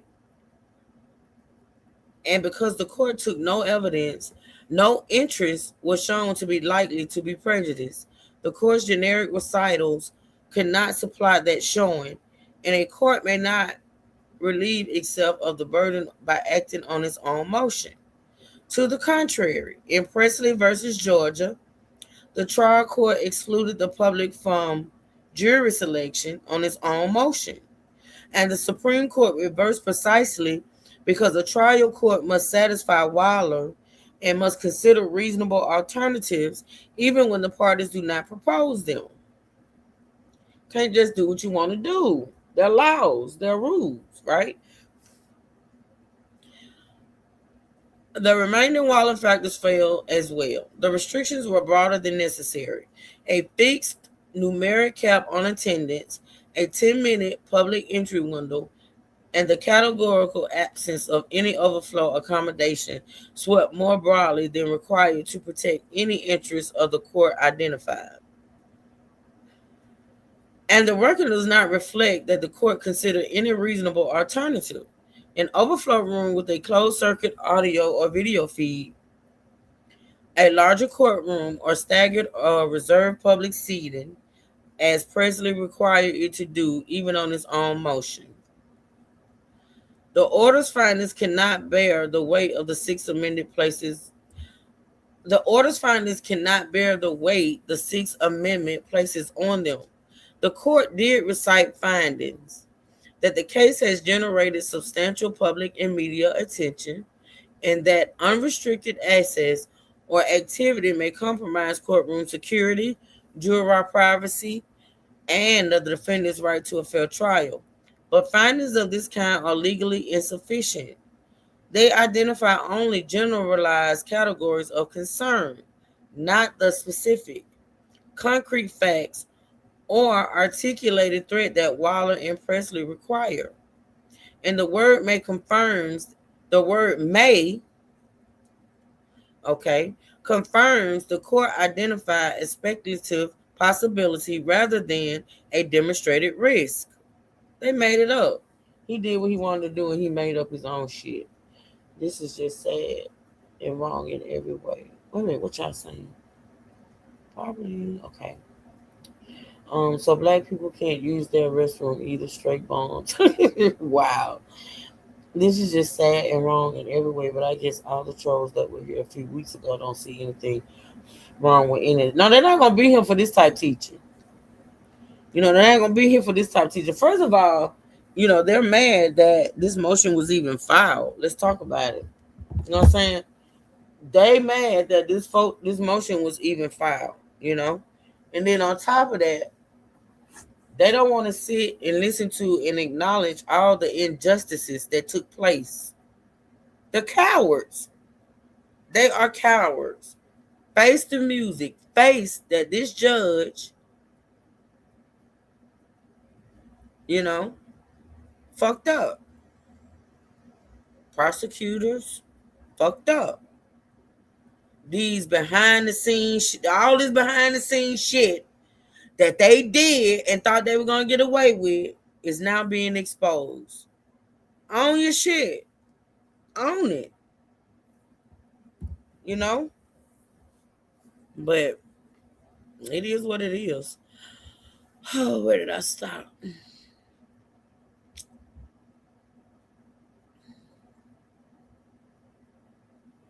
The Court of Criminal Appeals rejected materially similar findings in Stedman, where even detailed findings of heightened security concerns and potential juror discomfort were held insufficient because they were generic and identified no specific threat or incident. Findings specific enough that a reviewing court can determine whether the closure order was properly entered or the limiting of the Waller test, and generic findings would necessarily invalidate a closure. These findings are not only generic, they are unsupported because the court received no evidence. The court held no evidentiary hearing on the restrictions, took no testimony, and admitted no exhibit concerning courtroom capacity, security, juror privacy, or the risk of prejudice. Findings on these subjects made without any evidentiary basis rest necessarily on either the court's own assumptions or on information outside the record, neither of which can satisfy the burden to justify a closure or support findings the defendant had no opportunity to contest. That distinction governs review. An appellate court defers to a trial court's findings of fact only insofar as are supported by the record, and findings without evidentiary support receive no deference. Nor may the deficiency be cured after the fact by post hoc assertions. The closure stands or falls on the findings the court articulated when it acted, and the order's own recital that it affords reasonable public access consistent with constitutional requirements cannot be reconciled with its operative terms. A 10-minute entry window, no overflow, and no live stream, which demonstrate the opposite. The court's post-trial interview supplies no cure for these deficiencies. There, the court suggested that the presence of minor... so now they're referring back to old Judge Roach.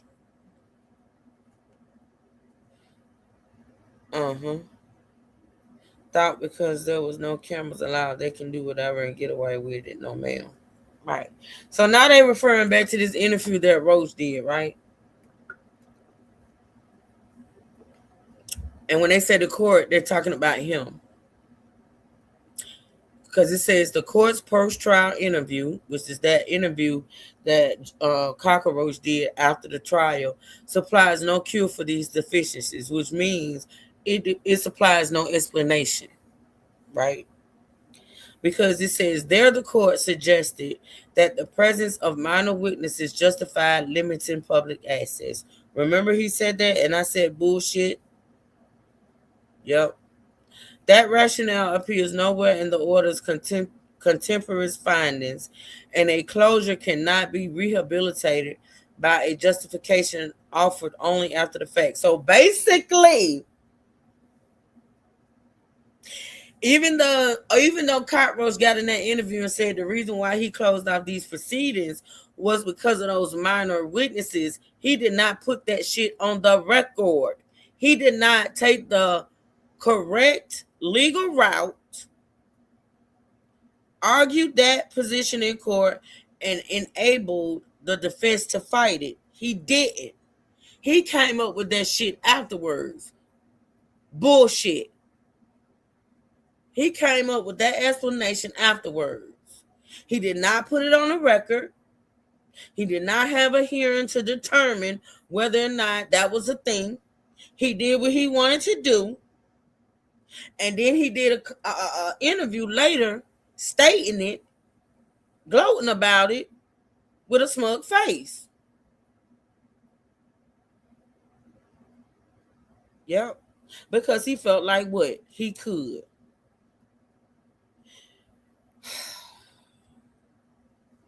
The adequacy of a closure is measured by the findings the court articulated at the time, which must be specific enough that a reviewing court can determine whether the closure order was properly entered. And it wasn't.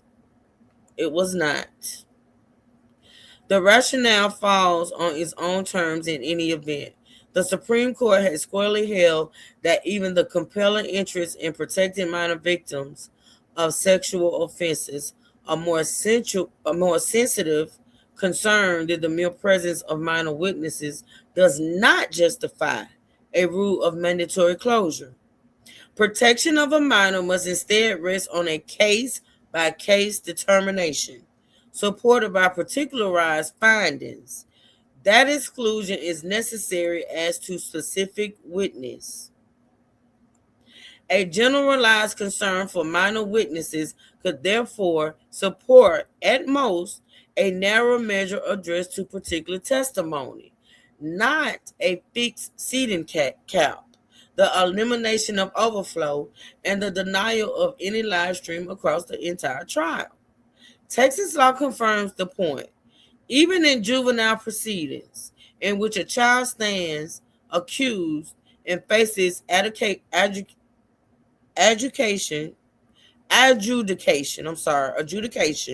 of delinquent conduct, the court shall open hearings to the public unless the court, for good cause shown, determines that the public should be excluded. Remember when I told y'all that I've seen court cases where minors have testified. Minors. So one court case where a 6-year-old took the stand. And what they did was they did not show that 6-year-old. Like the whole, the trial was televised, right? But when that 6-year-old hit that stand, the cameras were not on that 6-year-old. Hell, we've sat in watched trials where adults were not being shown. Remember, y'all? We've sat through trials where adult witnesses, to protect their identity, had the cameras pointed another way while they were testifying. So all that shit about, it being minors testifying and shit of that nature, bullshit. To protect their identities, bullshit. With children younger than those kids. Exactly, Tanya. That's what I'm saying. That was bullshit.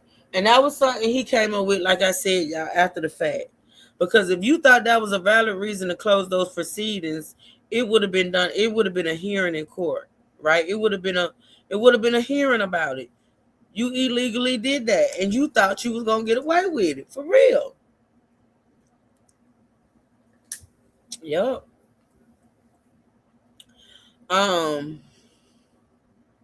And for only a child under the age of 14 must the court close the hearing, and then only unless the court finds that the interest of the child or the interest of the public would be better served by opening the hearing to the public. If Texas keep open even the proceedings in which a minor is the respondent, the presence of minor witnesses cannot, listen, the presence of minor witnesses cannot warrant closing this adult criminal trial to the public as a whole. Wow. Finally, the order applied the wrong constitutional standard. It characterizes the restrictions as reasonable time, place, and manner restrictions, the standard that governs the regulation of speech in a public forum. This is not the standard for excluding the public from a criminal trial. Reasonable measures that merely administer the courtroom may be permissible, but the provisions that exclude the public, the 10-minute window, space available seating behind the media cap, the no re-entry rule, and the absence of any overflow, affect a closure governed by Waller and Press Enterprise, not by the more lenient time, place, manner test. By treating the access closure as a time, place, manner regulation, the court applied a less demanding standard and bypassed the findings Waller requires. The order's reliance on Shepard versus Maxwell does not assist. Shepard concerns a court's duty to control prejudicial publicity and press conduct to protect protect a fair trial. It is not authorized excluding the public from the courtroom. He was not, y'all, he was out of order, y'all. That's all these words that I'm reading, that's basically what it's saying. He was out of order. A standing order is no substitute for an open courtroom, and every reasonable alternative was ignored. The form of the court's action independently offends the public trial guarantee. The restrictions were imposed not by case-specific evidence-based findings developed at a hearing, but by a preemptive written standing order. The amended order regulating trial proceedings, adopted in advance to govern all aspects of the trial proceedings. The Office of Court Administration and public guidance grounded in Waller and his Texas progeny has explained that no standing order or global rule for closure of specific categories of hearings may be preempted issued by a court without running afoul of the requirement to provide the public with access to court proceedings, because the court must instead consider all reasonable alternatives to closing the proceeding and make findings in open court on the record adequate to support the closure, weighing the totality of the circumstances. Office of Court Administration, Public Right to Access. They got all they listen. They putting out of order and out of pocket. Yeah, I say get him before retirement too, so they can take away his benefits. Get his ass. Don't allow him to get away. No, he's not gonna get away with it, but don't allow him to retire and start receiving benefits. Snatch him away. Snatch him away. Let's see how long it's gonna continue. Oh shit! I hate when I do that.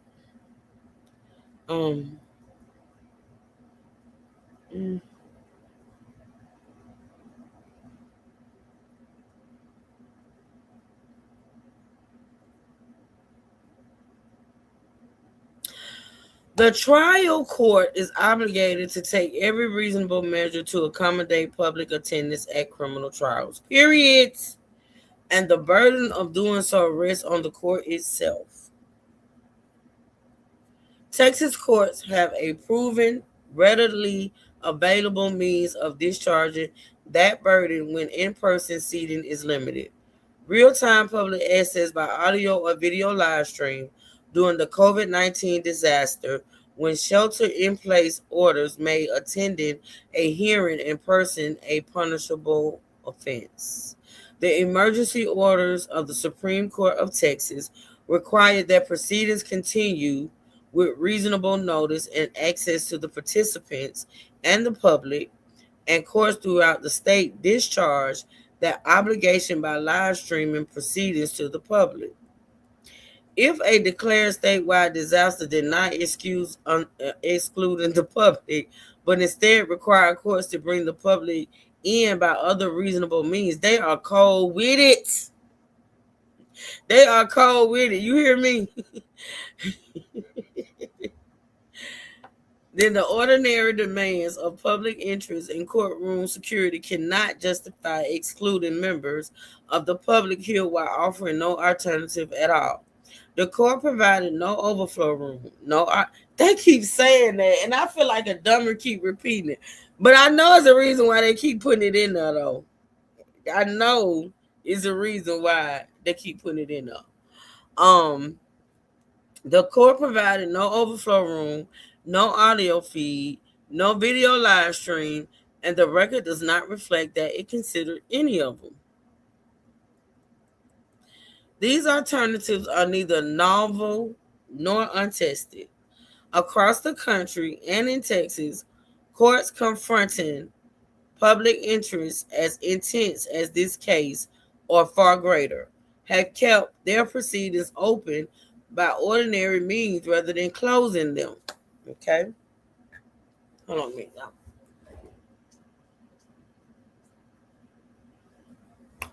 y'all. State courts may permit camera and live audio video coverage of a trial in the trial court's discretion. Texas courts have repeatedly used that discretion to keep even the most charged criminal trials fully open. Now they finna talk about a case. In the 2019 Dallas County murder trial of Amber Geiger, I remember that. We what you call that? Y'all remember that trial? We covered that trial. You know, the little white police officer that walked into, I think his name was Emmanuel. Was it Emmanuel? Walked into the black guys, and I think he was a police officer. Walked into his apartment and shot him, and said she thought the apartment was hers. I think that's yeah. Yeah, y'all remember that one? Damn, that was in 2019. Man, that was when I first got on here. Hold on 1 minute, y'all.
You know what?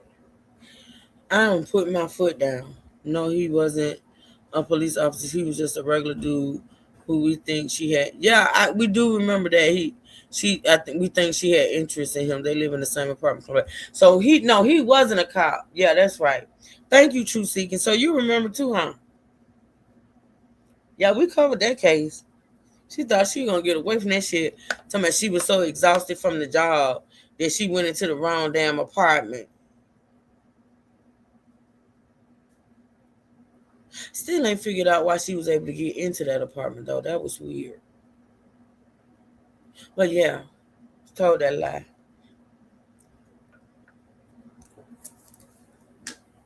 Okay, let's go back to that. They referred to that case though. In the 2019 Dallas County murder trial of Amber Geiger, a police officer, the trial court permitted the entire proceeding to be live streamed from the courtroom. Sure did. And the public watched in real time. Only months before this trial, the first criminal trial arising from the Uvalde school shooting response was moved to a Corpus Christi courtroom, chosen in part for its capacity to hold the parties, the victims' families, and the national media, and was kept open gavel to gavel by live stream coverage, a designated media room, and overflow space during jury selection. The occurrence and public character of these proceedings are documented in widely available reporting. They is on their ass, but they ain't playing. The nationally watched murder trial of Derek Chauvin is a useful illustration. You remember that one. Every factor a court might invoke to justify restricting access was present there. Extraordinary public interest, witness safety concerns, and pandemic limits on in-person seating. Yet the court did not exclude the public. When the state proposed to rely on overflow courtrooms and closed-circuit cameras instead of broadcast coverage, the court rejected that proposal as inadequate. Okay, so listen, the state in that Derek Chauvin case, the state proposed to rely solely on overflow courtrooms and closed-circuit cameras instead of broadcast coverage. The court rejected that proposal as inadequate, holding that audio and video coverage was the only reasonable alternative to ensure a truly public trial. These people are, oh my God, like, woo. Man, oh man, oh man. They ain't playing, y'all. They ain't playing. They're coming with all, I'm telling you, they coming with all of it. All the cases. Recent, huh? Hold on a minute. Hold on, y'all, be right back.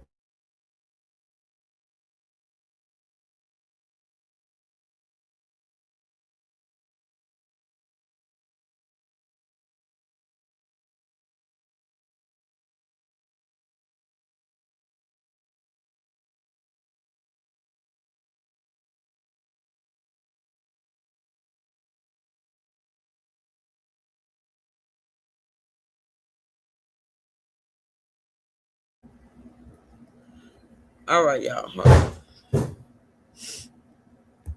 on. Yet the court did not exclude the public. When the state proposed, I'm gonna read that again. When the state proposed to rely on overflow courtrooms and closed circuit cameras instead of broadcast coverage, the court rejected that proposal as inadequate, holding the audio and video coverage was the only reasonable alternative to ensure a truly public trial.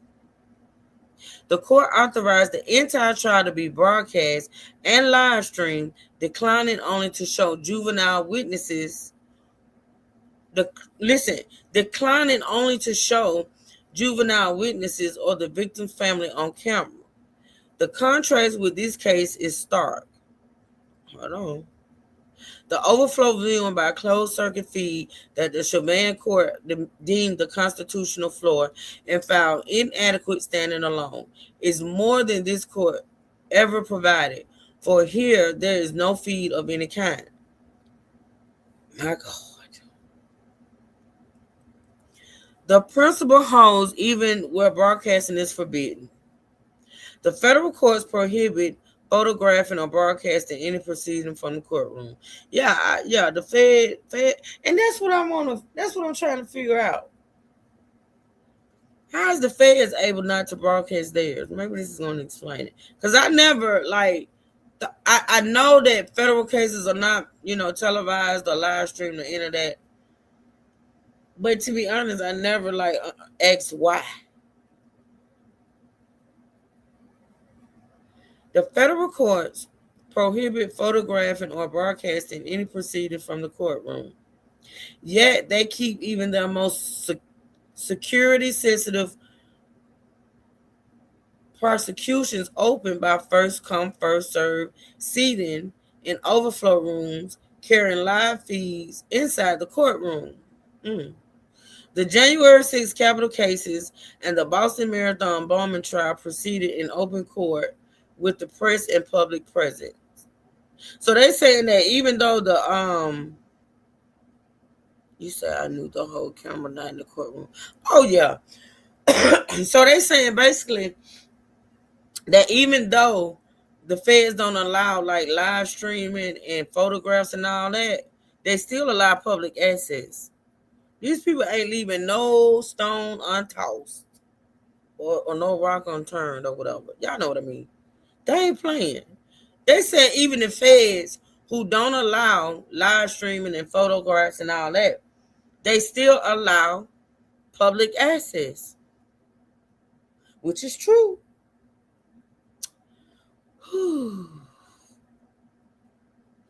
I bet whoever did this, or the people or persons, I'm sure it wasn't just one person. Whatever people did this together, they probably worked on this shit night and day. This is good.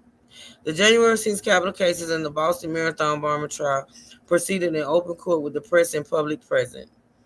And in marquee federal trials, whose main courtroom could see only a fraction of the public, the prosecutions of Samuel Bateman Fried and Ghislaine Maxwell among them, the courts opened overflow courtrooms carrying live video, and in Maxwell's case, a nationwide live audio feed, so that the bar on broadcast became no bar to access. Yes, they on their ass, absolutely.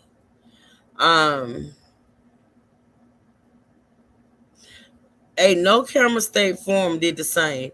In a nationally prominent 2024 New York criminal trial where state rules forbid cameras, the court kept the trial open through an overflow room, carrying the proceedings on closed circuit television. What none of these courts did, facing public interest and security concerns equal to or greater than those present here, was admit the public for a single 10-minute window, bar re-entry, and then deny any overflow room audio feed or video access whatsoever. Damn.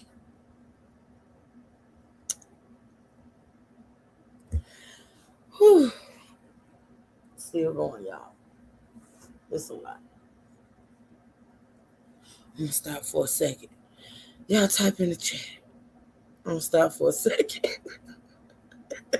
Just a second, not long. How do you get tired from reading? How does that work? I just pray all this hard work works. I think it will. From what I've read so far, y'all, these people are on their ass, and we ain't even like pinched the bitch. Like we just on page 34 of 193 pages. This is cruelty. This is cruelty. You've been reading for a long time, yes. And I'm not tired. Yeah, you can see it. If you look at the top. Hold on. If you look at the top, Natasha, at the very top of the screen you're looking at, you'll see 34 in that little box. It's a little box. It say 34. And then if you look for it, you see it say 34 of 193. Can you see that? I ain't cross-eyed yet.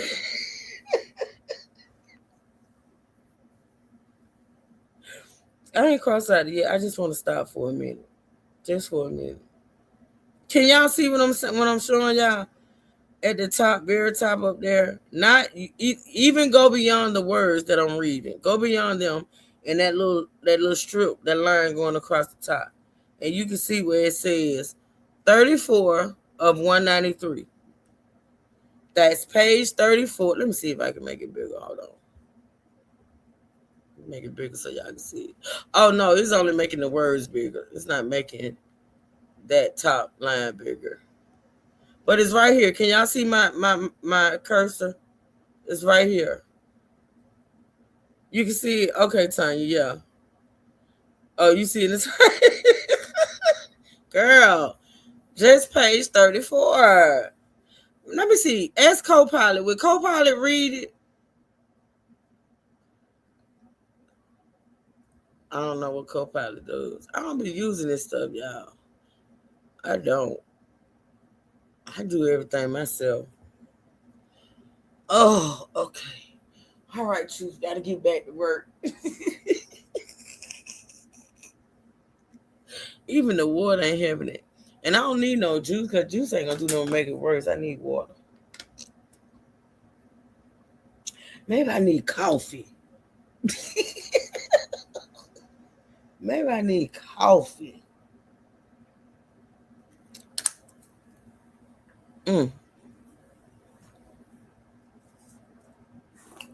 I know what I am going to do, though. I'm going to look and see if I see what that person was talking about. Hold on.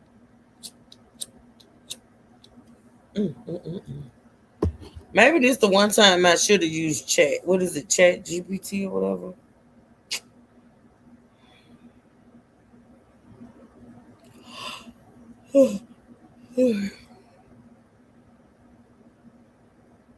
Press conference. That's about those 16 kids that were found, I think. I gotta save that. I'm gonna save that for when we talk about that.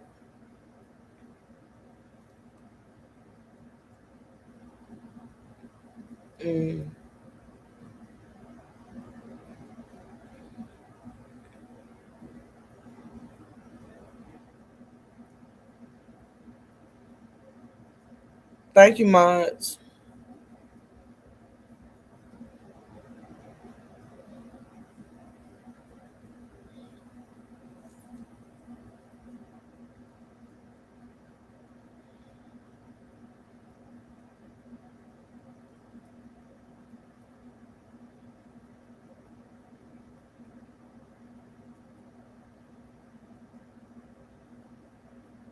Why they won't pronounce Mitch McConnell dead?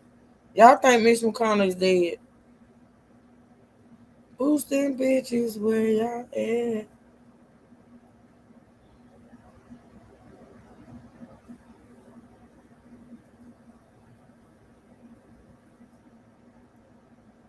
Cardi B sitting next to this cutie pie. She might need to try to talk to him. He cute. Cardi B and soccer player What is his name? Maduka? Is he African?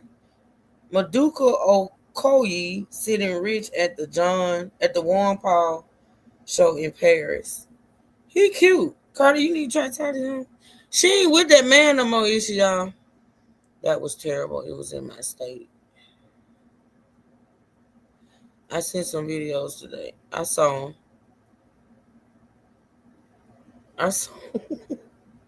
Yes, he's Brian unalive. He's Brian. You mean Brian dead? Yeah, I read that, but you know what I'm saying? Like, I don't know if stuff be true. They say he's like officially brain dead. Is his wife still in China? Is that what I want to know? They said she went to China. Is she still in China? Why is she running? What did she do? I can't wait to talk about Big Tigger wife. Y'all know that's coming, right?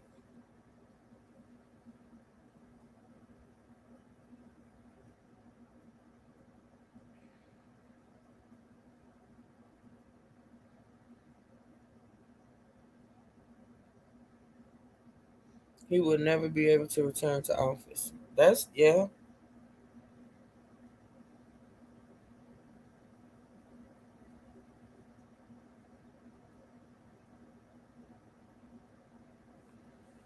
Oh, boy. Okay, let me get back to work. Oof.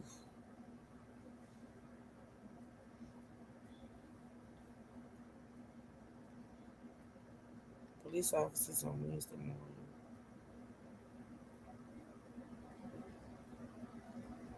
There's a lot going on.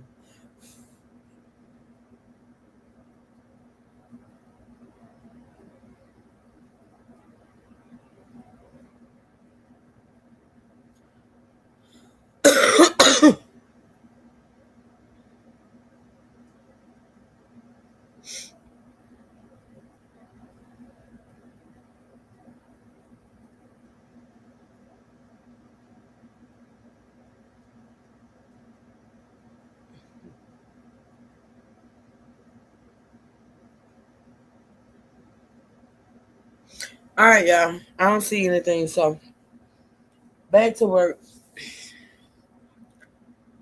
If he has no brain activity, he's pretty much gone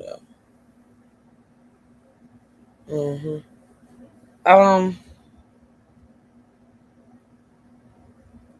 Trying to see what's up.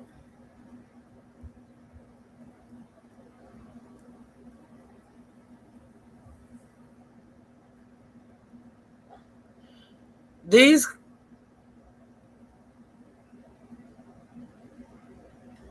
comparators are not controlling authority, and they're not offered as such. They are offered for the limited practical point that reasonable alternatives were familiar, available, and not speculative. In none of these proceedings, however intense the public interest or acute the asserted security concern, did a court write a 10-minute window of public access into an order. And in none did a court, having set the terms of access, then deviate from its own order by withdrawing the overflow fee it had earlier provided.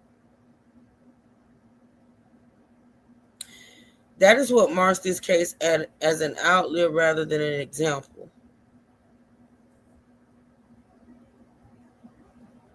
The occurrence and public character of these widely reported proceedings are matters potentially subject to judicial notice. The comparators confirm what those authorities require, that overflow seating, audio access, video feeds, and adequate courtroom space are the ordinary means by which courts keep high-profile trials open, and that the court adopted none of them, confirming that its closure was neither narrowly tailored nor the product of the consideration of reasonable alternatives.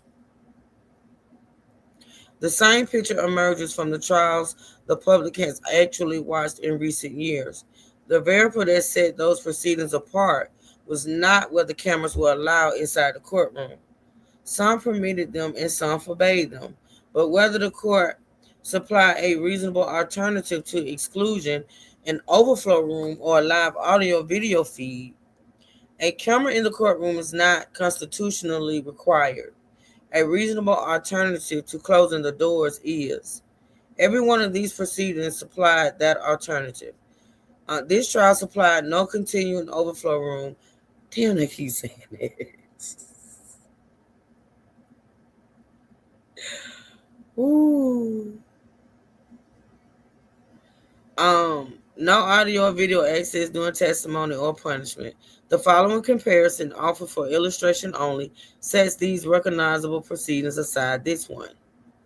And every case they stated in that, they put in this chart, y'all. They ain't playing. Look at y'all.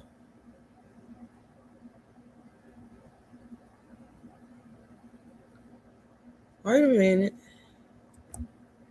This case was in Collin County. Cameras permitted and authorized, none used to carry proceed. Nationwide live audio feed, person to person. They even put one in here that was in Collin County. This is wonderful. The trial judge's own subsequent public statements confirm both the breadth of the closure and the availability of an alternative he declined to employ. In a televised interview after the trial, a record of which is filed conventionally with the clerk as Exhibit 4, they said that damn video. They got that interview that he did as an exhibit. In a verified transcript of which is attached as Exhibit 3, the judge stated that his courtroom held 70 seats, that he had received 200 requests by the media, and that the general public was left with only 27 to 32 public seats that we rotated every day. Figures that corroborate the declaration's account of roughly 27 public seats and confirm that the press was accommodated while members of the public were turned away. The judge further acknowledged that an audio feed was feasible, stating that he sometimes thinks maybe he should have, listen y'all, and he said this, I remember. Yup.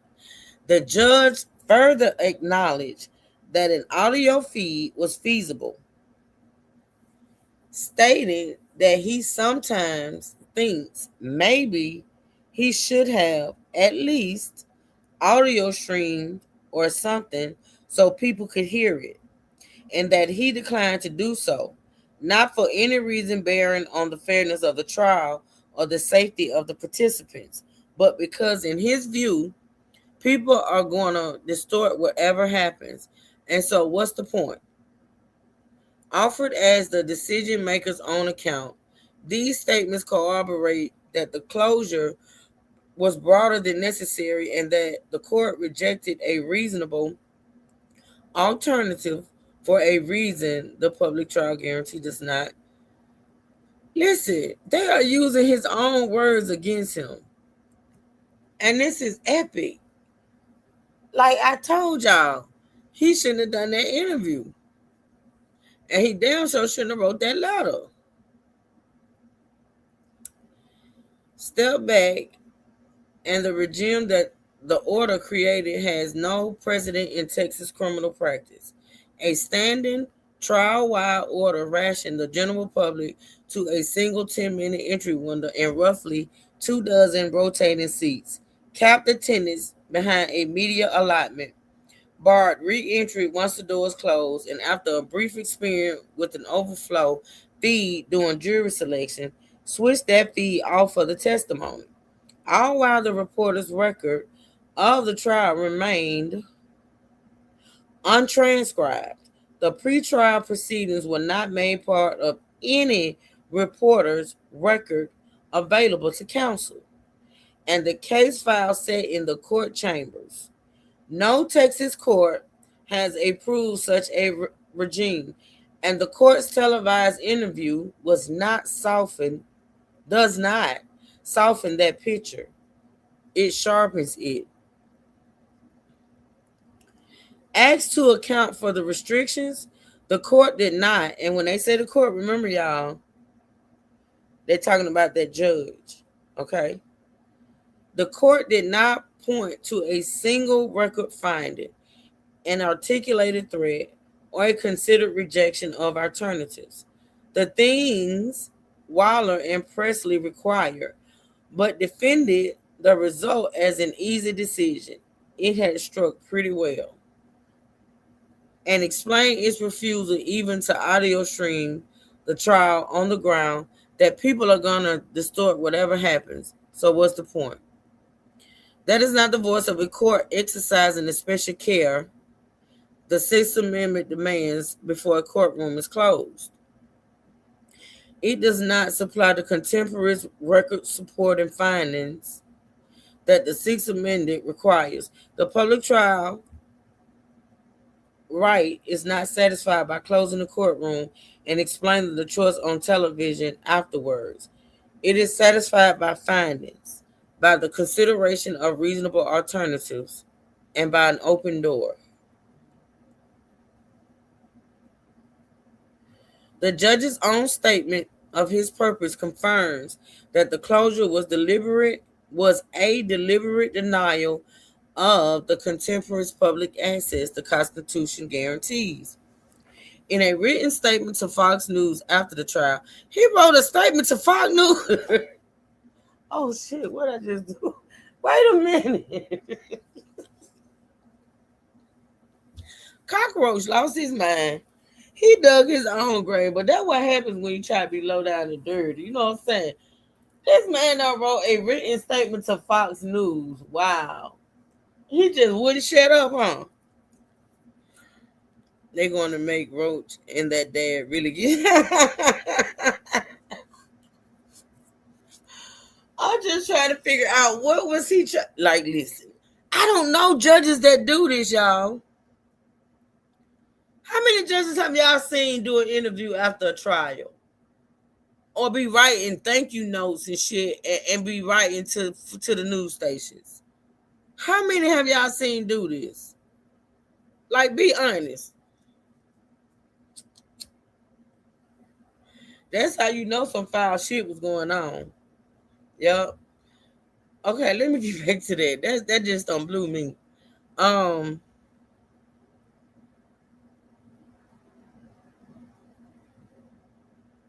In a written statement to Fox News after the trial, the judge explained, I understood the public's desire to know what happened in the courtroom. The overwhelming focus on my ruling regarding the media in the courtroom was to protect the process, the witnesses, and the jury. Now that the trial is over, it is important to me to provide transparency. That is an admission that public access was restricted during the trial and that transparency was withheld until the trial was over. But the public trial guarantee secures the public's right to observe the proceedings as it happens. It is the contemporaneous openness of the trial, not a retrospective account offered after the verdict and sentencing, that assures the proceeding is conducted fairly and discourages misconduct. Transparency furnished after the trial has ended is no substitute for an open trial and cannot cure the denial of access while the proceeding was underway. The interest the judge invoked, protecting the process, witnesses, and jury, are moreover precisely the kind of generic, non-particularized concerns that cannot justify closure, absent specific findings on the record. He was wrong. The court's own public information officer independently confirms both the breadth of the closure and the existence of a simple alternative the court declined to use. By email dated, damn, is somebody snitching? By email dated June 5th, 2026, Steve Stoller, now mind you, this is the public information officer. By email dated June 5th, 2026, Steve Stoller, whom the 296th District Court appointed as the public information officer for this trial, explained the court's media and access process to a member of the public who had sought to attend.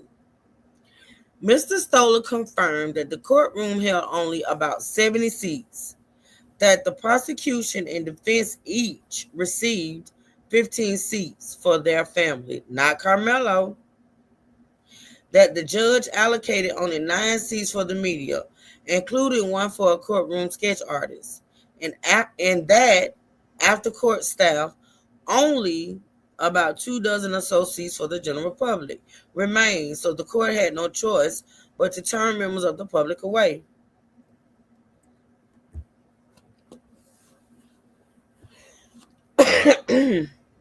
Excuse me, y'all. Most pointedly, Mr. Stoller stated without qualification, there is no overflow room, nor was the absence of an overflow room an ad hoc response to conditions that emerged at trial. By email dated May 25, 2026, before the trial began, the public information officer had already advised an inquiring independent journalist that there would be no overflow room during the trial. This, despite the county's own media request intake form, which listed overflow room access among the accommodations that could be requested. The decision to deny the excluded public any alternative means of observation was thus made in advance of the trial, before any trial day circumstance existed that could have justified it. Damn. The 15-seat family allotment the public information officer described was not how family access operated in practice. The defendant's own family was limited to 8 seats in total, so the defendant's grandmother and aunts were excluded from his trial altogether.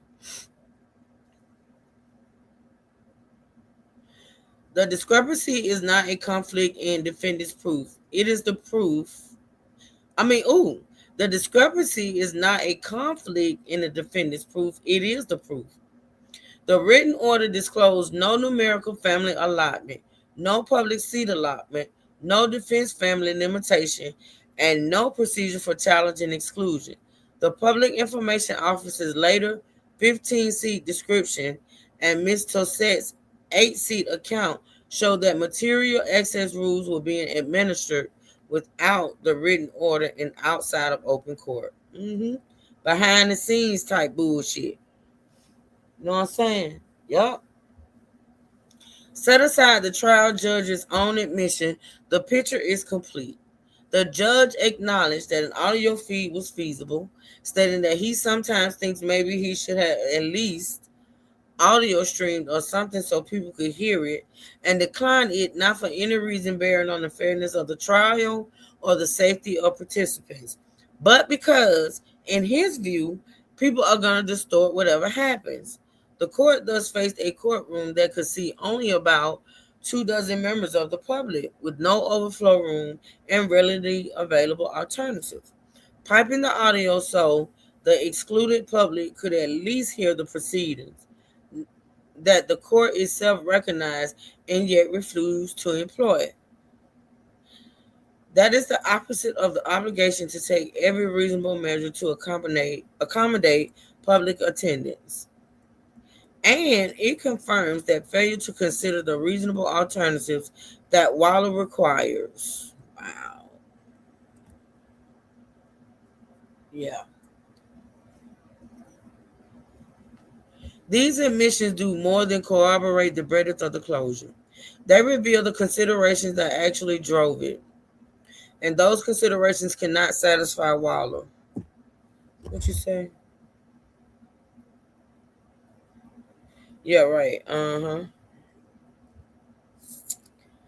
The decision maker's own account, however, locates the basis for the restrictions outside the record and outside any such entrance. In the volume of media attention, and by his stated reason for refusing an audio feed, and his expectation that the public will distort whatever happens, a desire to limit the public's ability to observe and a judge a criminal proceeding for itself is not an interest that justifies closing the courtroom. It is the very harm the open trial guarantee exists to prevent. As the Supreme Court has explained, even proceedings open proceedings exist so that the public may see how justice is done, for it is difficult for them to accept what they are prohibited from observing. A desire to avoid public misunderstanding or distortion is not, on this record, the kind of overriding wall of interest that can justify excluding the public. It is one of the reasons the public trial right exists. The closure therefore fails the first and second wall of factors on their merits, not merely for want of adequate findings, and the resulting violation is structural.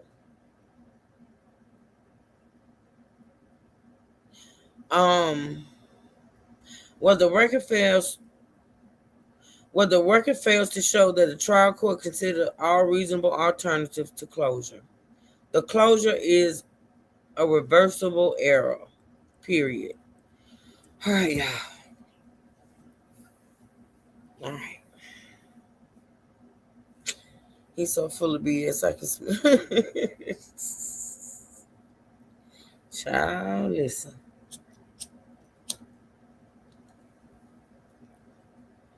Off the record administration by non-judicial personnel confirms that no Waller determination was made. The court could use staff, deputies, and a public information officer to assist with logistics, but Waller required the court itself to make the constitutional access determination on the record. That did not occur here. The amended order did not merely regulate the quorum.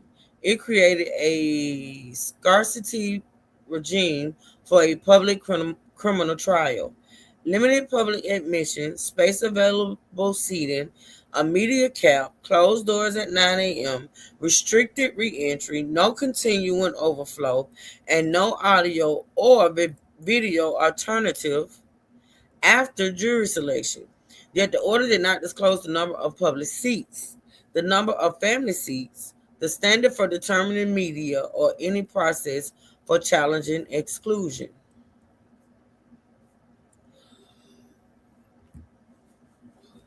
Let me see.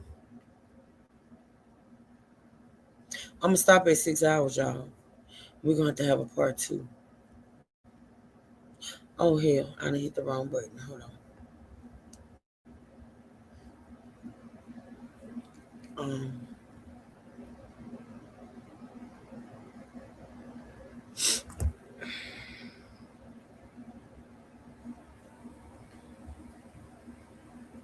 Yeah.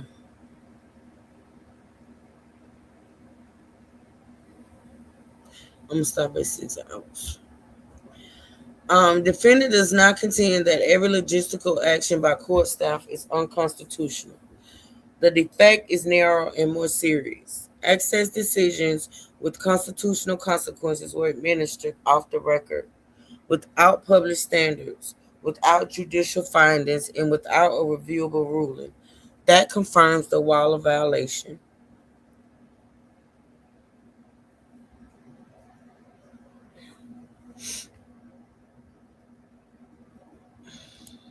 Defendant further preserves the argument that to the extent the amended order delegated the constitutional access determinations Waller commits to the court rather than mere logistics, that delegation was in itself unlawful. Now they're finna talk about sealing the record. Okay? Sealing the record. The secrecy did not end at the courtroom door. It reached the court record itself. Beyond the gag order that silenced the parties, counsel, and witnesses, the court directed that motions and subpoenas be hand-delivered to the court and held under seal. And the court, not the district clerk, served as the custodian of the case file, which was kept in chambers rather than in the district clerk's public file. Why is that? And let us not forget he dismissed black jurors. I knew it was going to be a shit show from that point on. I wonder if they're going to talk about that in this paperwork. We got a lot more to go. I wonder if they're going to bring that up. I'm curious.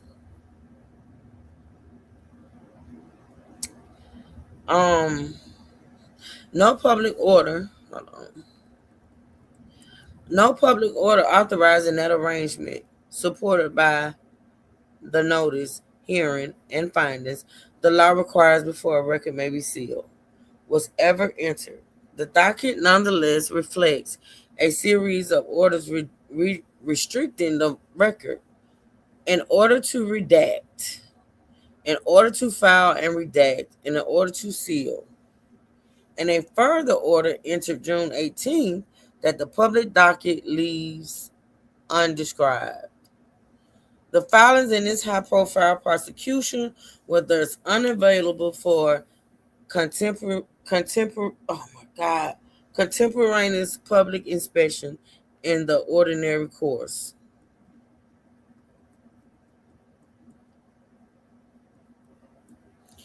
The sealing was not confined to particular filings.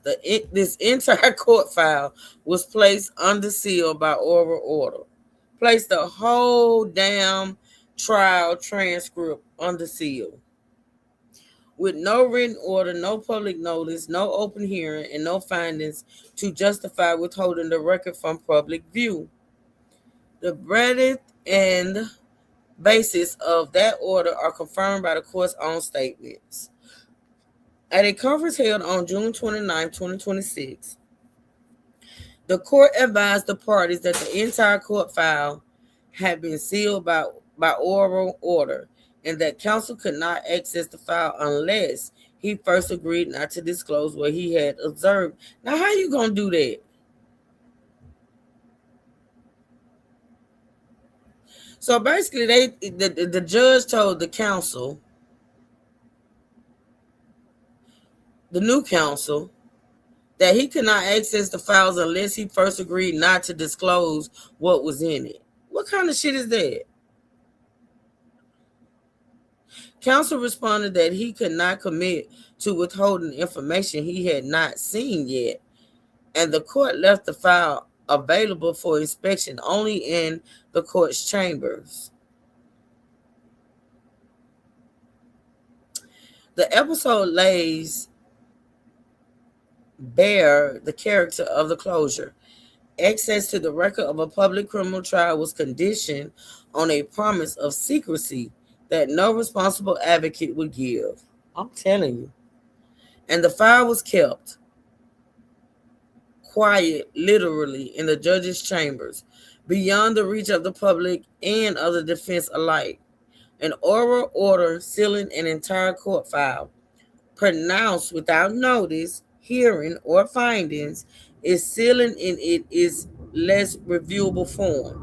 There's no order to contest, no filings to test, and no record of the decision to seal at all. This continual denial of access to the file is of a piece with the closure of the courtroom itself. Both withhold the open proceeding the Constitution guarantees, and both confirm that the secrecy was structural rather than incidental. It was on purpose. My God. Conditioning counsel's access to the file also impaired defendants' ability to investigate and present this motion within Rule 21 short deadline. Counsel could not responsibly agree not to disclose or use information before seeing it. The condition therefore prevented counsel from inspecting the complete file during the very period in which counsel was required to identify, verify, and present extra record grounds for a new trial. Defendant does not ask the court to decide the public's dependent access rights in the abstract. He relies on the file restriction because it affected his own ability to litigate this motion and because it corroborates the name off-record restriction of public access that occurred in the courtroom.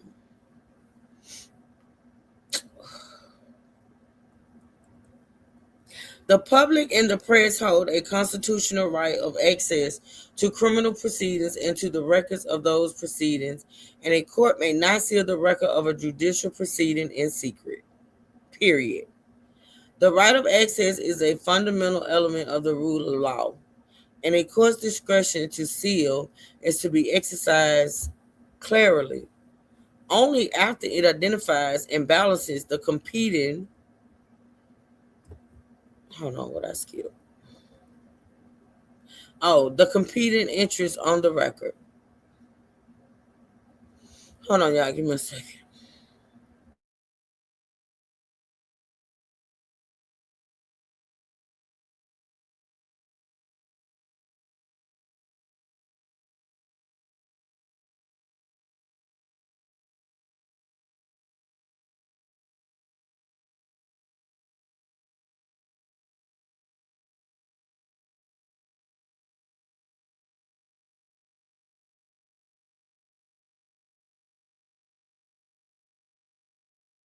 Y'all give me a second. I'll be right back.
All right, y'all, I'm back.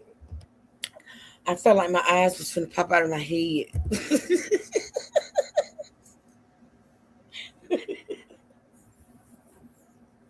Oh, I don't think I read this much since I was in school. But I'm back. I just took a minute to close my eyes because I felt like they was finna pop out my head.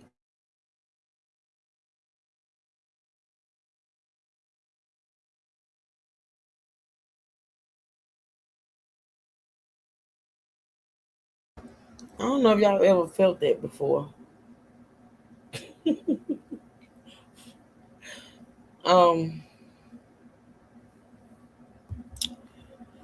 Okay. Where was I?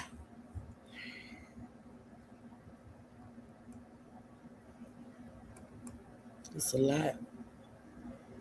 Whoever got to read, well, it won't be so bad if you just read to yourself. I don't know. But whoever has to read this to make a decision, they probably gonna read it in increments. Like they're probably gonna read like a couple of pages here, a couple of pages there, you know. Yeah. Because if not, they're gonna take the papers and just throw them bitches across the room. Mm-hmm. Yeah, like I want to do right now.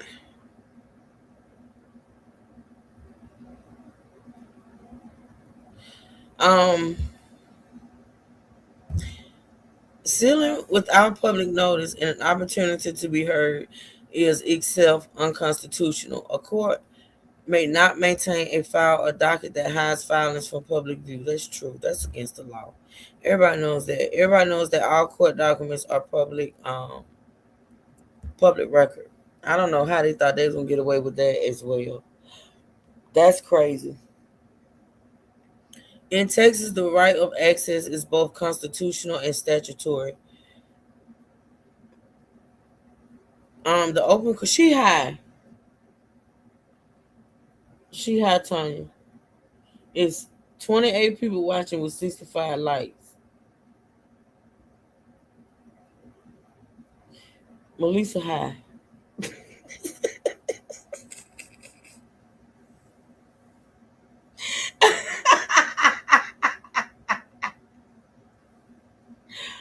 Oh Jesus. Girl, you are too funny. I don't know who worse, you or Miss D. I just don't know. Hold on a minute.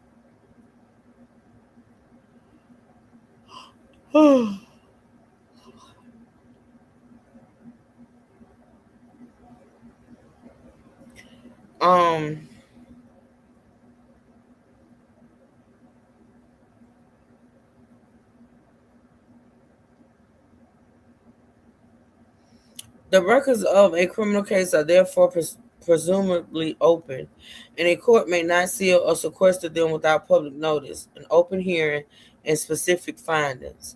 Although the Rule 76A governs civil court records, the same principle of public access applies with full force in criminal proceedings.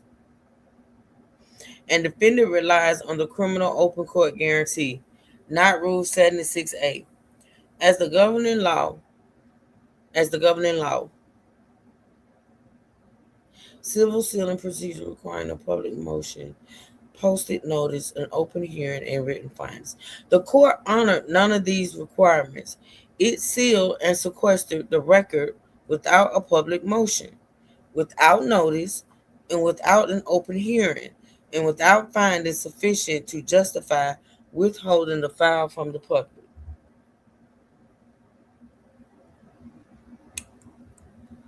Taken one at a time, each of these measures might be debated. Taken together, they accomplish what the law forbids by any route. A proceeding materially closed in operation. The general public was rationed to a 10-minute entry window and a rotating handful of seats. The press was capped and the remaining public turned away. The overflow feed was switched off once testimony began.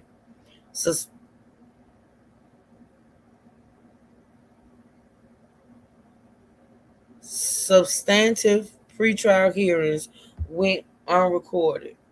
A gag order restricted the covered persons who might have described what was happening. And the case file itself was drawn into chambers and sealed by oral command without notice, hearing, or findings. The third line is not any single ruling, but a consistent effect. Public access was materially restricted through written limitations, off-record administration, and record sequestration. I didn't know that was a word. That is the structural injury the public trial guarantee exists to prevent. A proceeding conducted under these conditions is not an open trial marred by isolated irregularities. It is a proceeding materially closed in operation, and the deprivation is complete the moment members of the public are excluded without wall of findings, regardless of whether the outcome would have been different. The record sequestration did more than offend the public's right of access. It directly harmed the defendant. The period after judgment was marked by a rapid succession of counsel. On June 10, 2026, trial counsel withdrew, and the court appointed appellate counsel, who was then replaced by a newly appointed appellate counsel before the defendant's present counsel was substituted in on June 23, 2026.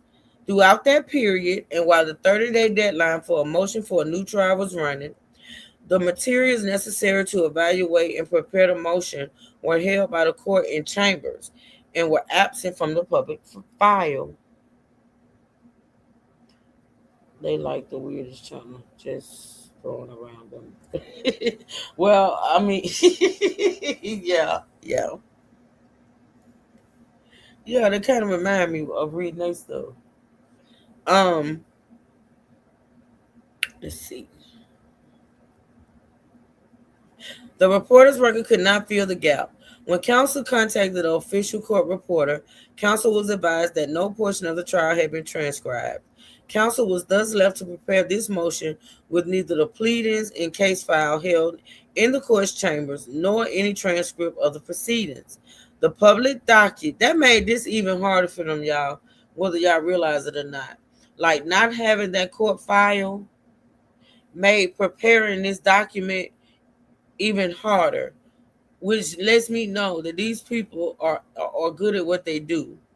Because even without the trial transcript or whatever, they still came up with this document, right? It's epic.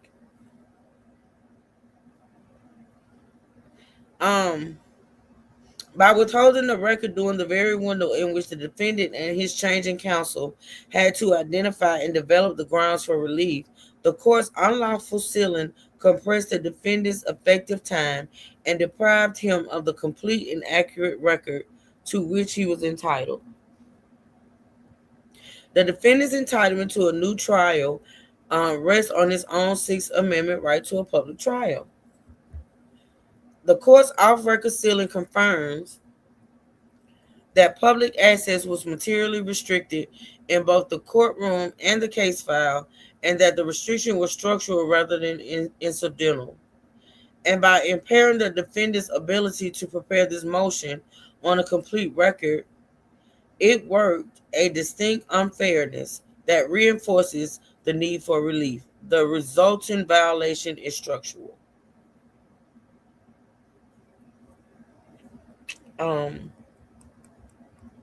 The gag order reinforces the need for a hearing and shows the cumulative restriction on public access. Defendant does not seek in this motion to litigate the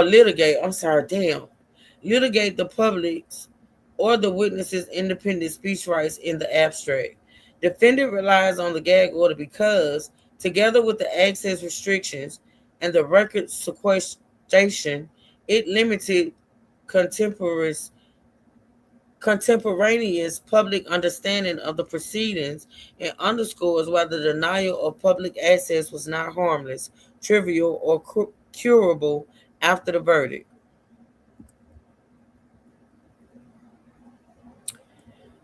The physical closure did not operate alone. From July 28, 2025 through the verdict, every person, listen, y'all, listen to this. They didn't want them to meet the deadline. They didn't. They tried to stop it. Okay, man, Rush, you know. Good job. Good job. The physical closure did not operate alone. You didn't have to delete it, Natasha. You did not have to delete it. But, you know, your say goes. From July 28, 2025 through the verdict, every person with firsthand knowledge of this case, the parties, their attorneys, the witnesses, expert consultants, agents, spokespersons, law enforcement, and court staff was forbidden on pain of contempt from making any statement that addresses the character, credibility, expected testimony, guilt or innocence of any party or witness, or that intends or is likely to influence public opinion or potential jurors. A prior restraint of that verdict is I can't talk no more, y'all. Unconstitutional under Article 1, Section 8 of the Texas Constitution, which provides greater rights of free expression than its federal equivalent. It survives only upon specific findings supported by evidence that an imminent and irreparable harm to the judicial process will deprive litigants of a just resolution of their dispute, and the judicial action represents the least restrictive means to prevent that harm.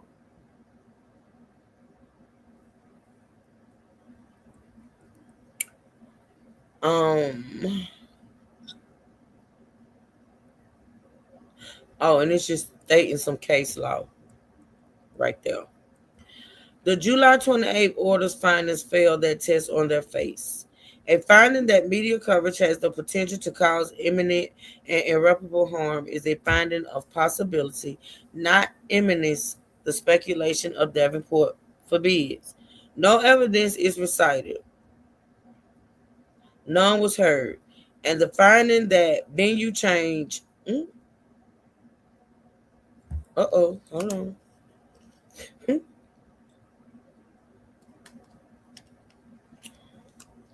When a judge deliberately keeps a defendant from having a fair trial, they should be disbarred expeditious. I believe that too, Ms. Lynn.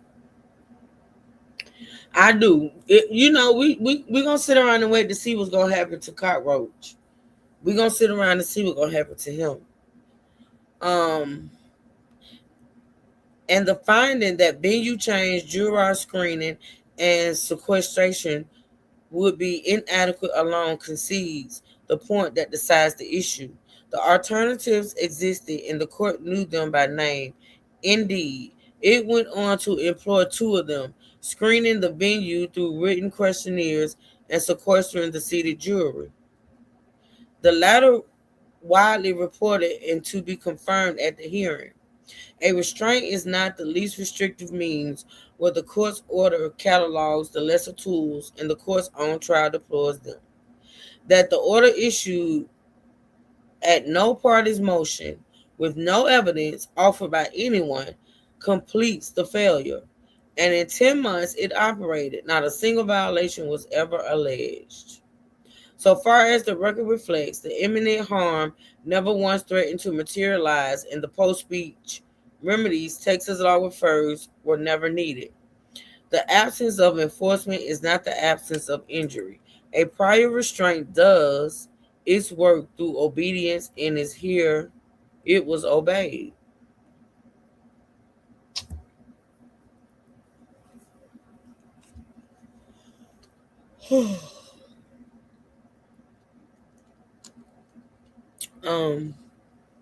The orders for prohibition.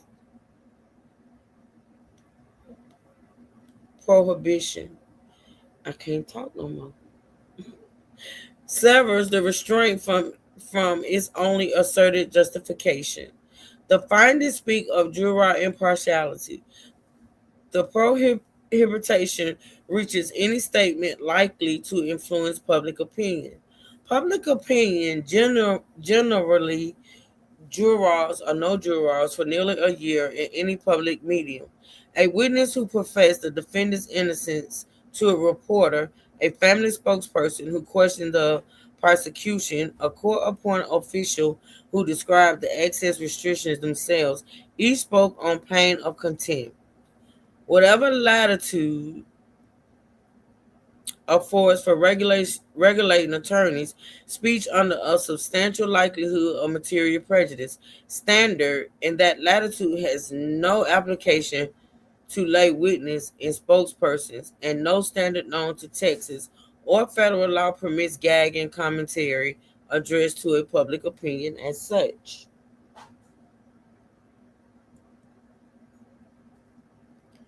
And the restraint interlocked with the rest of the design. The gag order sole safe harbor procedural announcements presupposed a public docket. The court then sealed the filings by oral order so that the safe harbor described documents no member of the public could read. Both restraints, moreover, issued. No party asked the court to silence the participants, and no party asked it to restrict the courtroom. The gag silenced those with knowledge. The access order excluded those who sought it. The sealing erased the paper trail, and each measure recited the defendant's fair trial rights while the defendant's actual trial was conducted beyond meaningful public view. The July 2025 order matters to the Waller analysis for a further reason as well. It proves the court knew the less restrictive toolkit, listing venue change, juror screening, and sequestration by name 10 months before trial. And when the time came, to restrict the courtroom itself. The court considered no alternative at all. All right, y'all, we're going to stop on page 45. Page 45, y'all. Yeah, I'm done for today. Hi, Queen. Hi, Miss B.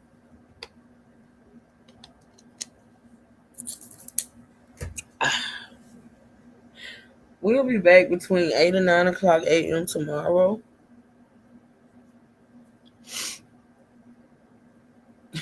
Thank you, Natasha. I feel like going on. Y'all remember page 45, but I'm gonna keep this up. But who knows what might happen between now and in the morning. So where I'm gonna have to bring it back up. So just y'all remember 45. 45. Halfway there, truth, you did good. Not actually halfway, but thank you. Oh, thank you, Miss B. You were? Okay. Yeah. Tomorrow is your daughter's birthday and my brother's. Yes, Miss Lynn. Yup, sure is. Don't let me forget your brother's birthday, Miss Lynn, because you know I will. Hell, I probably barely remember my daughter's. I'm just saying. So, yeah, don't let me forget, Miss Lynn. All right, y'all. So, listen. What y'all think so far? Let me get that out of y'all. Oh, yeah, I am at 4 o'clock. I think I put it for 4. I got a little more in me, Natasha, just a little. What y'all think so far, y'all? So from what we've learned so far, what's she doing? Tomorrow she is working. I'm assuming they may throw her something at work, but she's having a birthday dinner. She's having a birthday dinner on Saturday, and then after that she's going out of town. Thank you, Meryl. Yeah. So on her actual birthday tomorrow, she's actually working. I know Destiny and Eternity, who is that other sister, they gonna surprise her after work tomorrow with something. And I'm gonna have all the kids. So I think, girl, I got a whole itinerary. I gotta go look at it. But yeah, she got some stuff playing, of course. Y'all know Faith work hard and play hard, baby. She don't play. This was very informative, and I have hopes of him getting out. Me too. Thank you, Miss B. Faith stay going out of town. Oh yeah, Faith will hit the road, Jack. Yes, she will. She's gonna work the rest of the week, and then we got her birthday dinner on Saturday, and then after that Sunday she's leaving to go out of town. Yo, my baby will be 28. Oh, I ain't got to tell her, Melissa. She will. Truth, that man Deborah hurt me. I'm gonna be on TV, girl. On TV for what? Maybe not you gonna be on police body cam. What you mean you gonna be on TV, maybe? What you done did? What you done? Damn it, Miss B. I think they did a lot of good research and got all their ducks in a row, and they want to cook them. And Carmela will come home. Will be home. Listen and think about it. Just from what I've read so far, who birthday tomorrow too, Meryl? Yours? Y'all don't let me forget Miss Lynn's brother's birthday is tomorrow. And is Mara saying her birthday tomorrow? I don't want to forget. This really gave us insight on how he was. Yeah, Natasha. And this is the thing. I say, they prepared this motion. Think about it, people. They prepared this motion without the court file. So that makes it even more better. Yours. Okay, Meryl. Happy early birthday. Happy early birthday, Meryl. I'm going to play your birthday song on the other channel. Y'all notice I don't play music over here. But I'm going to play your birthday song on the other channel. Okay, boo. Happy early birthday. You think they need to go to jail? Huh? Child, they need something. Something gonna happen. They're not gonna get away with it, y'all. They're not gonna get away with it. They can't. It just can't happen. But anywho, y'all, I see y'all on the other side. They did. They really did. I will see y'all on the other side. I thank y'all so much for supporting this live stream. I really, really do. And we will be back tomorrow between the hours of 8 and 9 Central Standard Time. And we will do some more. All right. We will do as much as I can on tomorrow again. Okay. All right. Until I see y'all over on the other side, listen, y'all be safe, be blessed, never stressed. And until next time, thank y'all so much for supporting again. What's your comment? What do you want to say before I hit the end button? I can see you. What's up? Okay, Natasha. Kelly, what's up?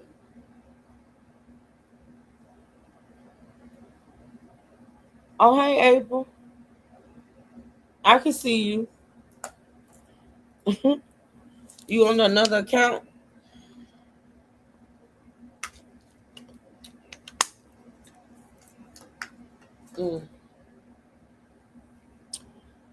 Oh, okay, Miss Patricia.